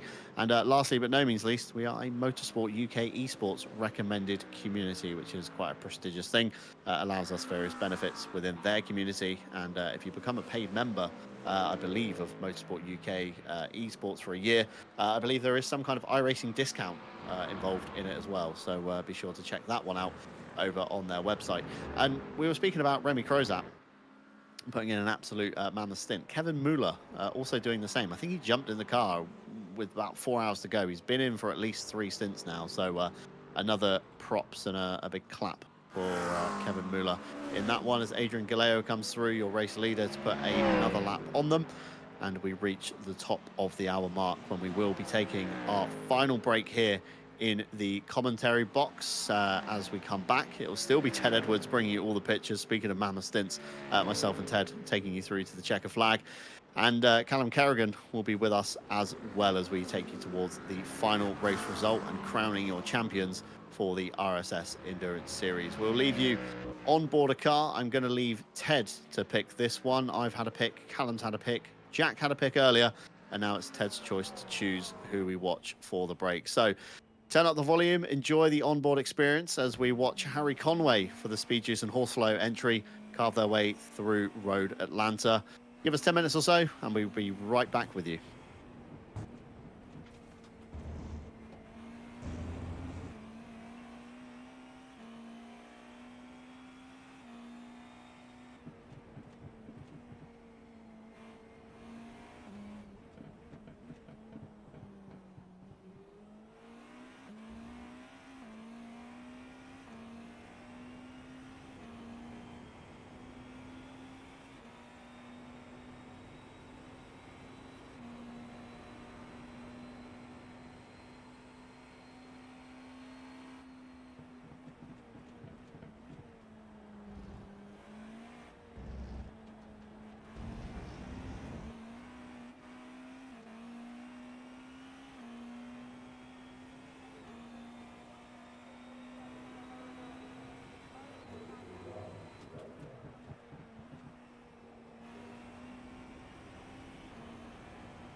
Good afternoon, everyone, and welcome back for the final time to the RSS Endurance Series here on RCI TV.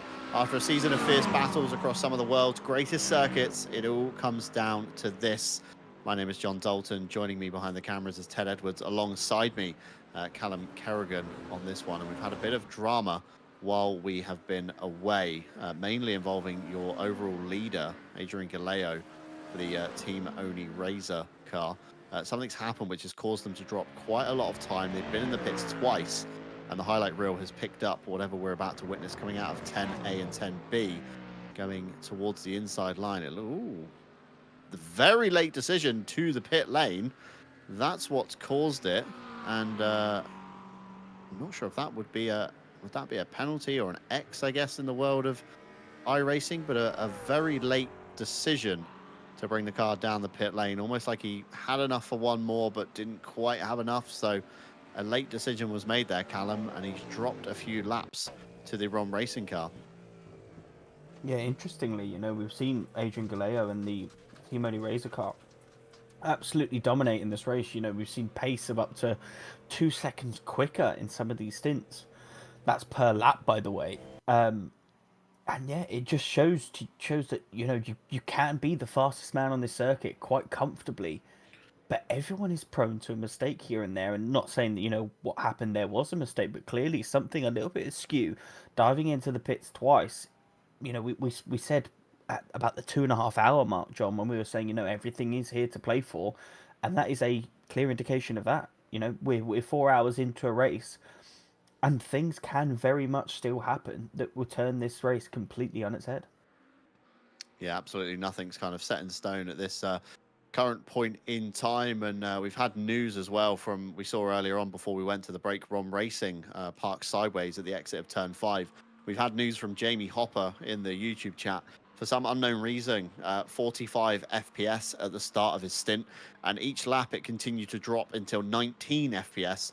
And that's when he spun coming out of turn 5, and he had no idea what the cause was, but the car was absolutely undrivable. So that's news in from the ROM Racing camp.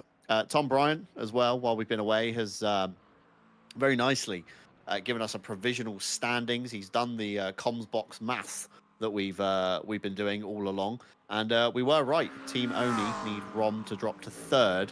Otherwise, they won't beat them, as Oni were on pole and already have the fastest lap. So quick run of that was right. NOP need to get fastest lap or pass the ERE car to move up to 8th in the standings. The 340 Thomas Engers car needs to pass ROM to move up to 8th. And then it switched around because of the pit stop. So we're pretty much on the money with our comms box mass, although the GTD entry is being kind of updated by Tom. Very thankful. So NOP need to pass ERE to take P8 overall in the standings. Of course, doesn't equal any prizes. Pure bragging rights overall. And not bad, P8 for 3 rounds of a season in a GTD car when they began their endeavours in the GTP category. So Remy Crozat really has to get his head down, get focused for this last hour, and equally Marcus Beidfeld needs to be drilling in some fast laps. The gap was around 15 seconds, I think, Callum. It's now tumbled to around 10 seconds, so Beidfeld is taking time out of Crozat. So, I mean, it could be on. We've still got 42 minutes of the race left to go, and it's only going to take a few bad runs of GTPs to put Crozat off before we could see Beidfeld in the position he was in when the green flag dropped, slipstreaming Crozat essentially everywhere around this circuit, but unable to get past. So Beidfeld's going to have to cast his mind back, remember where the strengths and weaknesses of the ERE car was, and see if he can apply it and get the top step off the podium. Yeah, Beidfeld and the nearly on pace McLaren, nearly on the rear of the Remy Crozat McLaren. McLaren clearly the faster car here today, but he is just chipping away at that time. Ever since Marcus Beidfeld came in the car, about 17 seconds he was to the good on Remy Crozat, and has slowly chipped away at that gap, bringing it down all the way to 10 seconds. And that's, Remy Crozat, we've been bigging him up all race. He's 4 hours and 20 minutes into this stint, and he's just seeing that time slowly trickle down, and that's going to affect him. It's going to get in his head a little bit, maybe force a couple of errors. And you're absolutely right. All it takes is one awkward positioning of a GTP, and Marcus Byfeld is going to be right on the rear of that 788. 40 minutes to go. GT3 is still up for grabs, but I do fear for two things for Byfeld's chances here. One, it is the straight line advantage that we think the 788 has. We have seen these two battle before in a very similar position, and the 668 just could not get past because of that straight line speed. But also, Byfeld pitted 3 laps earlier than Remy Crozat, so when they do come in for a splash and dash, Crozat is going to have to put in slightly less amount of fuel in order to get to the end of this race, and it may only be margins when fueling that amount for just 3 minor laps, but that could be the margin between a P1 or a P2 for either driver today. Yeah, races are won and lost by kind of tenths of a second, aren't they, in the grand scheme of things? And that could be an interesting point to note there, Callum, on the splash and dash. And of course, to note as well, the tyres on Remy Crozat's cars are going to be 3 laps fresher than Beidefeld's worn tyres by that point as well. So interesting to note. We see the race leader there in the background coming through, Tom Weethas. I think that was making it rather easy, moving off to driver's right and lifting to allow Adrian Galeo to sneak on by as he begins to put laps on the field once again. Adrian Galeo in the 333 team-only Razor car, really untouchable in today's race so far, as we see the Thomas Enger Sim Racing Academy car coming down the lane. Kevin Muller still at the wheel of that one, I think, although not sure how long he's been down the lane for. I'm assuming it's just a mandatory stop. It is, as he drops off the jacks. Should get underway. The pit stop timer there, not even at 30 seconds, so we still got about another 12 seconds to go before that car gets released, or not. A very short stop there. Of course, only 38 seconds to go, so a lot less fuel. 38 minutes even to go. Sorry, a lot less fuel needed in that Mustang than, of course, his rivals. So should be safe to get to the end. Kevin Muller without the splash and dash mentality that we're expecting to see. Maybe a few others go, and technically we could get the flying formation square ticked properly this time, because just in the background we see the sister Thomas Enger Sim Racing entry. So officially, if we were scraping the barrel for the tick earlier on, it definitely has happened once again over on the bingo card. And if you are wondering why we're playing bingo, why not? It's the first forever for RCI, and links are pinned in both the Twitch and YouTube chats, as true flying formation is taken up there. That's definitely flying formation if ever I'd seen it. So we'll double tick that square for you. If you are joining the bingo late, the previous ticks will count towards your card, so you won't be on the back foot, and you'll get entered into the leaderboard. Currently, Ryan Gill still leading somehow with 10 squares ticked to his name. Kevin Boss tied with Novus Harry Conway on 9. I've somehow snuck up to P5 with 8. Mikhail Sundstrom, Ted Edwards, and Jack Mays and Scrimpy all on 8, so we're all tied for 5th at this point. Callum Kerrigan, put my teeth back in. You're tied with Les Stevenson, who has now joined the game, and Tom Bryant with 6 in P12, unfortunately, for that. So we could see a late gain in some of these bingo squares. Of course, as we count down the minutes, Callum, we have some oddly specific things to talk about that may or may not influence people's bingo cards and may or may not tick off a few more squares, as we see the switching of the Toms. Tom Hench jumps in to the FTW Motorsports car. That's going to allow Benjamin Heilman onto the bottom step of the podium for the SJNH car. Although, will the SJNH car have to pit again or splash and dash before we get to the checkered flag? That could gift FTW Motorsport back the position again. If not, it would put them certainly pretty close on the road running order. And Tom Hench gets back underway there on his outlap. Obviously, slowly catchy monkey on the tyre temperatures, because as we've seen, a lot of drivers being caught out, especially down at turn 1, with the false hope that the tyres are already up to temperature on the second lap. They pitch it into turn number 1 and then figure out they're not. And the concrete wall has seen some near misses on the exit today. Yeah, John, it's interesting you're speaking about the cold tyres. It's something that we saw in a number of rounds. Throwing back to, I think, one of the earlier rounds where I think iRacing just had an update on their particular tyre model. It was pre the tyre model update on iRacing. people were really struggling on this colder rubber. It was just felt like absolute ice. I believe it was a Daytona round where it just felt like every outlap just felt like a roulette for some of these drivers, whether they'll be able to keep it on the track. Obviously, a tyre model update has come in to iRacing, people much preferring sort of the tyre model that we're currently exuberating on this race. So even though we're seeing still sort of the outlap mistakes that we've seen from that Daytona round, they're coming at a lot of a less frequency than we have been used to. And it does seem like after about 2 or 3 laps, especially for the GTP category, because they're, you know, loading a lot of G-force, a lot of energy into those tyres, especially through the section we're watching the FTW Motorsport car go through now.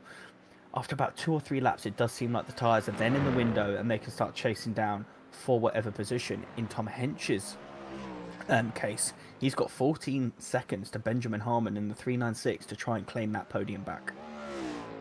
Yeah, so he's still on the cards for the FTW Motorsport car at the moment on that one. And you briefly touched there on the iRacing tyre model update. I'm not sure if inadvertently you were trying to tick the square on the bingo, Callum, but that is one of the discussions we were going to have on the broadcast, was about, of course, the iRacing updates. We did allow drivers to select the Evo version of the Mustang and the Evo version, not the Mustang, sorry, the Evo version of the Aston in the update, and the M4 Evo. I'm sure I saw that on a promotion at some point in the RCI Discord. Of course, those 2 cars coming. GT4 Mustang also coming. Improvements to TC ABS and ESC also there as well, and you know, new content to boot, which is always great to see the updates coming for iRacing. And one thing that caught Ted off this morning, Callum, was the UI change. Of course, that's another big aspect of the update that was included. So you know, it's great to see games getting regular updates, let's say. Yes, yes, John, I can confirm I had no idea about the update square on my bingo card. Sorry, on the bingo card. I had no idea about that being there. So yeah, complete fluke that I'd managed to tick that one off. But yeah, one thing I'm noticing a lot in sim racing, John, it's incredible to see, is sort of the amount of healthy competition that's going on. You know, with LMU releasing to 1.0 this year and doing really well, Evo's, you know, been making moves. We've got Project Motor Racing coming shortly as well. It does seem like there's a lot of very healthy competition in the market now, and it seems to be really driving all these developers for these sims to really bring out the next thing and be quicker on these updates and developing their game. And it's truly an incredible time to be a part of sim racing right now. Yeah, absolutely. So I stand corrected on my Aston Martin comment. It's actually a new Vantage, not an Evo version. So again, we did give the option. Unfortunately, nobody taken up that one, because that would have been interesting to see how it drives in iRacing versus, of course, LMU. And Ted Edwards can't believe his eyes on the fastest lap times. Adrian Galeo still finding time within the Cadillac somehow, a 1:09.77 on that one. Ben Ford managing, of course, a 1:10.3, and Marcus Beidfeld with the quickest GTD lap time with a 1:18.375. I think that was one thing that was implemented into Tom Bryant's calculations to send them up into P8. They need to pass ERE to, of course, jump themselves up, or they need to get the fastest lap. So Marcus Beidfeld's got to claw into that for the next 32 minutes and pray somebody else doesn't, of course, break that lap time record. The temperature's coming down. Track temperature now 31 degrees. Air temperature still very much the same, 26, 27. We've been hovering around that for the majority of the day. But the surface change is, of course, what's bringing these faster times, with the humidity coming down as well from 72 to 68. It's certainly getting cooler. So cooler temperatures, of course, mean faster cars and faster lap times to boot. And that's exactly what we're seeing at the moment. But seeing Adrian Galeo getting into the 1:09s it boggles my mind, Callum. I can't keep up with this. Yeah, John, we're just mere mortals to these drivers, especially when it comes to the GTP category. Adrian Galeo, once again, just flexing that dominant pace that we've seen. But one thing I did notice when flashing up those lap times is the other drivers are really starting to pick up the pace now as well. They're into the 1:10s, the low 1:10s as well. Previously, when we looked at that, their average pace over the laps was 2 seconds slower than Adrian Galeo. So Adrian Galeo only gaining really 3 or 4 tenths per lap on the other cars at this stage in the race. On board now with the ROM Racing car. We previously saw them have a spin in the previous stint, 7.1 seconds behind the Tomac and Sim Racing car, which I believe last time we're on board with these two, the 340 was behind the 420. So there's been a move in that respect, and it looks like the ROM Racing will have to do a bit of splash and dash before the race, so he will have to exuberate mammoth pace to get ahead of the number 340 and gap him to a point where he can come out of the splash and dash and remain in that P5. Up to the top of the GT3 field, the 668 Marcus Byfeld still chipping away at that lead, 8.6 seconds now, and this is a conversational point I talk about quite regularly, is the mentality between being the hunter or being hunted on a racetrack. You know, when you've got a car, especially when you're in the lead, in, you know, Remy Crozat's case, when you've got a car behind you, regardless if they're, you know, 2, 5 or 30 seconds behind, and you just see that time slowly trickling down, it makes you nervous. You start glancing over, you start, you know, not focusing on the road ahead of you, and you will start subconsciously losing time. Whereas for Marcus Byfeld, he's in a completely different position. He's almost got a little McLaren-shaped carrot dangled in front of him on the racetrack right now, 8 seconds ahead, and I can only presume he is absolutely gunning it right now, throwing that McLaren around, chasing down the number 788 of Remy Crozat, who is 4.5 hours of a stint into this race. I know from my perspective, John, I much prefer to be the one doing the hunt instead of being hunted, as I crumble every single time a car is behind me. Where do you sit on that debate? I always like to be the hunter, so trying to hunt someone down. Like you say, it gives you that kind of target, doesn't it?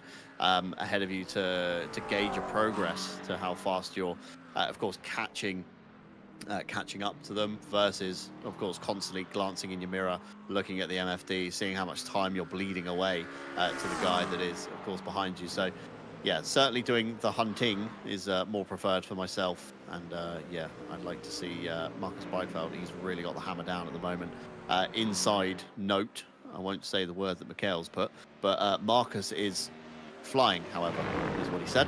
So full confidence from the teammate there, Mikhail Sundstrom, in Marcus Beidfeld. As you see a bit more traffic happening on our screens, the SJNH car getting through HWT, switching sides, trying to gift the inside line to Ben Ford, and inadvertently almost chopping the nose off the number 9 Cadillac. And again, just got to keep it out of trouble for ROM Racing, and they should find their way. As you see a flash of the lights there from Bart Matcher. He's not all too happy probably about that one. Could have easily put them into the wall. Either that or it's a flash at the SJNH car. But I mean, running order on the road kind of suggests that might have been aimed at the ROM Racing car rather than the SJNH cam. But who knows on that one. Of course, like we say, Remy Crozat very deep into his stint. I was trying to do some digging on the French driver to see if I can find any information on what gear he's using, kind of what wheelbase he might be on, and how tired his arms could be, because unless you've got your rig set up, or your setup, whatever you're driving on, set up absolutely perfectly, surely there's going to be a bit of a level of discomfort there, Callum. Yeah, I know, speaking from personal experience, being, you know, borderline old man territory for me, John, if I'm sat in a particular chair for too long, I get aches, I get pains, I need to get the joints flowing. As we're on board now with Ben Ford, trading behind the Benjamin Harmon at the Speed Juice and Horselight, trying to put an extra lap on him. Interestingly, Benjamin Harmon doesn't really want to lose this lap, because, you know, if you're having to lift off, let the car through, he's actually going to bleed a bit of time to the P4 of Tom Hench in the FTW Motorsport car, who has already gained 5 seconds in this stint to the SJ and H car. Now, SJ and H a little bit off kilter on the pit stops. He came in just around the hour mark, just over the hour mark, and it looked like they might have to do a splash and dash. But are we seeing a potential fuel save here from Benjamin Harmon to alleviate their splash and dash later on in the, well, potential splash and dash, sorry, later on in the race, in order to secure that P3, is what's going through my mind at the minute. Yeah, it's good to know, isn't it, that there could be some kind of fuel saving going on right now, and we don't really know the insides of course, most of these teams and what they're discussing. We're kind of nitpicking bits up from YouTube chats where some of us are in the teams, such as myself and Nearly on Pace. We're discussing that in our own Discord. But yeah, it's really tricky to get a source of information in the virtual world because again, real life commentary, pit lane reporters just walking into garages asking what's going on. It's rather easy to spin a story and find something, isn't it? As we get a black flag for Benjamin Harmon, that's for track limits potentially for the SJ and H car, and immediately surrendering the position to the ROM Racing car.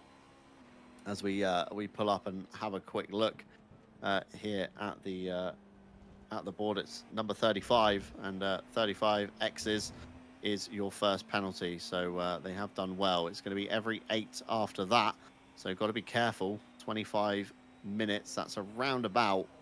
We're going to go 20-ish laps at a push. Probably a bit less, but they could lose a position here to the FTW Motorsport car. Of course, they're only 9 seconds down the road.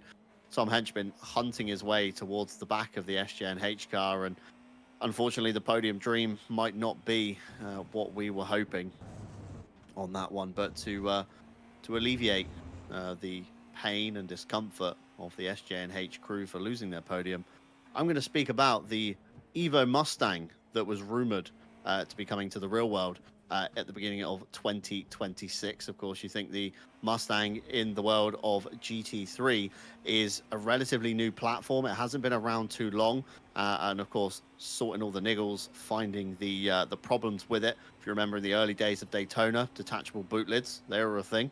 That was an interesting thing to witness, and of course, those problems have been kind of fixed along the way. The Mustang's done very well in the NLS series last week, picking up a win with Vincent Kolb and Frank Stippler, as we see both cars coming into the lane. Actually, ROM Racing also into the lane, as well as the SJNH car. And Tom Hench stays out. We know the FTW Motorsport car pitted a lot later, so we'll have to see, will Stewie, or Benjamin Harmon, aka Stewie as we know him here at RCI, will he make a stop, or will it just be a straight drive through penalty? He's not inching over to the right-hand side like the ROM Racing car is, so I think it's just going to be a straight drive through. It is off the limiter. He'll go out into the very narrow pit exit, a bit bumpy, a bit twitchy, as you've just bled a bit of heat out of the tires and rejoining up at the top of turn 2. So position lost for the SJNH car. However, bingo achieved, or another square, should we say, achieved on the bingo card, as we briefly touched on the Mustang. But yeah, again, it's coming in 2026. There's no real news about what is changing in the Evo update, but I can only assume it's going to be aero, possibly brake cooling is normally a thing that gets evoed along the way, maybe rear wing design, splitter design, etc., and giving it a whole new package. So next year for the Mustang could be rather exciting to watch, Callum. Yeah, it could be very exciting indeed. And not only is the Mustang potentially coming in, but rumours of the Lambo GT3 package in real life racing also coming through. And correct me if I'm wrong, John, you're more inclined to sort of the real world racing world than I am, but Toyota are also working on a new GT3 car as well from memory. Just hopping into our YouTube chats, we've got Harry Conway, who was previously in the SJ and H vehicle before Benjamin Harmon, saying if the GT3 Porsche reconnects and Stewie hits him hard enough to lose a wheel, he would have a bingo. So already some interesting thoughts coming from the drivers in order to get some extra squares and be closer to bingo. But I'm going to propose to Mr. Conway, if you come in, box for a set of tires, do a tactical spin, and then go into the wall to lose your own wheel, then we could have the same amount of squares for bingo. So I'm starting to think drivers being able to play this at the same time as us, John, could potentially lead to some interesting racing as we're into the dying stages of a race. Obviously, no one's going to deliberately crash. I am just having a bit of a joke, but interesting that the drivers getting involved could potentially influence how the bingo goes today.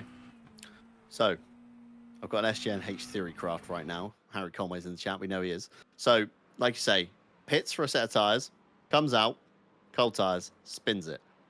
That's one bingo. Spins 360. That's another bingo. So he's already got the double bubble. If he loses a wheel when he spins, that's a third. He could start bump drafting people to make a fourth. And I think there's probably more on the list that he could easily do just to tick off. We could probably get 5 or 6 squares out of this if we think about it tactically enough.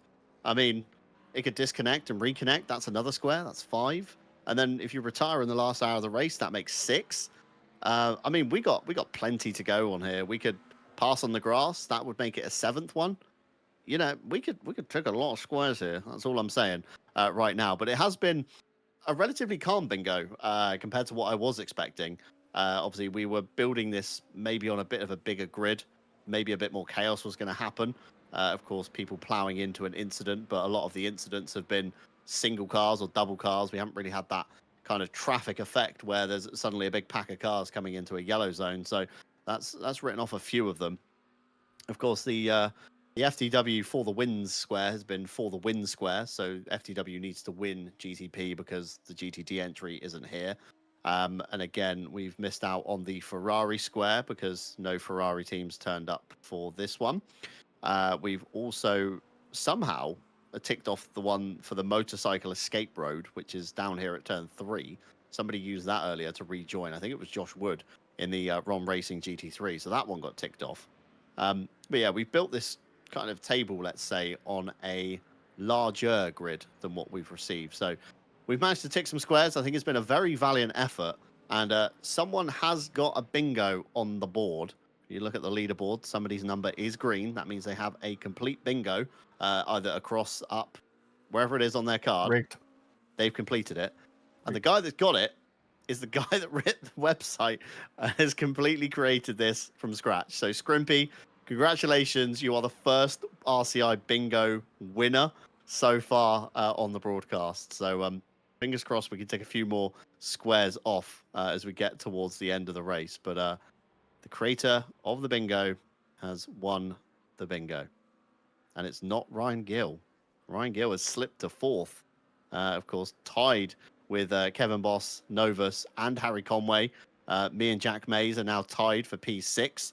Mikhail Sundstrom, Ted Edwards, and Les Stevenson are tied together for P8. And Tom Bryant and Callum Kerrigan. Let's say it. You are fighting for P11, dead last, unfortunately, with 8 squares apiece. But we'll try and change that as we get towards the end. Of course, Team Only Razor 2 laps ahead of ROM Racing. They're just trying to focus and get themselves towards the checkered flag. Tom Hench has dispatched to Benjamin Harmon after a late penalty. And, of course, the retiree Christian Campregner for Rising Panda Racing in that one. Remy Crozat still being hunted down, though, by Marcus Beidfeld. The gap is now down to 6 seconds for the charging driver for nearly on pace. The Thomas Enger Sim Racing entry, the number 34, still plugging away in the bottom step of the podium. Bart Matcher, though, 45 seconds off the back of him. That's going to be a very big ask in 17 seconds, but never say never. Then we've got the Thomas Enger Sim Racing Academy entry that's just been passed on your screens at the moment, the number 340. They're in a bit of no man's land. Again, Josh Wood Josh Wood hunting them down, actually, by 5 seconds. So we'll have to see if that progresses into a fight. And again, 2 retirees in GTD being Rainer Rassar and Tom Roberts, unfortunately, in the Wheelie Slow Racing team.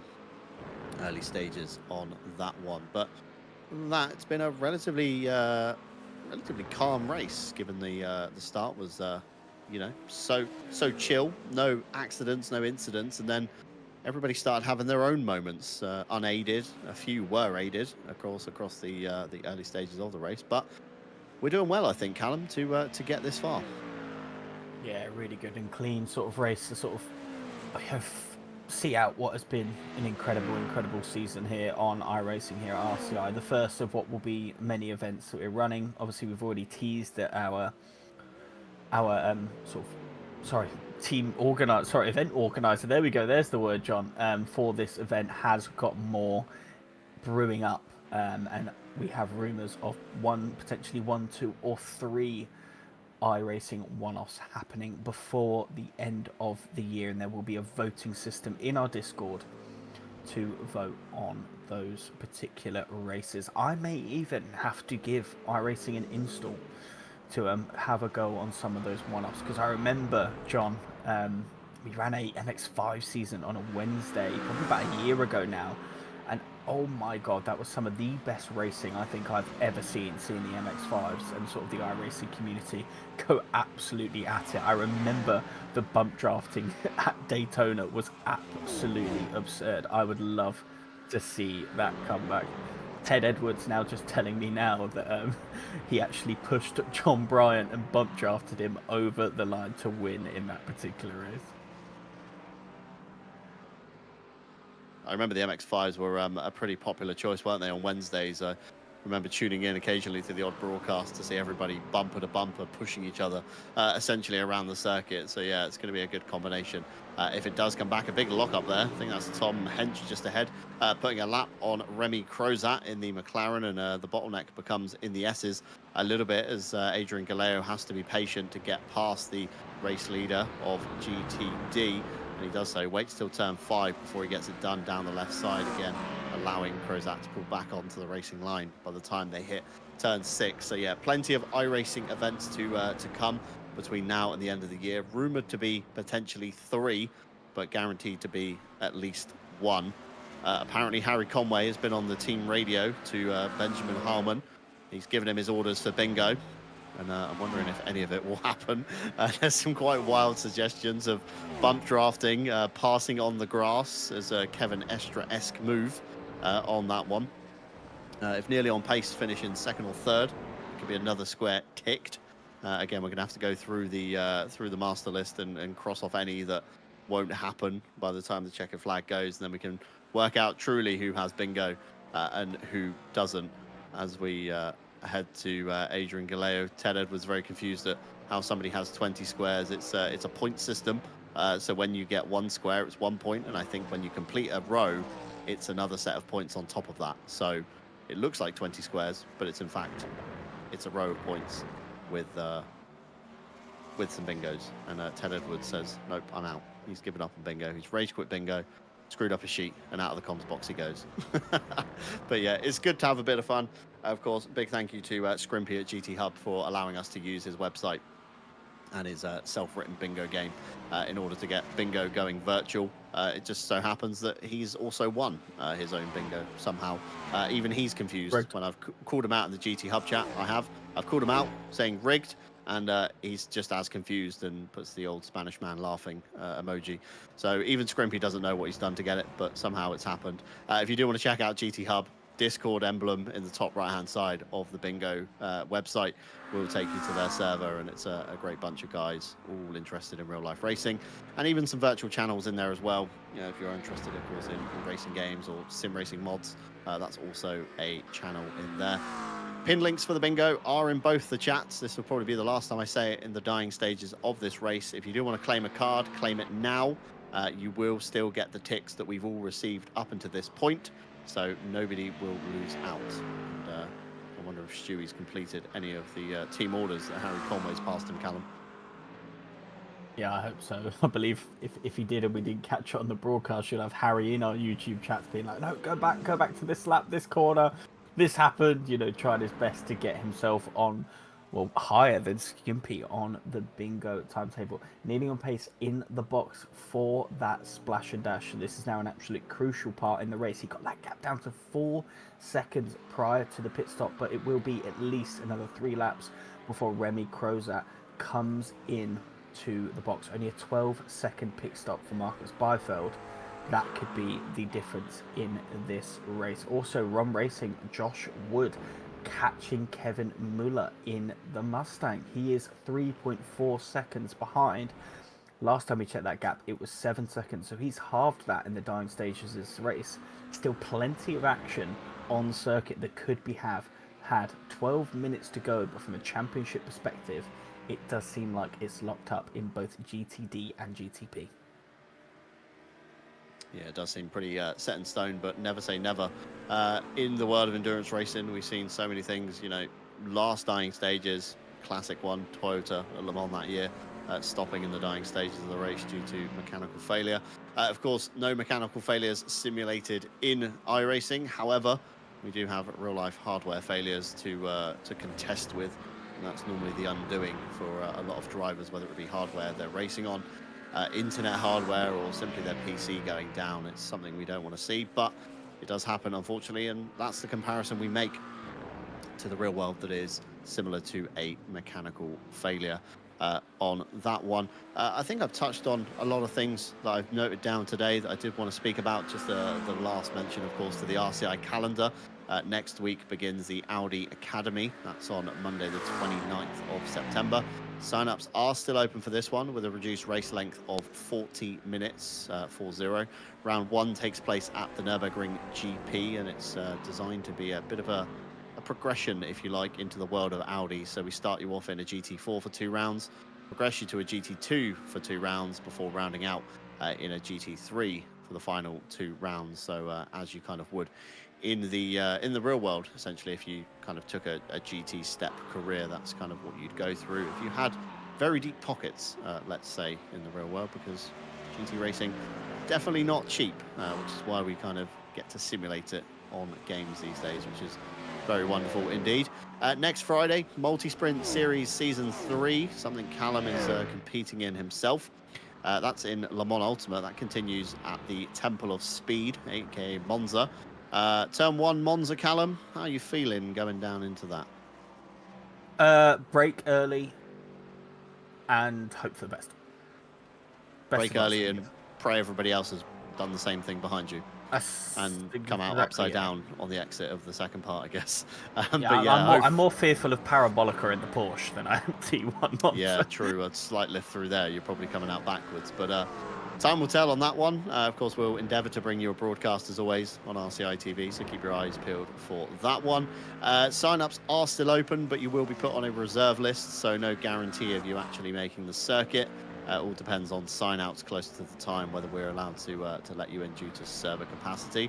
But worth chucking your name in if you do want some LMU drama in your life, as Remy Crozat comes down the lane to make his final stop, followed by the HWT car of Bart Matcher. And it's going to be interesting to see who gets off the lane first, because if Bart Matcher gets off the lane, he could be a real thorn in the side for Remy Crozat as he tries to get back underway to fend off a charging Marcus Beidfeld. Beidfeld was in the pits for 12 seconds, shown on the top left-hand side of your screen as the clock counts up for Remy Crozat. 9, 10 seconds. It's 2 seconds down on Marcus Beidfeld's time, but it's all about the in and the out lap. Gets off the limiter perfectly, launches himself out towards the exit of turn 1. In the background, Adrian Galeo is going to be a bit of a pain through the S's. I'm sure the move is going to stick around the outside here, but gold tyres for the McLaren. This could be pretty dangerous. Galeo gets it done underneath. Through the S's he goes, and the gap comes out to be 5 seconds for the race lead in GTD. Marcus Beidfeld just behind there, so we'll have to keep an eye on that one. Speed Juice and Horseflow, meanwhile, down the pit lane, we've got one last chance to tick the spin on an outlap square for those guys. Otherwise, it will be marked as impossible and cross through on your card, very unfortunately. I think a few people have got that square on their card. So all eyes on Benjamin Harmon as he bleeds a little bit of tyre temperature out. Stationary for the splash and dash. I don't think we're going to get a new set of tyres. We're not. Lights up the rears as he leaves the box, off the pit limiter rather quickly. Again, the perk of having the frontal box, you can really jump off the limiter basically as you start moving, so you're really propelled up the hill, and through turn 3 they go. So one out lap left for the spin J and H square. If it doesn't happen, I will have to end that one prematurely, unfortunately. Adrian Galeo down the lane, that's going to be for their last splash and dash, and Ben Ford 2 laps down, so I don't think the race win is being gifted anytime soon on this one. And again, another frontal pit box for the Oni Razor car as they get up on the jacks. Actually, that's a set of tyres going onto that, Callum. Are they this confident that they're going to win, that they can bung on a set of tyres, they can cruise around, building a bit of temperature, the last minute they're going to go for it, and they're going to still try and smash the fastest lap, I guess? Maybe they just want a cup of tea or something, you know? Just have a little bit of a break, get some tyres. Oh yeah, maybe they just want to see how fast they can put in a quali lap towards the end of this race. You know, we previously saw them on a 109.9, but maybe they just want to show everyone how dominant they've been as it, in the dying stages of this race, we're now on board with the Thomas Engine Sim Racing car. Sort of almost look like he's going to get unlapped here by the number 42 HWT Motorsport Mustang as well. A bit of Mustang on Mustang action in the dying stages of this race, albeit a lap between them. Josh Wood still 2.9 seconds now behind the 340. Actually, the Thomas Engine Sim Racing car has darted into the box for his final splash and dash of the race. And yet, nearly on pace, lost 2 seconds in the box. He would be 2.7 behind. Instead, he is 4.7 behind. It may be a little bit too much of a gap, praying for a mistake from Remy Crozat, I can only presume. But Remy Crozat, 6 hours by himself, leading this race, ever so consistent. It's a consistency for me, John. It's been unbelievable from this driver today. Yeah, I mean, the only time he's dropped the ball was when we saw the incident earlier on with him that, of course, took the front end of the car off as he got slowed up by the FTW Motorsport car, kind of kept his foot in it, maybe not the best idea, and spun down the S's. So other than the one mistake, Remy Crozat probably ran pretty close to a flawless race here, and it does prove why these guys are either getting paid by some of these organizations or, make a hobby into a kind of career. Just the sheer consistency that we're seeing out of these guys at the moment. And it's still a thing that kind of blows my mind that people are competing in sim racing for money or, large prizes like we saw in Rennsport when the big finals kicked off for that. It boggles my mind how much money now has become involved in sim racing from a bit of a weird, nerdy, geeky hobby kind of 15, 20 years ago when it, really started to kick off with Simbin GTR1 and, progressing up through the advanced titles back then.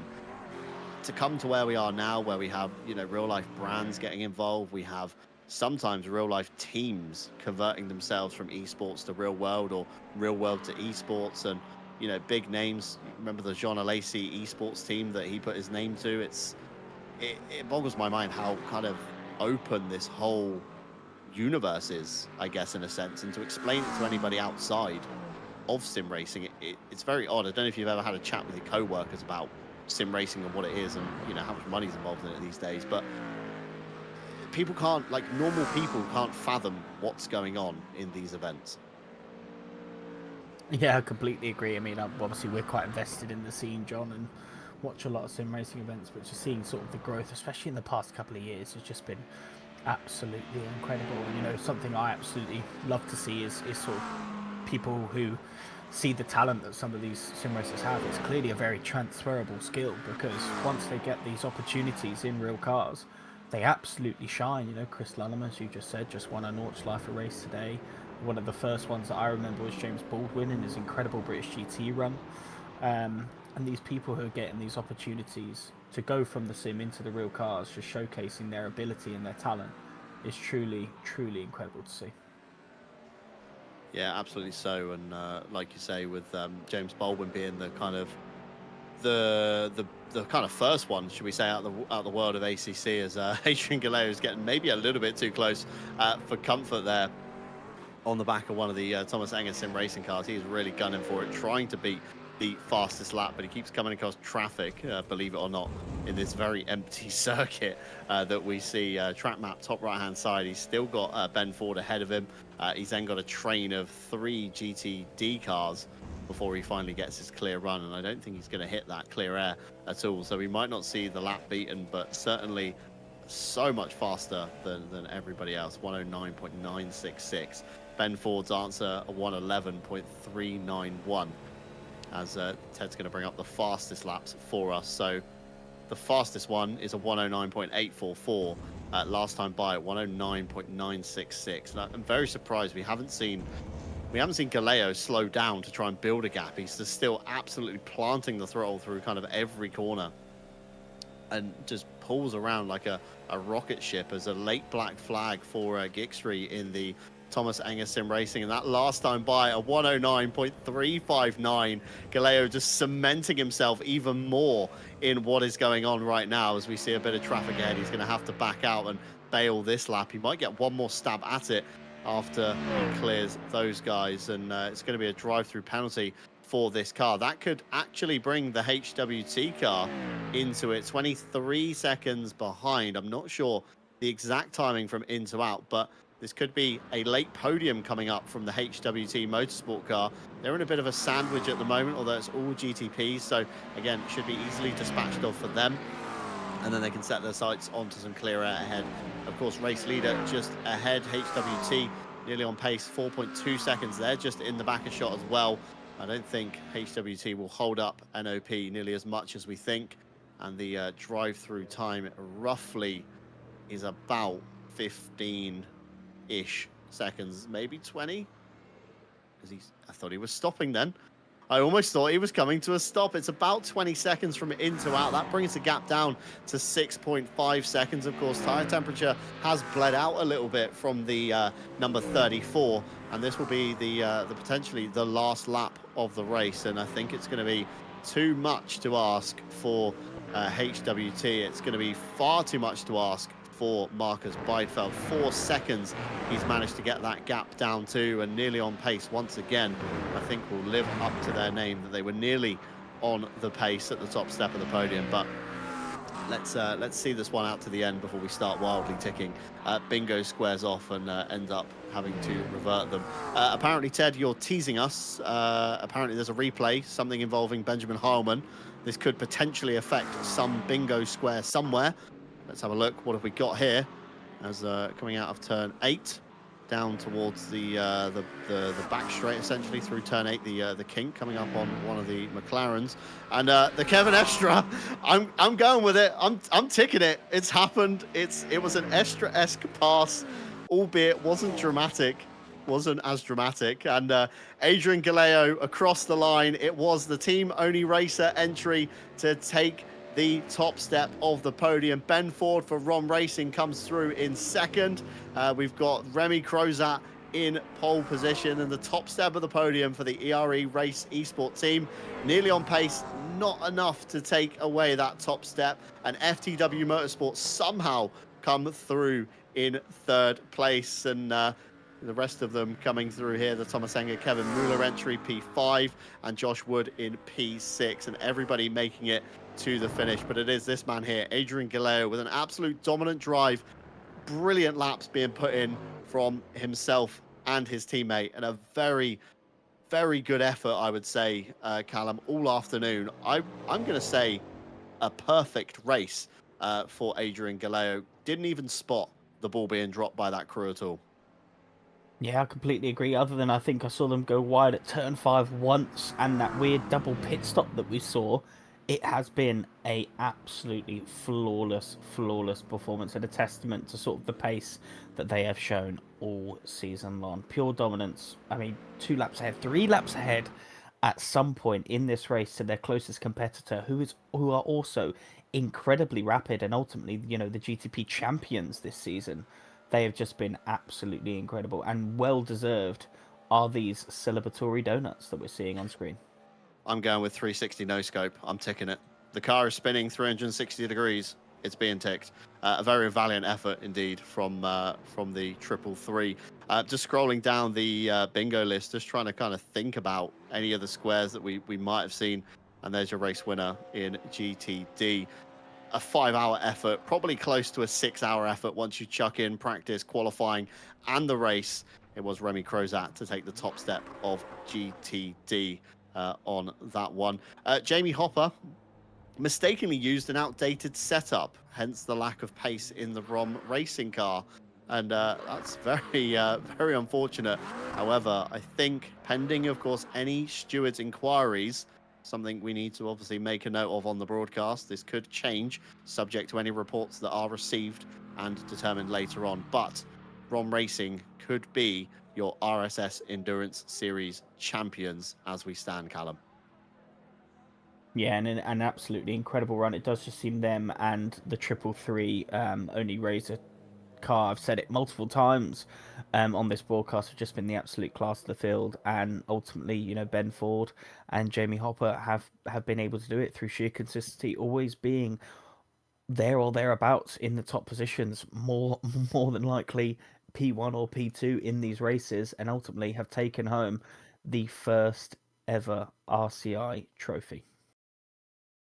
Yeah, a bit of a a feat actually to get an RCI trophy. It's the first time we've offered them up for a championship, and yeah, very lucky winners to get their hands on one as we begin to close off the bingo card. You can still apply for a bingo card if you are joining us in this late stage of the broadcast. You can jump in, claim a card, and you'll still get a result. But unfortunately, there's quite a lot that we check a didn't few of see. these. There's quite a lot that we didn't see, Callum Kerwin. Oh, you wanted to just get that one in. There's quite a few that we didn't see, but Cheeky one. I had to get one of those in. At least at one point, I was going to confuse you, but yeah, somehow made it through a whole broadcast without. We didn't see anybody crashing into an ongoing incident, which we nearly did with the Roxy Porsche spinning across the front of Benjamin Harmon. Remember that one? That nearly happened, but can't tick it. No contact was made. FTW didn't lead GTP at any point because of the sheer domination from the Oni Razor camp. No manufacturers clashed on track, so we didn't see any friendly fire, and we didn't see any teams taking each other out either. So that was another point that we could have had. To finish first, nobody retired within the first hour. You must finish first. Nobody retired in the last hour. So again, we can't have that one. Nobody joined, nobody left and rejoined. So we can't have the old Control Alt Delete, which is akin to the car stopping and restarting on track, which is normally what we use it for in the real world series of bingo. No Ferraris entered, so we couldn't even get that one straight off the bat. Nobody went down the Formula Drift layout. As you come out of 10B, you turn right before the bridge and you loop back round on yourself. That didn't happen at all. Brave or stupid, we didn't have any rain, so we couldn't see any drivers attempting to be brave or stupid. The Spin Gen H car somehow didn't live up to that square, although could have thrown for a bingo. We didn't witness any bump drafting. Nobody lost a wheel. No GTD got split by GTPs. Nobody collided going into the pits, and 4 or more cars on a single incident probably would have wiped out half the field, Callum. So thankful we didn't see that one. Yeah, John, I mean, I do want to, contest a couple of these to try and sneak a couple points, but what a fun sort of little game that we've been playing here in the comms box. My first time playing it, and yeah, I'm completely sold. I want this almost every race. It'll be hard to do sort of on our weekly championships, but most definitely for sort of endurance races that we do, it just adds that little bit extra to the racing, and especially getting the teams involved, putting in a couple of squares, taking the mick out of their own teams, the spin juice and Horslow car, saying that they're going to spin. It's been great fun. Yeah, so big props as well to Scrimpy for allowing us once again. I've thanked him enough, I think, in this broadcast, but one last thank you from him for letting us use his website to take bingo virtual, which is a first for Scrimpy as well. And I think it's worked quite well. A few tweaks to be done, a bit more maybe community participation on the suggestions, and we could have really had some very good bingo cards being generated.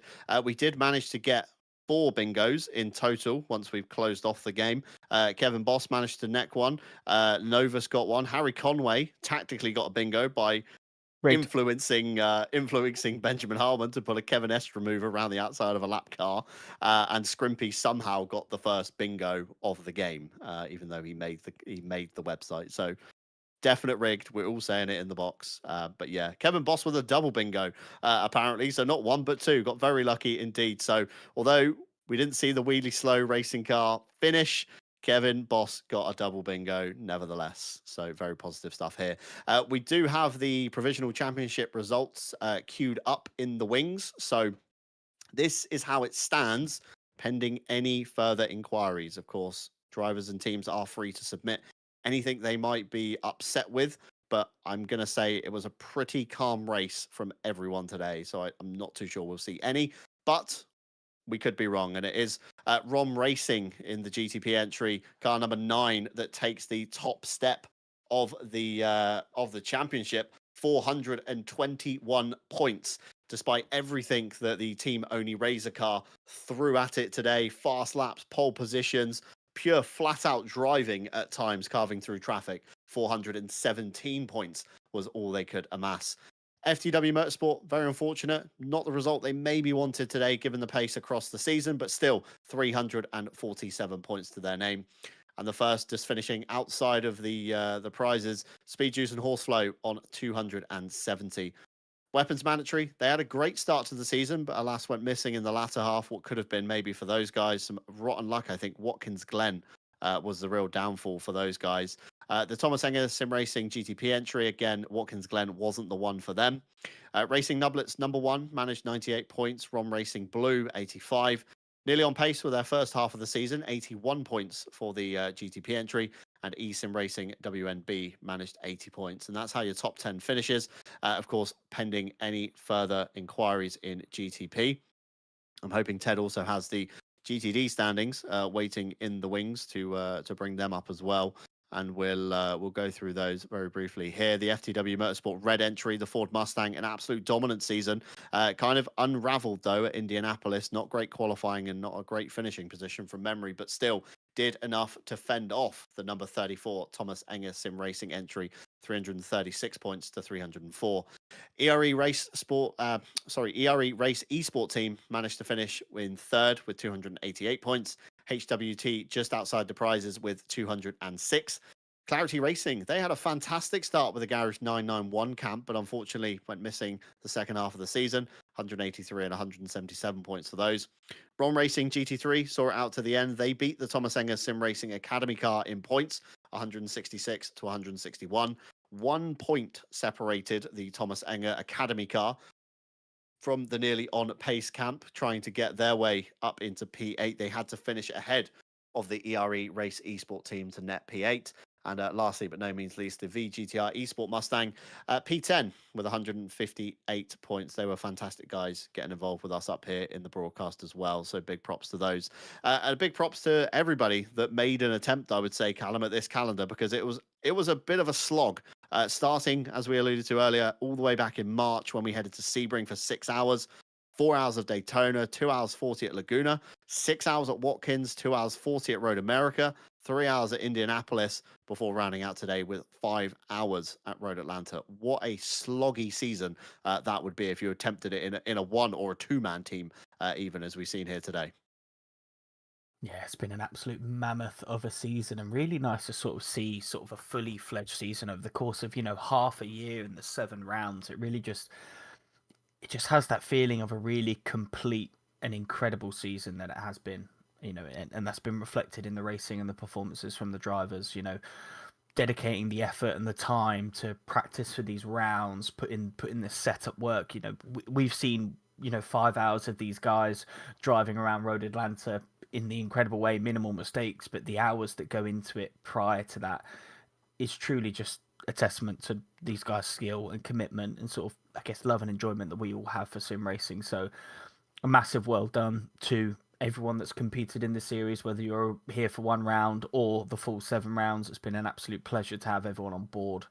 A big thank you to Tom Bryant, the event organizer, for putting on an incredible season, and big shout out to what he's got cooking up, the potential couple of one-offs coming on iRacing, and yeah, just big love to RCI. It's been an incredible season. Yeah, absolutely. So big love to all the staff members getting involved in this one. Big love to all the drivers, and a big congratulations. We've got Adrian Galeo with us in the interview box. Adrian, big congratulations for your drive today with Thomas Aguero. Fantastic pace that we saw from you, and we speculated in the box that it was a near perfect run today for you guys, and some blistering pace that nobody on the GTP field could touch. Yeah, well, first of all, thank you for your beautiful words. Yeah, we did all we can do today. I mean, we had the best performance we ever had here. I never felt that good with my pace. I think we did all good, but I mean, after all, we lose for 4 points. So yeah, I mean, we can do more. Thomas had a really beautiful pace, the best performance I've ever seen from him. I did all the possible. Yeah, that's how we end the championship. It's a shame, but I mean, this is how it works. I mean, the championship, it deserves to the person who has the better balanced results. and we I don't want to say the word, but we fucked some races that will be important for the championship. Daytona, Watkins Glen, Laguna Seca. But yeah, I mean, it's a shame from today, but I mean, I like to say always that from a race you need to extract the better you did, the good things, and we thought that we have a really good pace here. So yeah. So it was definitely a very good race from the both of you today. Not a foot that we spotted went wrong for you guys. Even at the end, taking a new set of tires because you were ahead by so much, you could afford to do so and try and really secure that fastest lap. In fact, we put it wrong. I tell Thomas, I tell Thomas, bro, just don't put the tires. And I don't know why the game put me tires, but yeah, I destroyed the time. Yeah, we thought it was pretty odd that you were taking tyres at the last stages of the race, but I mean, it worked out in the end. Just scrolling across your championship finishes, I mean, round 2 again was not a great finish. Round 6 at Indy again could have been better, but I mean, P2 in what was a pretty stacked grid when we kicked off at Sebring. It's a valiant effort and a big well done to everybody involved at your end. Yeah, I mean, again, we did all we can do. We can do more than this. Absolutely so. I mean, we've got some more iRacing events in the pipeline, possibly coming before the end of the year. So fingers crossed we can see you guys there. Before we let you go, Adrian, anybody you'd like to say thank you to on the broadcast? Me or? Yeah, you. Anybody you want to shout out? Any team members? Any family? Oh, first of all, you guys that been here for 7 races, I think 6 months. Was a really beautiful pleasure to hear you on the transmission. Thanks, obviously, for Thomas to stay with me and give me everything he had. Thanks for all my team members that helped us on the whole championship. Thanks to my girlfriend, and hi to my mom. So yeah, that's all I want to say. Again, thank you guys for letting us race here. Obviously, upgrade. We will get upgrade after all, and that's the better thing we can extract from here. So very big congratulations to you guys, and thank you for dropping in for an interview. We'll let you go, and we're going to round out the broadcast. So a big congratulations again, Adrian. Thank you, guys. Yeah. So Adrian, thank you. Bye bye. Hope we see in future races. Yep. I hope crossed. I hope you do a new championship battle again. Yeah. So yeah, thanks. One more thing. Thanks to Ben and his team. It was a really beautiful battle. So yeah, thanks. Honestly, thanks. So big thank you there, Adrian. Hopefully we see you back soon, and take care. Big congratulations again. Thank you, guys. Bye bye. Bye bye. Just as we round out the broadcast, Callum, it's been a fantastic season. We keep saying it time and time again, but what a drive. I still can't get over how good that team was driving today. I mean, me and Ted have been here from the beginning. You've obviously been dipping in and out and come in for the final stages, but nothing went wrong for them today. Yeah, I mean, we said it as they were coming around for their fast lap pre-donuts, just an absolutely perfect performance. Like I was sort of almost smiling ear to ear during that interview there with Adrian, because you could just tell that he was really happy with how him and his team drove today. Like I said, the best pace they ever had, and you could see you could hear how elated he is in that performance. And even though they might not got the championship win, they got a brilliant win today. Like ultimately, all we want to do is enjoy ourselves, race hard, and when you're feeling yourself improve like that and putting in a good performance, regardless where you may finish at the end of the race, you're just absolutely elated with yourself, and I could hear that with Adrian today, and it was really nice to hear.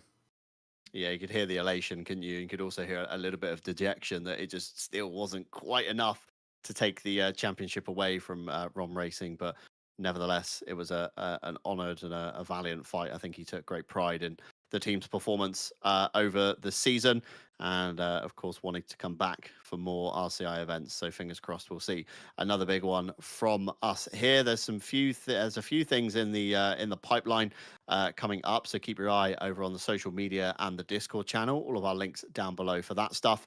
And lastly, but no means least, a big thank you to all of our partners once again. They've been revolving around in the bottom left-hand side of your screen. Of course, Ready, Set, Sim, the title sponsor for the RSS Endurance Series, putting up 400 euros of prize pool money. A big thank you to those guys. Of course, check out their website and check out their sim rig builder. It really is a pretty cool tool that they've got developing there. Coach Dave Delta, Greenman Gaming, Moser Racing, Pimax, and of course, lastly but no means least, Motorsport UK Esports recommended community, which is a good prestigious thing to have on the website and plastered all over the stream as well. And for the last time, it is unfortunate, we'll be closing out the RSS Endurance Series here at Road Atlanta. Of course, race results are pending any further stewards inquiries, so keep your eye on the Discord if you are a driver wanting to know the final result there. A big thank you lastly to Scrimpy for giving us his bingo tool to get our teeth stuck into and taking bingo virtual for the first time ever for him as well. A few people did get lucky and strike a bingo, including Kevin Boss with a double bingo. So he's flipped his afternoon around after a rotten start today. A big thank you to Ted Edwards, who's been alongside us since the beginning this afternoon, putting in another double kind of mammoth stint. LMU yesterday, iRacing today, and God knows what later on in the week for Ted, a busy boy, is our Ted Edwards. Callum Kerrigan, who's been alongside me for the last half. Jack Mays, who was with me for the first half. And of course, all you guys at home that have made it possible. We thank you very much for watching. We hope you've enjoyed this season, and we hope to see you back once again on RCI TV very soon. Take care.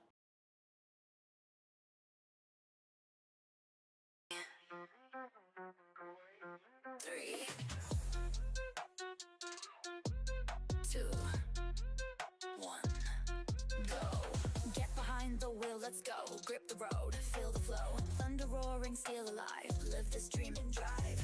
Tires burning with gasoline. Push the limits, chasing green. One shot, don't slow. Go on, we'll take control. Engines scream alive tonight. Blazing past the red line. Outrun the night, won't lose this fight. Follow the road, red line for show. We're chasing taillights, don't let go.